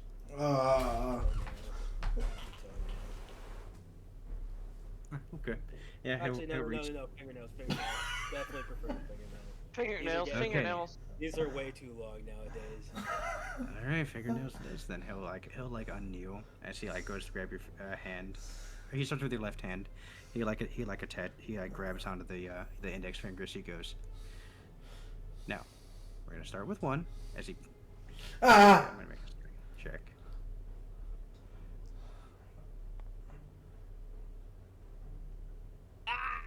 It doesn't cleanly tear off. I only got it about halfway where it's like still hanging out partially. He says, "Oh, so sorry about that. Let me just." I don't think you're sorry about that. And he'll rip it all the way off. So, where did you first encounter law? I'm trying to think. You know, it's so hard to remember when I got your ugly mug in front of me. Pig. Oh, Barbados. Yeah, he'll rip out the second one. Where did you first encounter law? I'm kind of like I mumble what sounds like an answer. Yes. A little closer to here. Not too close. He knows it's safe distance. Yeah, he'll kind of crane his neck a little bit. Yes. I want. Should I try this now? Thinking about it. I want. Yeah, you know, I'm gonna use my skinwalker fruit to kind of elongate my neck a little bit. And I'm gonna try and bite his fucking jugular as he gets a little closer. Okay. Yeah, roll a wisdom check. That is a 44. Yeah, you're able to manifest it. Make an attack roll. Is that advantage because he hasn't expected? No, standard roll. I'll tell you why. It's an 8 plus my proficiency, 21 or 20. Yeah, 21 plus my strength mod for a bite attack. All right, he's going to use his ability, legendary CQC. And as you go to do that, with this strange technique that you have not even seen anyone use, he almost effortlessly does a tiger palm to your chin, which closes your mouth, and immediately does a knuckle strike to your neck, causing you to immediately gasp for air, as he elbows you in the solar plexus. Can't blame a man for trying. Discombobulated. As he says, that's how you were doing it. Tenacious power. But, still, doesn't answer my question. Do you wish to lose a third finger now, or are you gonna give me so effortless to give me this information? I kind of chuckle. Just where he's from. It's not like we can do anything with that. I chuckle a little bit as I then look at my hand and say, I told you those nails were long anyway. Shame. So much a shame. Oh, Barbados. Yeah, Barbados, we are going to say, what I'm going to do is instead of repeating through this whole thing, we are going to cut to 4 hours later. I'd like you to roll a wisdom save, and if you roll below a 10 on the dice roll, we're going to roll a con save. Okay, that's fine. Yeah, roll 3 more. Oh, every hour. Second Nice. hour. You're good. Nice. good. No. Inspiration. Inspiration. Okay. Yep. So strong. Okay, yep, 4 hours. We cut back to you. You are bloodied, you are bruised, you are cut in many places. You have multiple fingers broken, you have many cuts laced with salt and what looks like fucking he brought fucking lemons in here? Not lemons. You also see he's like working through tools and he's like I have never seen someone withstand 30 minutes of sandpaper to the nipples. What the fuck? This guy just coming up with shit. He's like I'm gonna look at him. And I'm not gonna say anything. I'm just gonna look and look and look until he asks why I'm staring at him. Just quietly. oh, what is it? Just remembering your face so when I get to kill you. It would be so good. As he sits back in the original chair that was in here, he sits in at the backward style. You know, it's really tough for me to really feel the power when I know you won't kill me here. I'm set to be executed in, how many days has it been? Anyway, that's not important. I'm set to be executed, and I know how public executions work. Kinda need me to be executed publicly. You see him smile as he says, "If I worked with the Navy." What? Is he like a sword member or something? Well, I don't think sword exists. He could be a CP, yeah. I look at this guy and I say, you cannot be related to Cypherpole. No way. No how. Don't even know you. And I know people in there. As you see him go to stand up, and he says, "Last time, where did you first encounter the many-faced law?" Spit on his cheek. Oh. You see him as you feel throbbing pain all throughout your body, all your fingernails and toenails dripping blood.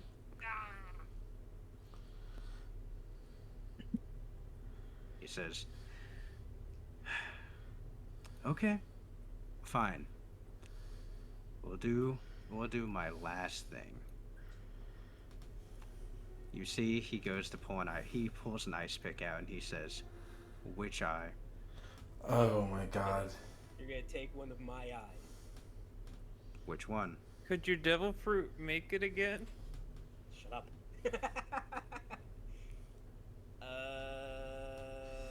Just tell him it's okay, Joseph.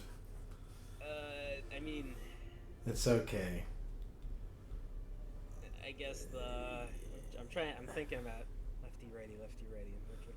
You took 4 hours. No one would blame you. Your nipples will never be healed Oh. fully. Good choice Okay. on the left one. Good choice. Yeah, he's going forward towards you. He even stands up on the chair. I keep smiling at him as he's about to do it. All right, make an insight check. Okay. Still can't read him. It's hard to read. Cannot read him. You have in full faith in your mind that you are about to be blind in one eye. As it stops. I open that one eye with the pick right in front of it. You see him as he withdraws the pick, steps off the chair, moves the chair back to the table, sits his pick onto the tool bench, and he says, "Excellent work." Huh? You see. Huh? Go Alright. on. You see him grab at his face and pull it off. What the fuck?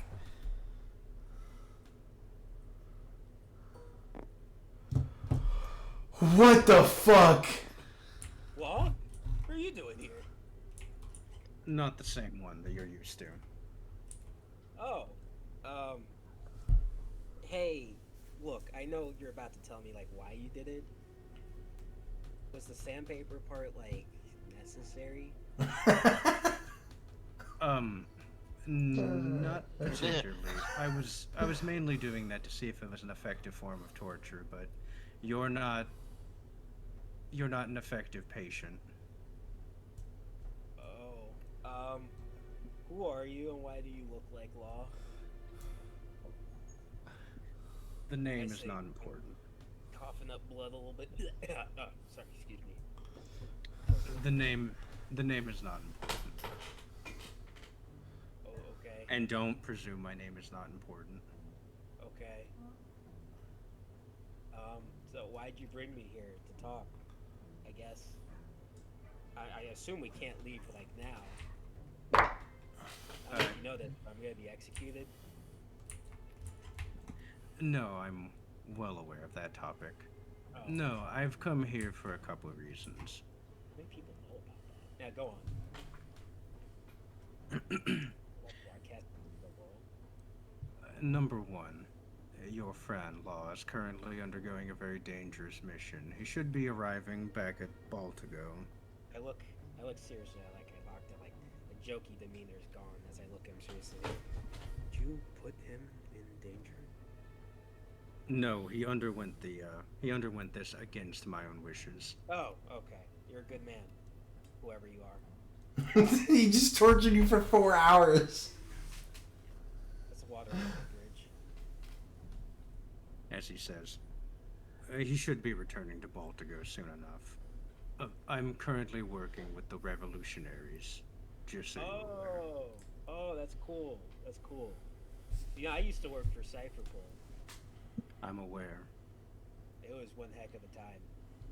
I don't work with them anymore, obviously. I'm aware. Oh, that's good.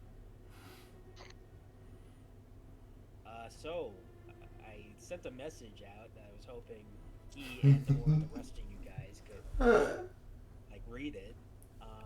Did you read it? I've already received that message, yes. That's good, that's good. What's the, like, status on that? Because, you know, the time frame is a little... I'm aware. he just stares at you. Because, you know, I'm going to be executed. I'm aware. Yeah, but I don't feel like the same priority in what I'm saying when I tell you. It's not important. I assume, you know, there's something going on here to help me out.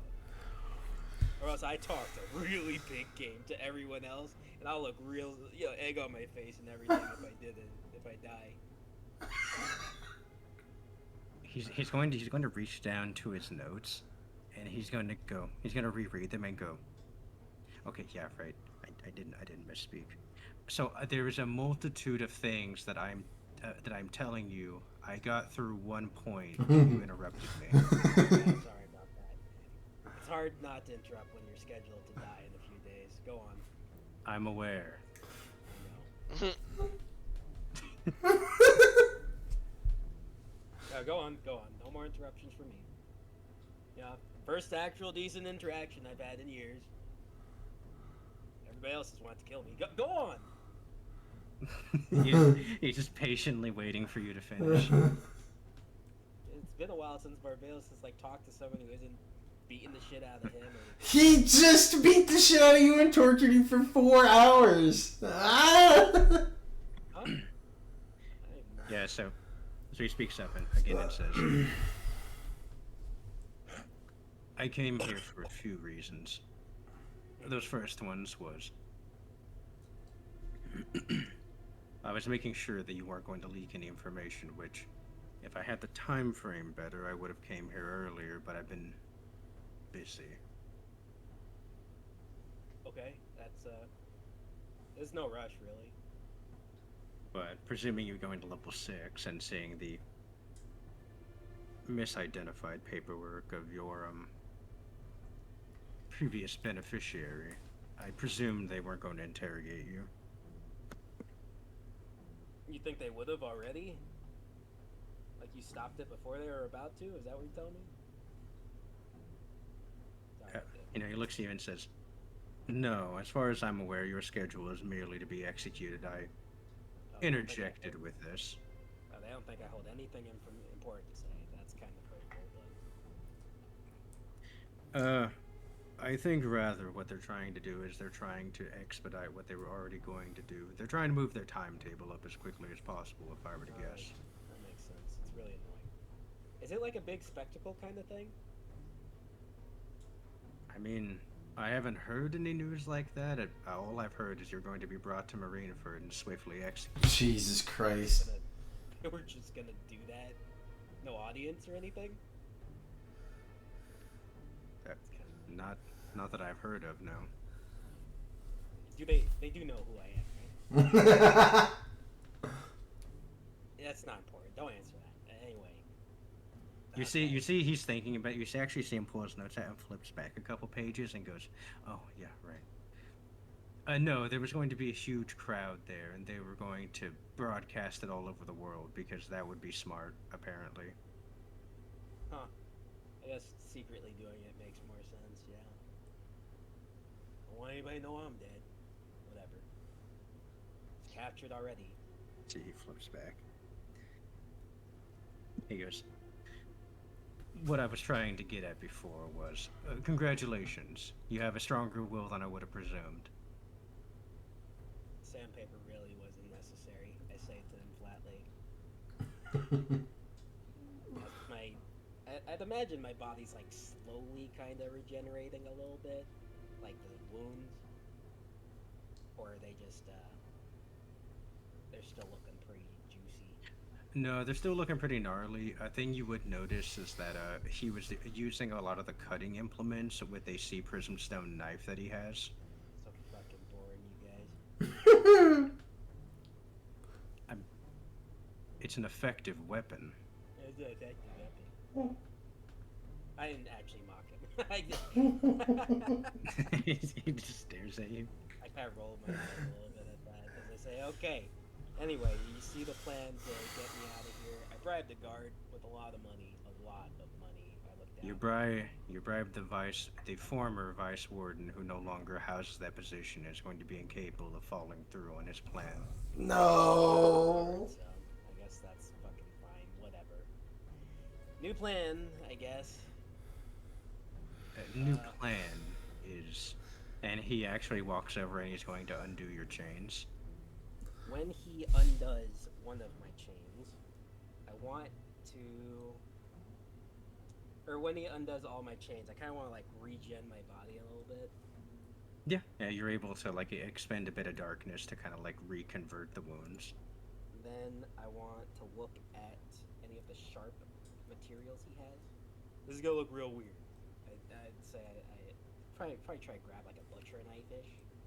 Yeah, you're able to grab like some of like the non-sea prism stone implements. I am going to chop off my left hand. Okay, you chop it off. Immediate flare of pain. That hurt a lot. Like, Just give it a second, it'll come back. Hold on.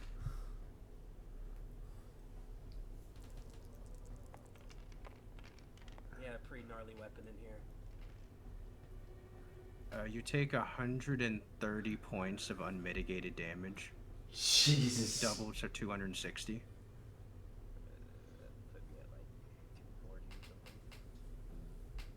Like, that was a way sharper blade than I thought it would be, but that's okay. I regret this immediately. Kind of like tucking my other arm between my armpit so it lessens the bleeding a little bit. I need to take this as I'm holding. I'm just like pinching my other hand by the hip, by like one of the fingers. Yeah, the back of the skin. Yeah, take this. They need you to put it in the food of their mess hall. You put it where? As in their food. Like chop it up some more and put it in their next curry, beef stew, just wherever the guards mess hall. Bro.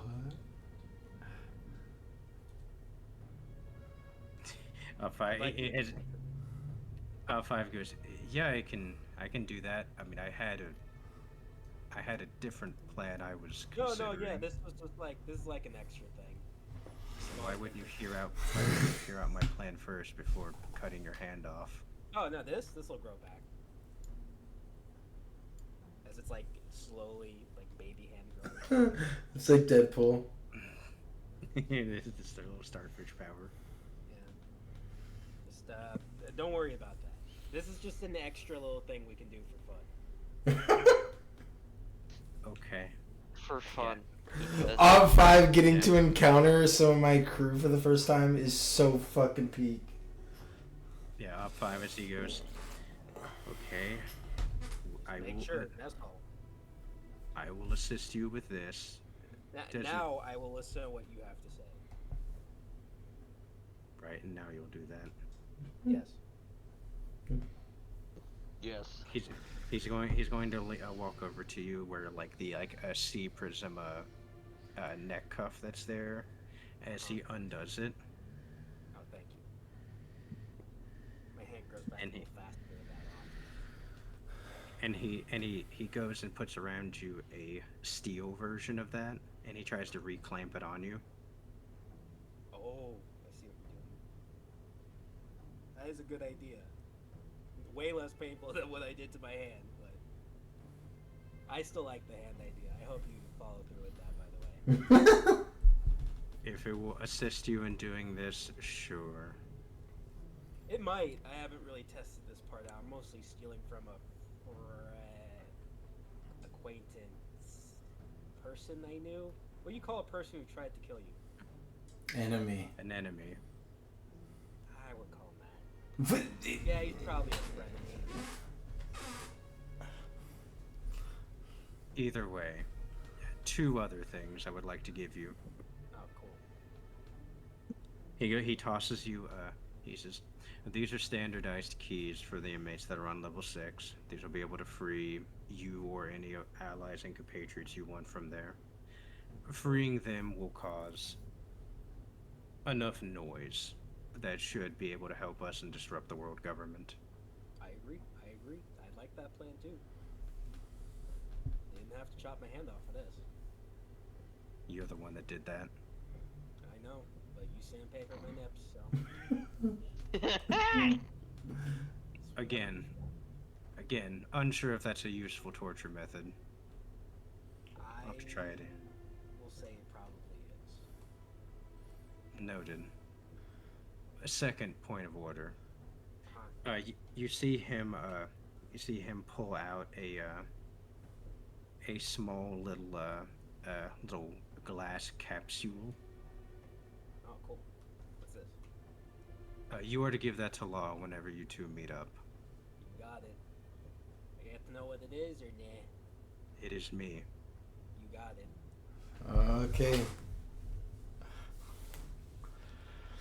Oh, you must be doing the thing where he puts stuff in his head, and now he can do what you do or some shit. He did that a long time ago. Yes, he's received enough training from me. He should not go crazy from having it, or press crazy.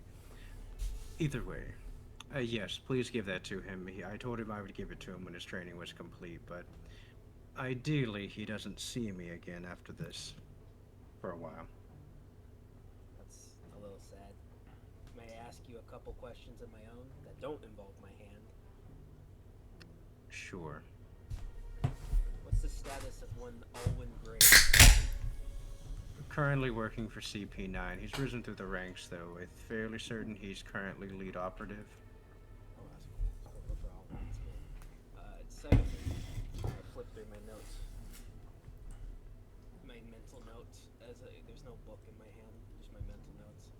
As I say, you wouldn't happen to know the recruiting orphanage where those CP members are, dragged away from, would you? Any info on that? He's going to think on it and say, yes, I do. It's back in. I'll need to get my files. I'll send you the location via the mail. That'd be phenomenal. I knew you were a good man, Mr. Law-Face Man. You tell me his name? No, he still hasn't. Okay, no, yeah, I'll just call him Law-Face Man. Good choice.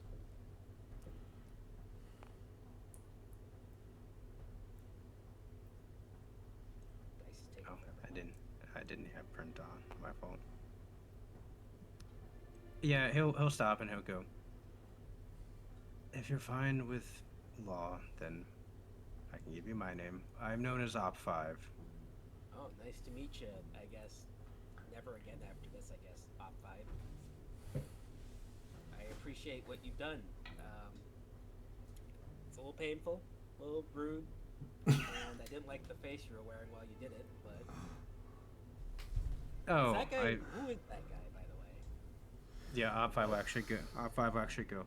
Oh, I actually was surprised it didn't elicit a reaction out of you. That's the right-hand man of Borsellino Kizaru, or Borsellino, who captured you. I presumed that would have elicited a response, or an emotional response out of you when As it he's first came talking, here. there's just like a blank stare as Barbados is just looking into the wall. His ears are ringing as he hears in his head again, "You ever been kicked at the speed of light?" In the anime, we would get a flashback for 15 minutes, or we get the entire last episode. Yeah, as Op 5 is just explaining, he just goes, "Yeah, I would have presumed that would have given an emotional response. Normally, bringing up people from traumatic time periods does that." Did you kill the face you took? No, he's currently doing stuff in the in paradise of the Grand Line right now. It justifiably makes sense if he was to stop by Impel Down currently. No, that's good. That's good. I just need to make sure I didn't lose a chance to kill someone. That's all. Oh yes, you can take whatever rage you have out on that person for an unjustified reason. That would actually be very useful to you. No. I fully believe in kill one to hurt the other kind of mentality. So it's gonna be more like a, hey, I'm gonna kill you to make the other guy really mad. There you go. Ah, classic really emotional fun? Yeah, classical emotional manipulation. Very smart. Really fun. Anyway, it's about time. I guess you need to should I be like on my knees as you're dragging me out or something, or you gotta put back No. on that face? Yes, give me a moment. And you see, like, with this almost like surgical precision, he dons this this vice admiral outfit yet again, like, extremely convincingly. Reminds me of there's a character in Sakamoto Days who can do that. It's really cool. He's just able to cast a disguise self. That's pretty dope. There he goes. I grimace this time when I see the face. What's this name? What's the name of this guy? I've already introduced myself. I'm Vice Admiral Strawberry. That's a good name. He Respectable didn't. name. He says I didn't choose my name. Yeah, no problem. I mean, on 5, you kind of did in a weird way.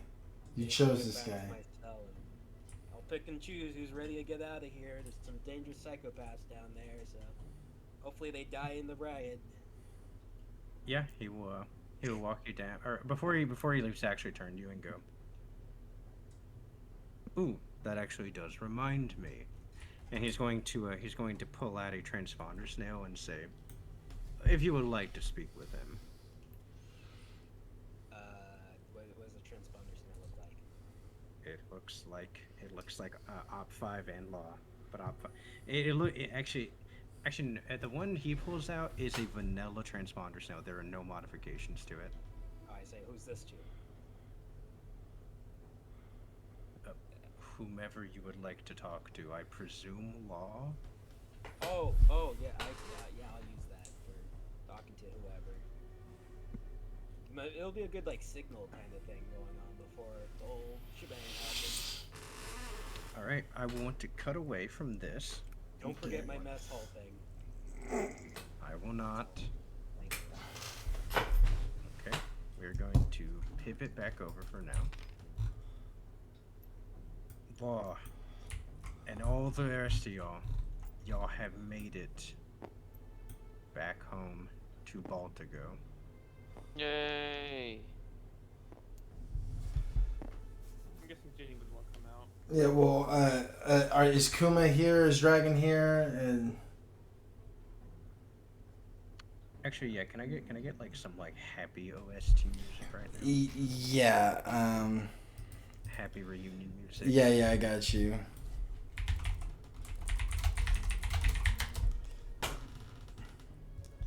Actually, yeah, are y'all heading? Yeah, you're heading back to Baltigo, not to your ship, right? Yeah, because we're gonna drop her off and then get an update. Because I thought I was gonna meet Op 5 here, and then I was just gonna shadow walk over to where Lindbergh took the ship to go to Impel Down. I got you. I'm looking.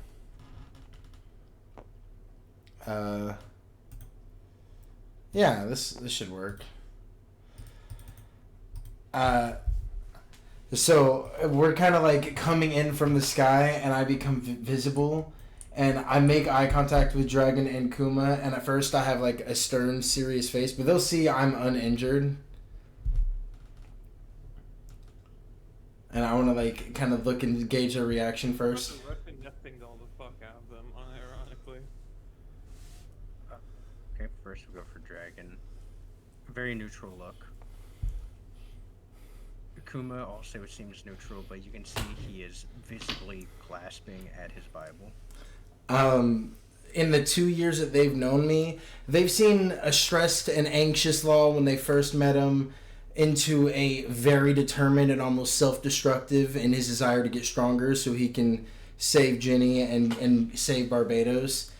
This is the first time they see kind of the Law that Barbados would have met the first time. A way happier, lighter, and you just hear like, I got her! And then you'll see he's holding up the trash man, who's like opens his mouth out, and again we kind of do the reverse motion, and out pops Ginny, and I kind of like as I pull like Ginny out, I'll just I almost don't toss her, but I'm almost like guiding her in the air toward Kuma.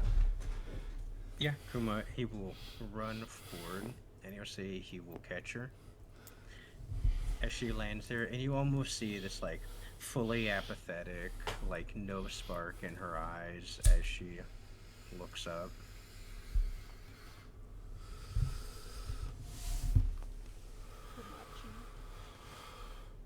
Wow. You see almost no change in her face for now. Roll insight.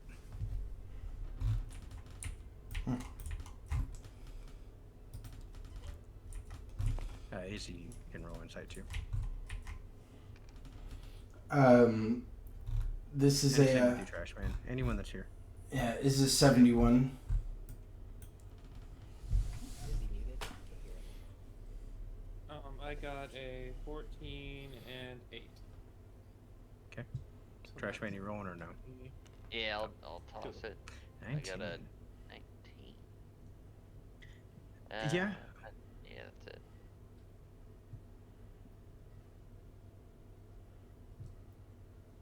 I say, Law, you were the first one to notice it, but you would presume she probably doesn't think this is real.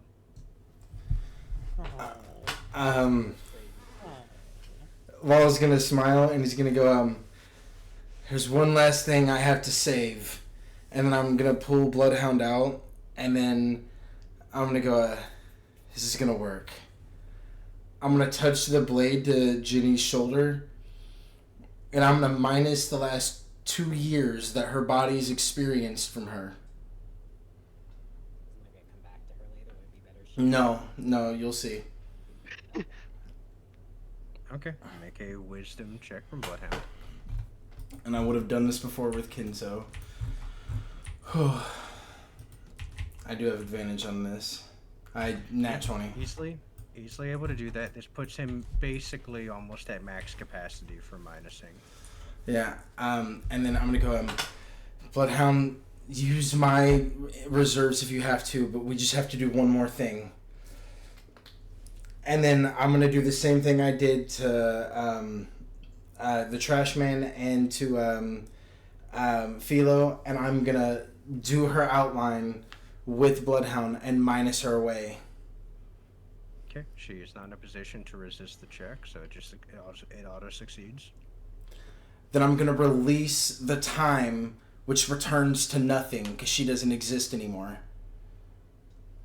Yeah, it's almost as it releases back in the space where she was at.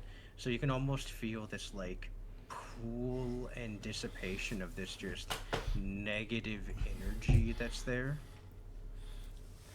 And then kind of still smiling, but then with a serious look, he's gonna make eye contact only with Dragon and go, "They don't get to decide our future." And then I'm gonna release Ginny back in her glory. She appears back. You can see.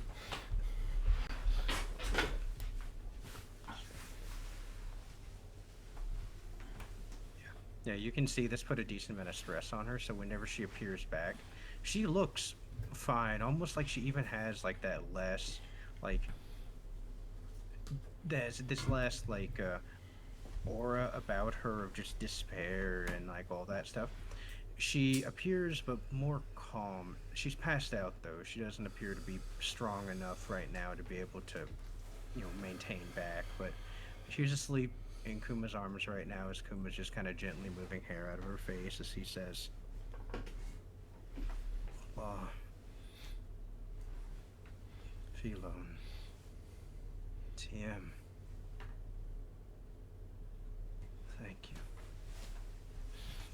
Thank you so much." As his tears start welling and pouring off of him.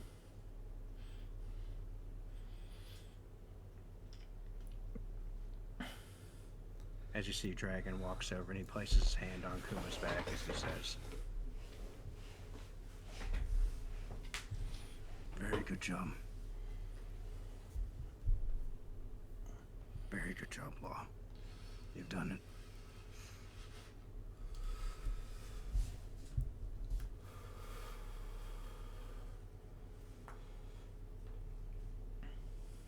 I'll play the Star Wars music when they party at the end. And then I think the timelines will match up this way. I was gonna go. Okay, I still have about a month before we're set to rescue Barbados. What's the paper for today say? Yeah, as tomorrow. yeah, no, as there's a moment where Dragon says about that as he tosses you the paper. I'll snatch it open and I'll read the headline. Barbados Centeo set for execution at Marineford in 1 week. How old is this paper? Is this today's paper? I would say it's about a day old. 60. How far away is Baltigo from Marineford? Hold on a minute. Hold on a minute. All in good point. All in good point. I gotta.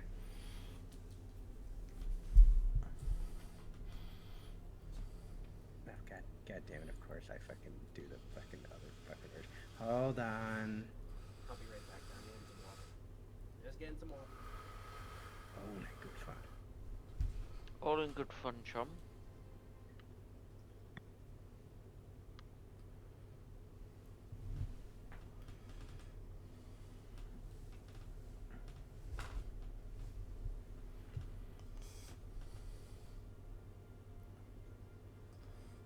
God, Incarnate takes so fucking long to load. This dog shit website. Mm. Returned, I got my water. Am I fucking dumb? Did I not put Baltigo on the fucking map? Not very important. No, right, yeah, no, because in the fucking thing it says it's somewhere in the Grand Line. It doesn't say. I will say, for narrative purpose, you guys, Baltigo is close enough that you guys would be able to get there within the time period. All right. I'm not that fucking mean. Yeah. Cutting it a little close, but that's fine. Well, I was gonna look at Dragon and Kuma, and then he's gonna go, I have no right to ask you for this after everything you've done for me, Dragon.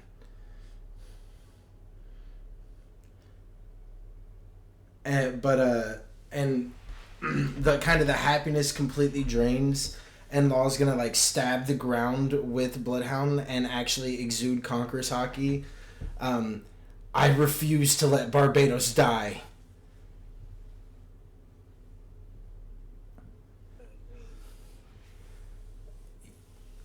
That. Wait, were they gonna let me die? No. It's just I'm asking for their. I'm formally gonna ask for their actual help. I See, I was only able to get Ginny because they never would have thought that I was coming for her, but they'll expect me to come for Barbados. Gross. I can't resist. I'm sorry. you see. Go ahead. I was gonna say I know what I'm asking, but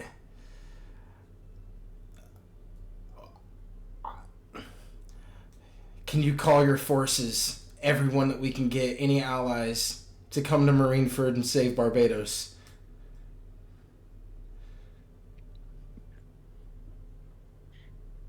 You actually see Dragon as he says, I'm actually a step further. We're not going to meet them at Marineford. We're going to beat them to the punch.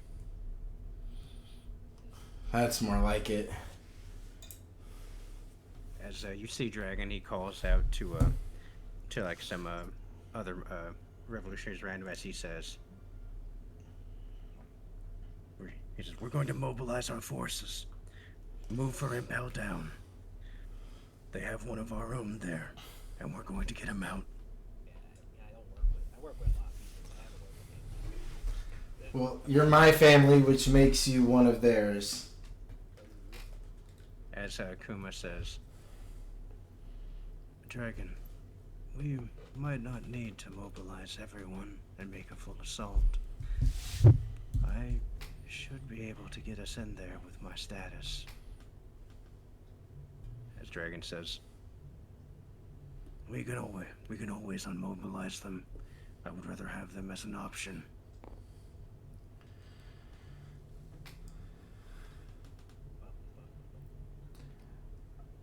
Okay, then Impel Down. You want?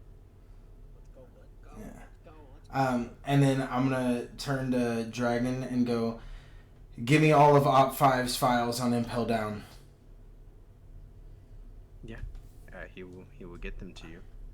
And then we can time skip forward to us being nearby or whatever. All right, Kuma's gonna go off.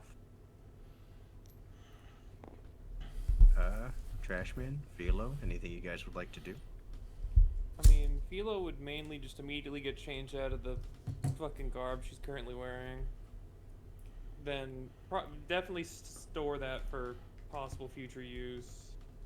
Make reports for the revolutionaries about things like the behavioral patterns of the people she observed while she was there, and how people reacted to the Gorosei and stuff like that, and how they reacted to each other. Very useful information, yeah.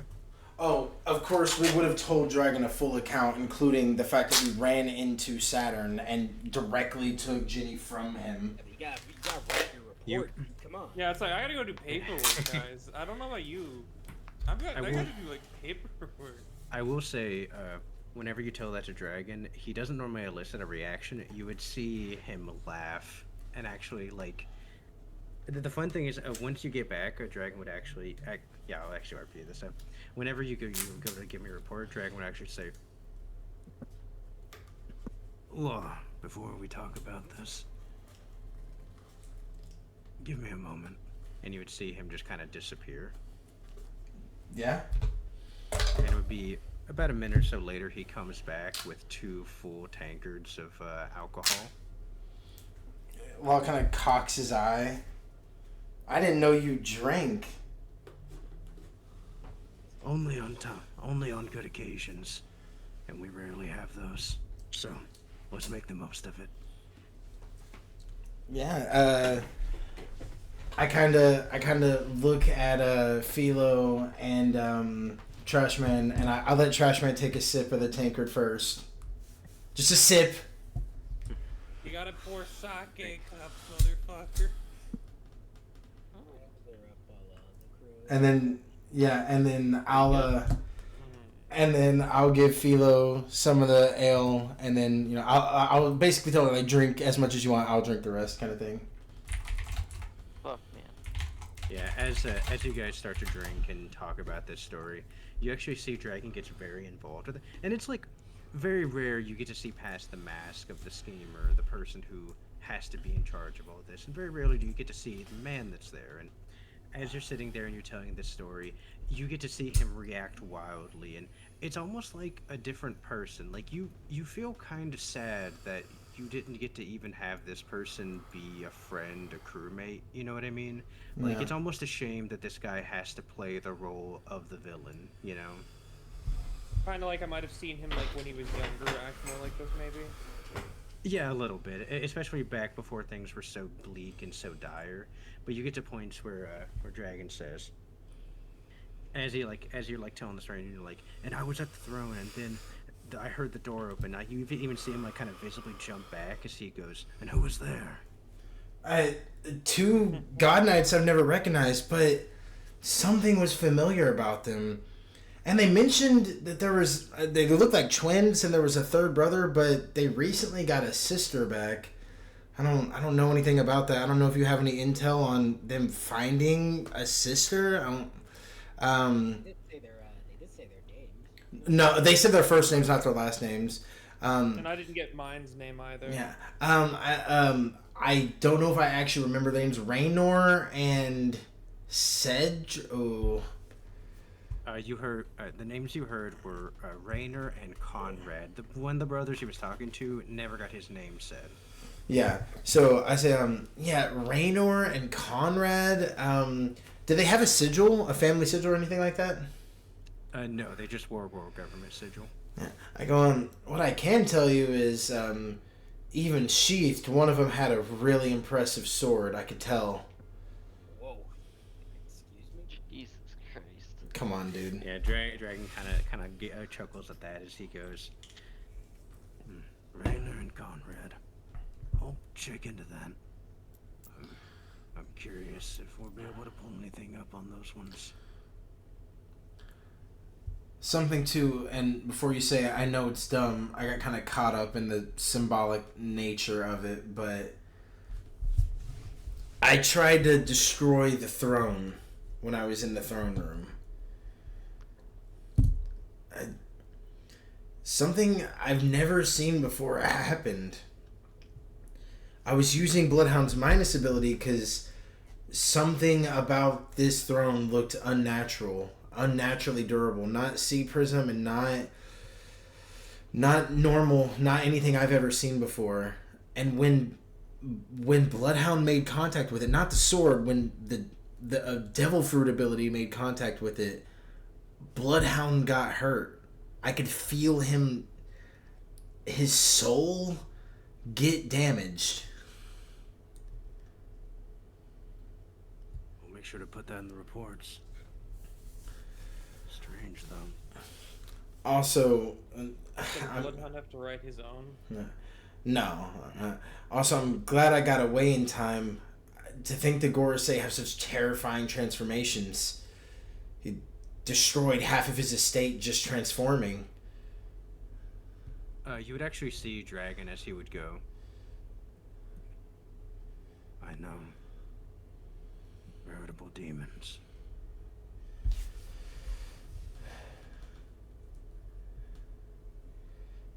The things that are up there.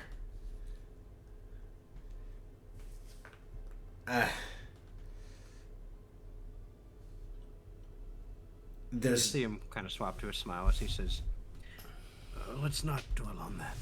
Let's dwell on our victories, as short as they are. Let me ask you something, Dragon.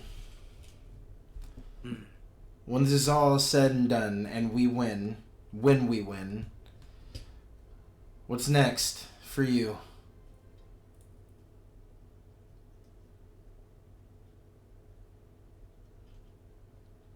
To never see you all again.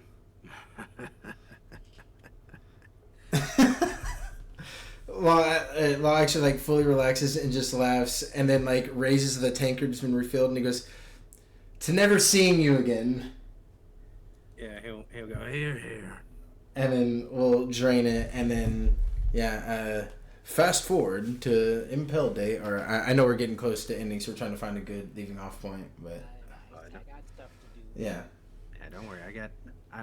I got it paced well. I should be cool. fine. All right, yeah. We are gonna You gotta we are trust him. we are gonna go. It is Oh. now the nighttime. Philo, you were unable to sleep last night, so sleep finds you extremely easily tonight. You pass out basically once you're safe and in your room. Snoring. That's nice. I am gonna. Playing- Oh, sorry. Playing through in your mind, Philo. Hold on. I didn't change it for ambiance. Oh.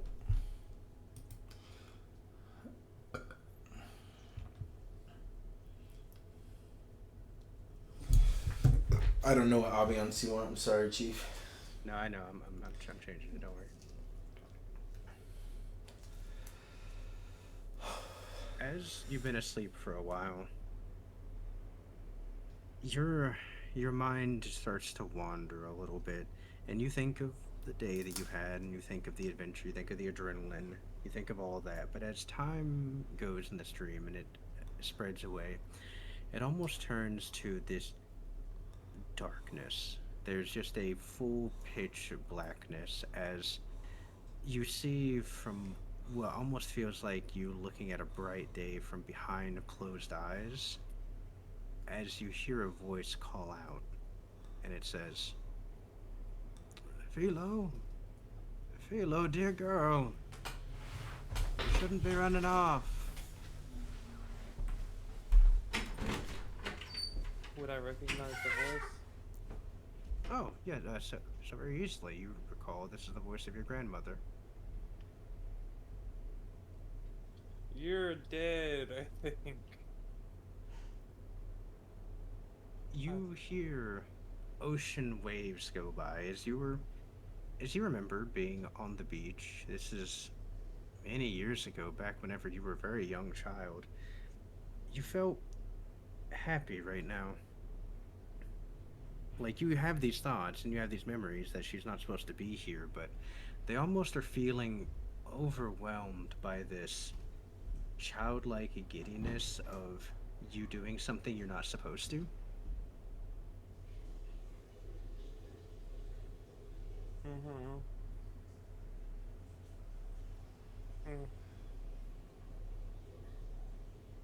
Would I be able to see them if I turned? Yeah, right now you're just laying against the warm warm sand as like waves are beating next to you on this nice blue sunny day with a couple clouds in the sky, making as the slight wind goes by, the clouds will create ever little pockets of shade that go over. And you can hear the voice say, Philo, dear, you can't be running off like that. You know how much your parents are gonna be mad at me if we found out that you were drowned and caught on the rays? As you see your grandmother hobbling out with a cane. I'd call back and be like, I'm not gonna drown on the beach. I'm nowhere near the water. How am I supposed to know that, girl? As she's walking through a little bit of a limp on her leg as she leans on a cane, her like thick spectacles, and she readjusts them and says, Now get over here and let me get a look at you. I need to make sure you're presentable for your mom. Pop up and waddle over. Look at you, covered in sand. Not even near. The sand fleas are gonna eat you up. Come here, come on. We're going back to the house. As you're walking in this forest path, which weirdly enough, your grandma seems to have a harder time navigating the beachhead than navigating through twisted and these knotted jungle paths that lead into the cottage that they're from. You always found that to be weird. Maybe in old age, sand is harder to stand on. That makes sense. Anything you'd like to do while you're walking and following her?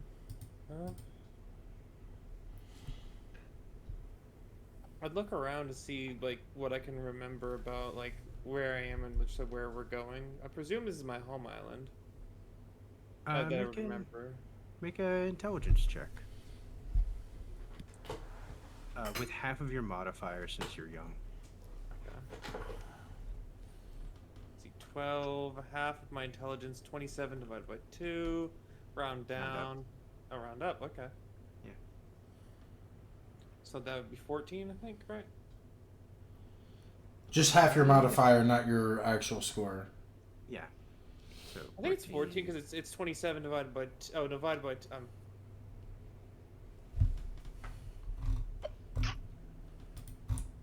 yeah, it's 14 because it's 13.5 and then it goes up, so it's 14. Yeah. So that's 26. Yeah, you're able to easily remember where you're at. You're currently on the island. You're on God Valley. Your parents brought you here due to your parents wanting to come visit your grandparents. You're not originally from here, which is kind of the thing. But you're spending plenty amount of time here. You are here visiting your grandparents. You look up and you see the two twin mountains that create the giant valley where the main city is, and you're closer by the beach and the forest where your grandparents live.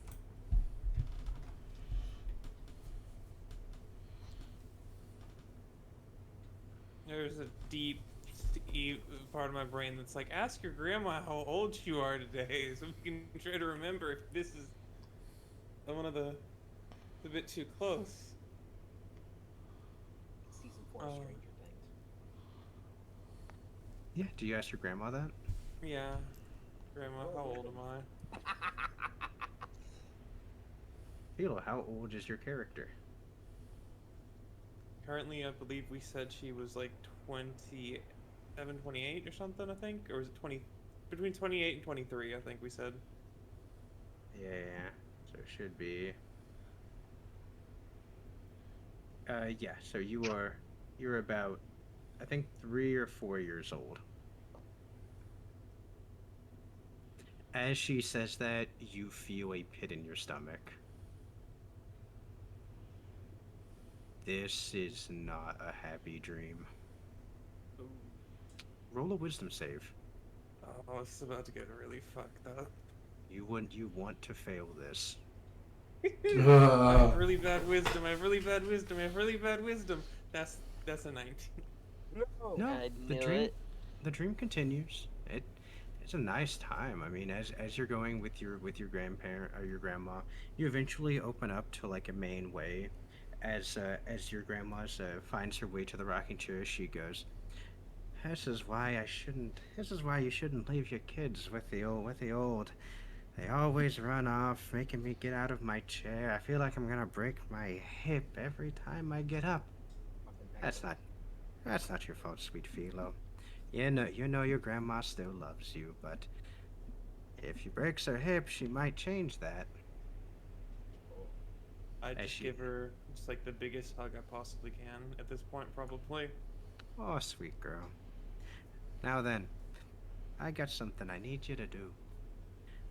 Your grandpa's supposed to be in town right now, and you're a fast little girl. I need you to go there, and she hands you some like a little bundle of berries. She says, "Now you deliver this to your dad, to your grandpa.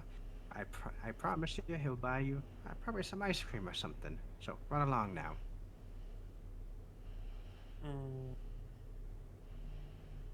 I'd run that way. Okay. It's nice getting to run through the countryside. Like, you're remembering as you're going through the nice warm air and the little bit of wind that goes across your face as you're going through. The sun that shines starts to beat down you a little bit. Your little body is... It's a long way to run to town. Why do all the older people always make you have to do all of these things? I mean, yeah, Grandma always talks about breaking a hip, but, you know, they fix lots of things. So why can't they just fix their hip if they break it?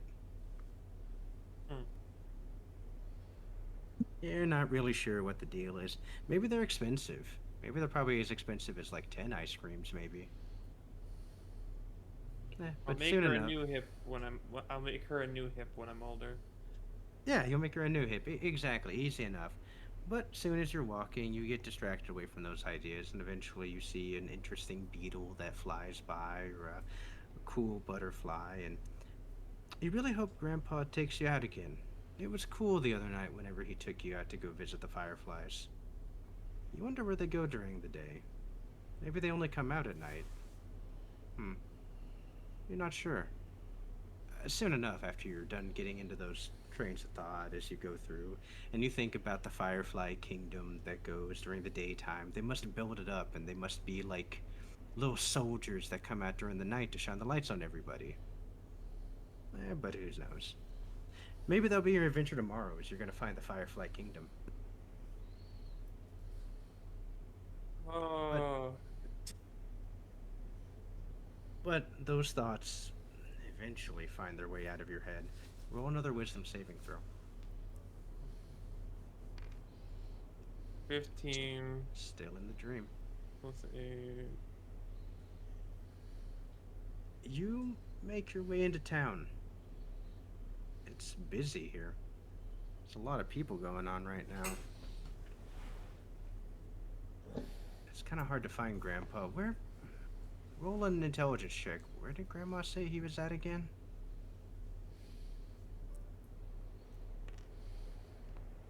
7 plus you said 14. Yeah, So you're a very smart girl. You remember exactly. He's supposed to be out shopping. He was gonna get stuff to make a hot pot tonight. He promised you the other day that he would make one, but he had to run to town, and you were so happy whenever he said that. You hear like a loud boom. oh, It's and it scares you.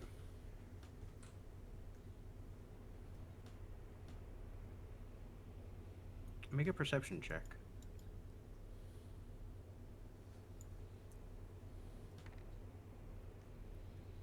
14 plus my normal one's 8, so it would be 4. So 18. You hear people yelling. You didn't really hear them when you were first coming into town, but now that you're in here a decent amount and you're like in with the people, you notice that a lot of the local residents here aren't really talking a whole lot. They're actually starting to run away. Where are they running to? Make a dexterity save.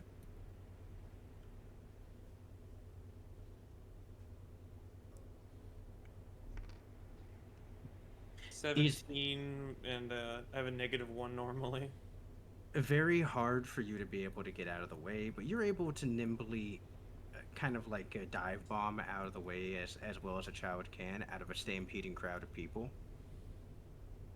You see those weird guys wearing white.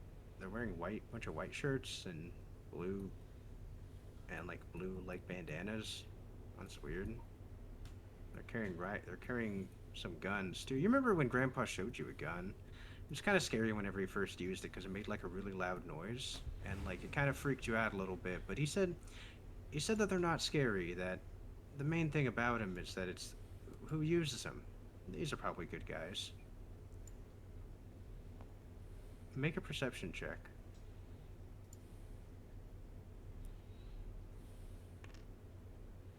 5 plus 4, so that's 9.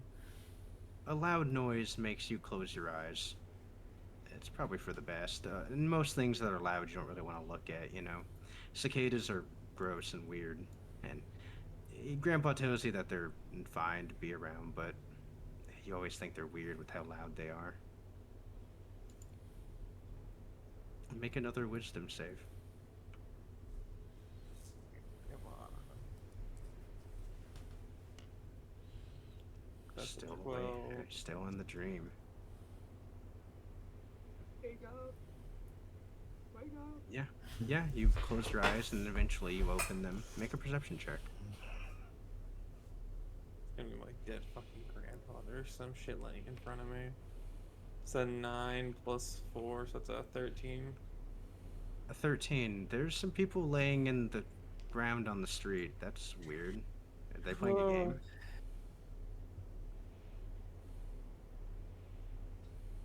Roll a d20. On a 1 to 10, you think it's the right move to go play the game with them. On a 11 to 20, you don't think it's a good idea to go over to them. I feel like, are they in the path towards where I think Grandpa is?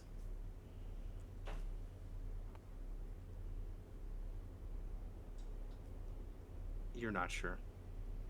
Oh. You should probably go join them. Trash man, you're getting fucking yeeted. 16. 16. No, probably not a good idea to go over with them. You don't want to interrupt their game, you know?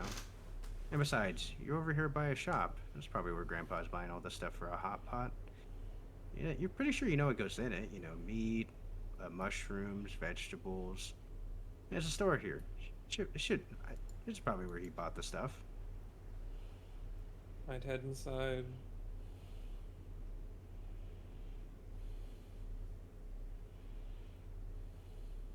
Struggling to open the door, you eventually do, in fact, open it. And then, as you go through, you see there are some people cowering inside.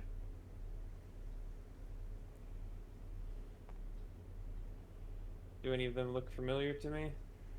Yeah, you've met them a couple of times. They're the shopkeepers that are normally here. They normally are really nice, although a little bit annoying because they always talk to your grandparents for a really long time, and they make it to where you can't leave. And normally, like, it really cuts into the time that normally they let you read books and stuff. But a person you do notice in here is you notice your grandpa's in here. He's crouching down, which is weird. He normally tells you that that hurts his back, but maybe he's getting better at doing that. Maybe he fixed his back. I go over to my grandpa. Yeah, you hear his voice as he grabs you tight and fast as he says, Quiet down, quiet down. There's something going on. We're not quite sure what's going on out there, but you be a brave girl and you just be quiet. We'll see what's going on, okay?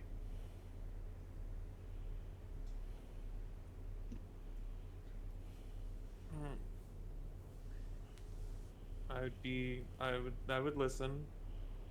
Okay. Roll another wisdom save. That's a 13. Still awake, or still in the dream. Soon enough, the door gets kicked open. Loud people are yelling. They're telling everyone to stop what they're doing. Nobody move. If you move, you die. You're not... Oh, well... I mean, you've heard of stuff dying, and you've seen some, like, animals and stuff that are around. They normally don't move. But you're not really sure what he means. Kind of? You think you're gonna probably do what Grandpa said and just follow him, though. Would you like to do anything other than that?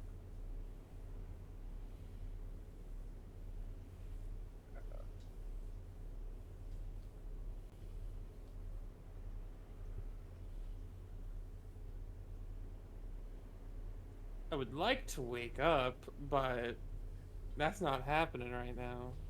So You want to try to force yourself awake? I feel like I know what's gonna happen pretty soon in this dream,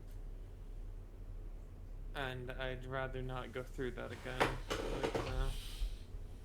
Yeah, you can attempt to wake up. Make a wisdom save at disadvantage. Okay, no, you got it. Yeah, once they kick open the door, you feel a response happen in your body and your mind, and your heart rate picks up immediately. You feel your heartbeat, as well as you hear in your mind that moving of the ocean waves, that calm day, into the as you can just feel it hammering away at you, as you feel your mouth start to get parched, and whenever you swallow, it feels like sandpaper and razor blades. As you start feeling clammy all over your body, you feel your grandpa as you're holding on tighter and tighter, as your hand grips, as your knuckles start to turn white, as you can feel it almost like your hands are digging into the palm of your hand, blood coming out. You feel that thudding, and you're shaking. and you wake up. You wake up, and your hand feels warm and wet. What do you do? I guess I'd turn a light on to see why my hand is warm and wet. You find that your nails have dug into your hand hard enough to break the skin, and you're currently bleeding from 3 different spots. You also cannot stop shaking. Like, just randomly interspersed, you feel your body shake. Your teeth chatter. Like you can't control it. Like there's some wellspring of emotion that is trying to come up right now, but it just can't. I think I might take one of those manganese tablets if I still have them on me. Magnesium, you mean? Yeah. Yeah. You can take a magnesium tablet. Manganese. Yeah, that magnesium I'd tablet. try to hold something to my hand while I just sit on the ground, back against the wall. Yeah, and eventually you find yourself falling back asleep. This sleep not REM, not super restful, but you're able to find sleep all well and good. And with that, the night continues. The morning comes just as easily. You wake up, you're leaned against your bed, you kind of like spurred awake with some drool hanging off your mouth, dripping onto your shoulder or your arm. It's like, this is why I make pastries that make it so I don't have to sleep. This is why I make pastries that make long rests, short rests into long rests. All right, what would you like to do? I It is guess I now the gotta next go day. get up and try to make myself look like I slept. Wash my face, get the sheets clean so there's not just a giant like handprint of blood embedded into it. Yeah, you're Treat able my to. hand probably. Yeah, you're able to clean, treat it, get some food started and made. Soon enough, you find yourself in the kitchen working diligently at doing that, getting some breakfast for the people that are coming in there, because serving them is nice. It's nice to see a smiling face, especially when that smile comes from you giving them food, you know? And the thing that really makes you happy is in the morning you get to see Kuma and Jenny sitting at a table like all those years ago. You see them, they're sitting there, not across the table like they used to be, but Jenny's close by him, holding on to him. You see her knuckles are turning a lighter colored for how hard she's holding him, but he doesn't seem to mind. I would She's not definitely really, Sorry. I said she's not really as talkative as she used to be, but you can tell that that's not out of any sort of like thing that's happened to her due to what Law did, but rather almost like she's wanting to enjoy being with him, you know? Mm-hmm. I would definitely make sure they got enough food, basically. Yeah, you're But able just to. try to make sure I give them their like space still. Yeah, as you bring him the food, Kuma smiles warmly at you and he says, "Thank you, Philo. We appreciate it." As Ginny says, "Yeah, thanks, Fee."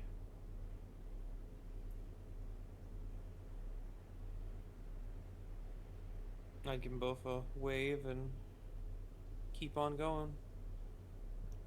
No Right. moss on a rolling stone. I would say around this time, Law and Trashman, you guys can also enter the mess hall if you want.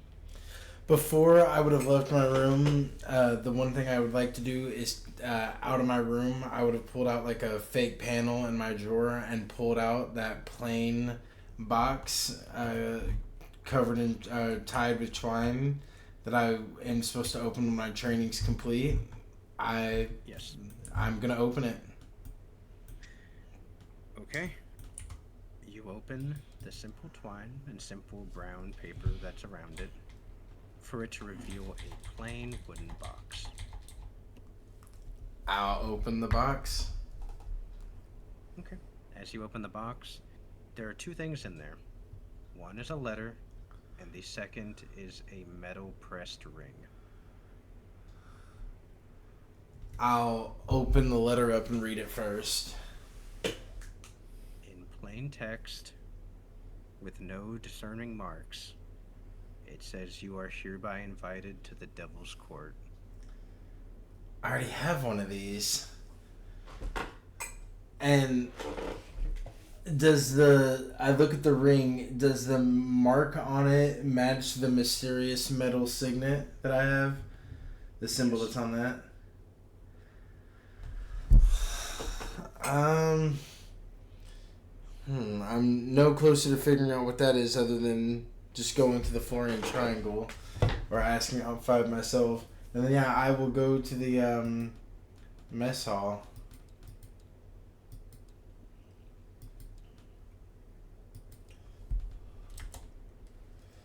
Alright. Trashman, anything you would like to do before you head to the mess hall? Yes. I would like to, just wake up once again, pull out my locket, open up the photo and say, soon. And then close the locket back up, then head out to the mess hall. As you roll over and you go to open up the locket, there is a feeling within you. Now, feelings you felt at this point have been very muted, very condensed. You're happy that you were able to help them, but you feel well up inside you for just a moment. There's this split second of having a bit of anger that she wasn't there, you couldn't find her. But then you're able to hold it back a moment, and be hopeful. If you got one out, you can get another out. But until then, you have to keep living like this. Because if you don't, then you'll feel too much. This has to be... This just has to be.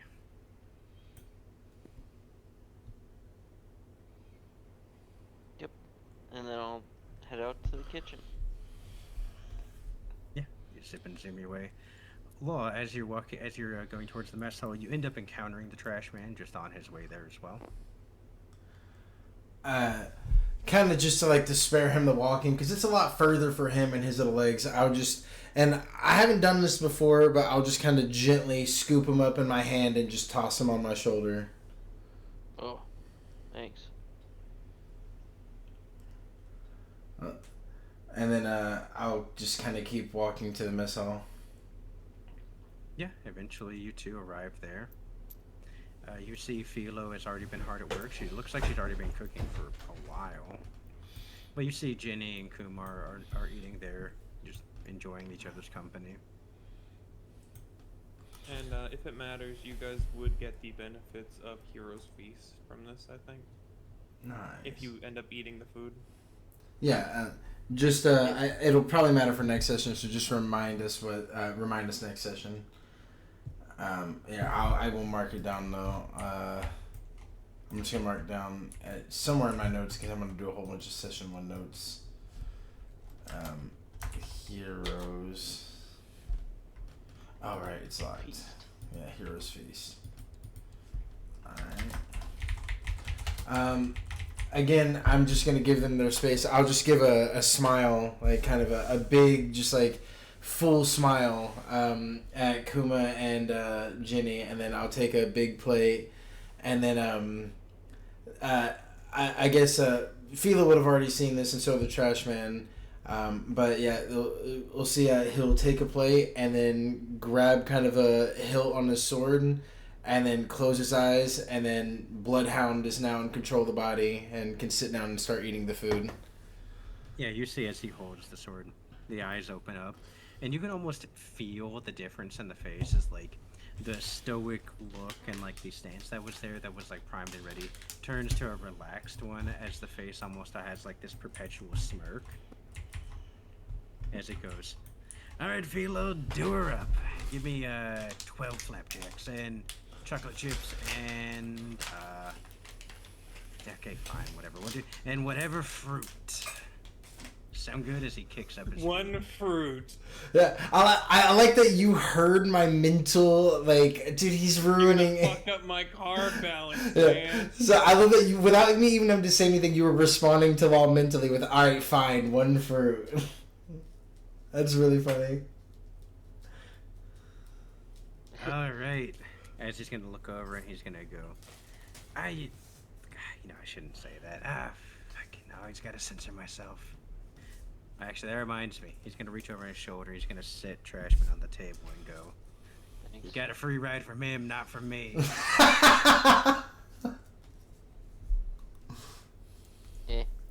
Didn't expect.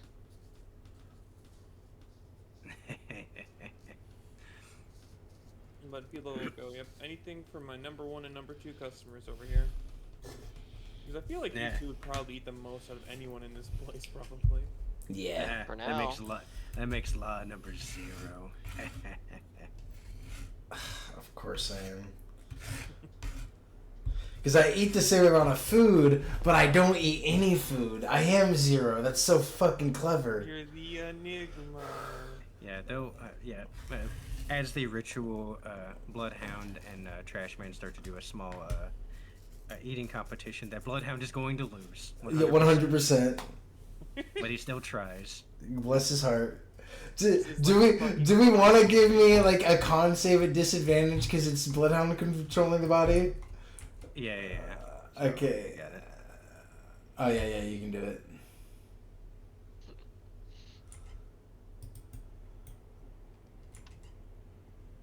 Yeah, no. That one. Oh my god. Try it. Yeah, easy enough. You're just inhaling them. It's even a funny thing where like as he's trying to eat him, he's falling super far behind, and Philo, as she's throwing the pancakes, she's almost doing the thing where like she hits the pan and they're flipping up in the air and landing on it. As the ones are about to land on Bloodhound's plate, you just open your mouth up and they fall into your mouth.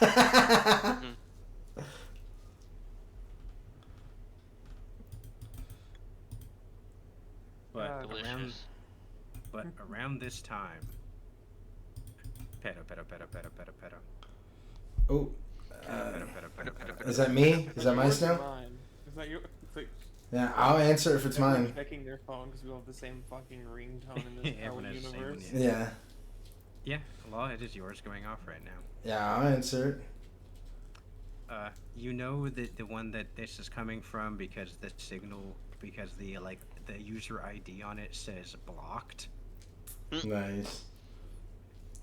So I assume it's op 5, so I'll answer and go, I presume you've been updated? Alright. Barbados, that's what you hear coming from the snail. Oh, that's cool.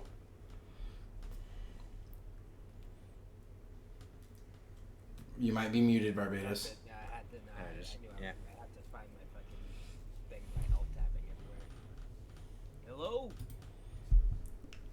Barbados? Is that you? Kuma instantly perks up doing this. Hello. It's been a while since I've heard had human interaction in a very long time. I met this nice guy who looked like you, Law. A nice guy. What? Can't be off. You met another clone? It can't be. He's an asshole. What was his name? It was off 5. You said he was an. Huh. Okay. Well, maybe. She said nice guy. That guy put sandpaper on your nipples. Oh, well, maybe Op 5 has an alternate persona. Anyway. My privates.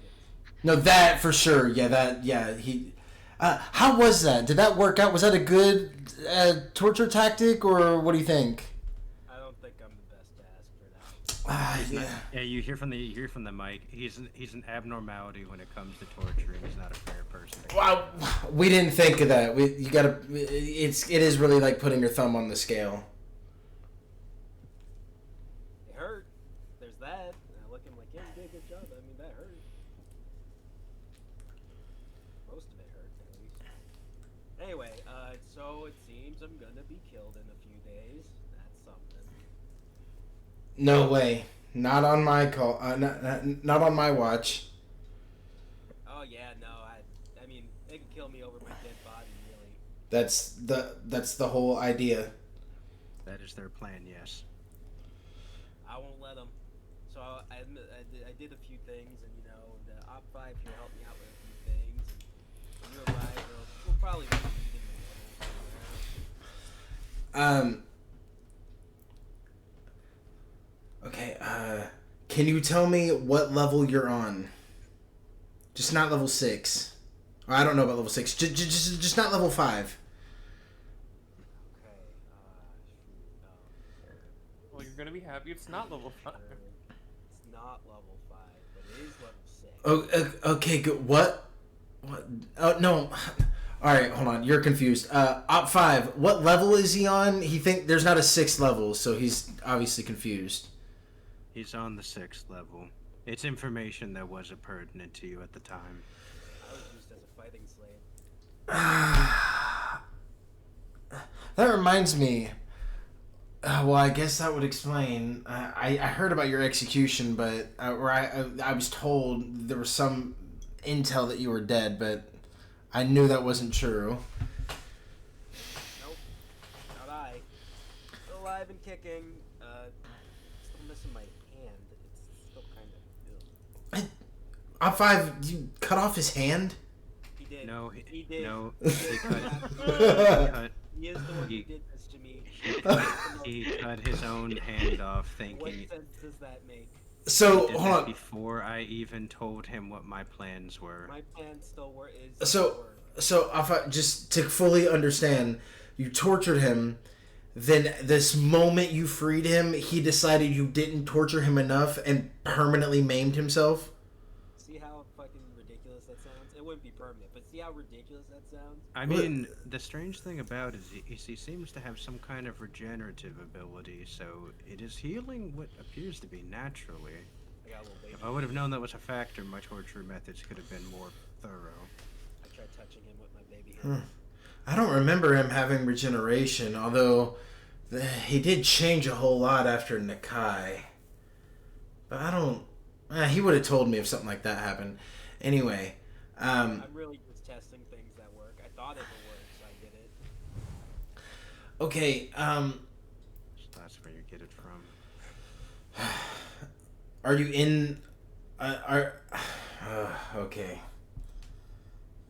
So basically, in a few days, I guess maybe the day before execution, I'm gonna let a whole bunch of people out, and in the distraction of them coming out, you know, we should be able to meet up. Since that's ideal, I guess, in this situation. Yeah, it'd be better if they weren't, like, slated to execute me. Level 3 is the sand desert, right? Think about Correct. where- Yeah, I'm trying to think of it. Man, that place sucked. If you can meet me there, I'll have a way of sending up a flare, and you'll be able to see me pretty much no matter where you are there. Yeah, I guess so, yeah. Make it up half the way. Um, That's halfway, yeah, that's halfway. yeah. I'm gonna be able to get quietly in with Kuma's connections, but I'm not sure how long that's gonna hold up with your whole... Oh, hey, hold on a second.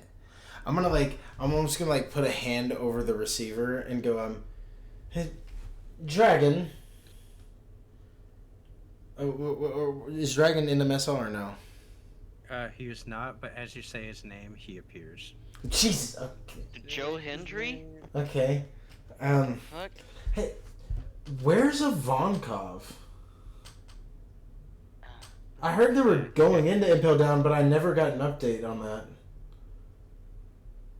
Did that happen? Did that not happen? Did something change? Yeah, Dragon's gonna say. They said they were currently working on a project. I'm unsure how well it's going. Okay, well, this should be easy for Op 5. Actually, Dragon's gonna say, who do you have on the line? Op 5 in Barbados and Impel Down, apparently. Here, I'm just gonna motion your hand away from the receiver. Yeah, I kind of hold out the receiver so he can talk into it. Baby hand. Look at it. Look at the baby hand. I don't want to look at it. Well, you cut it off. You cut it off. Huh?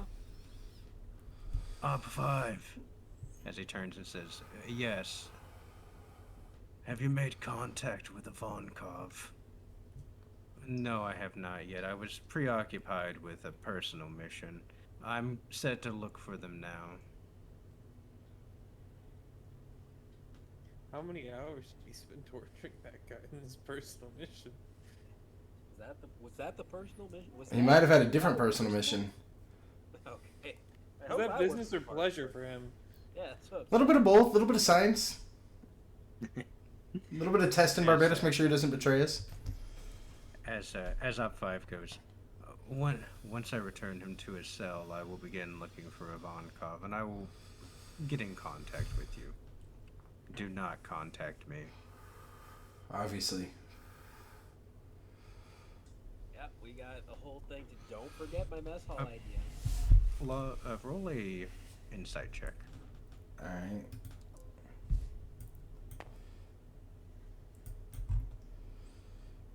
Uh, 63. Pretty easy to tell, but Dragon has it on his face that he does not like when Op 5 talks to him like that.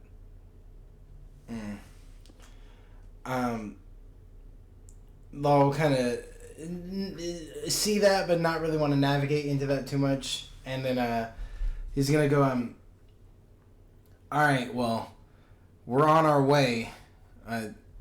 We're gonna, well, if everything goes the way it should, we're gonna get out of Impel Down much before they get you out of there. The last thing we want to do is try to get you out of Marineford, which we will do. I know you do. I just have one question for you, Barbados. Whenever we get out, there's gonna be a whole big shakeup in the world.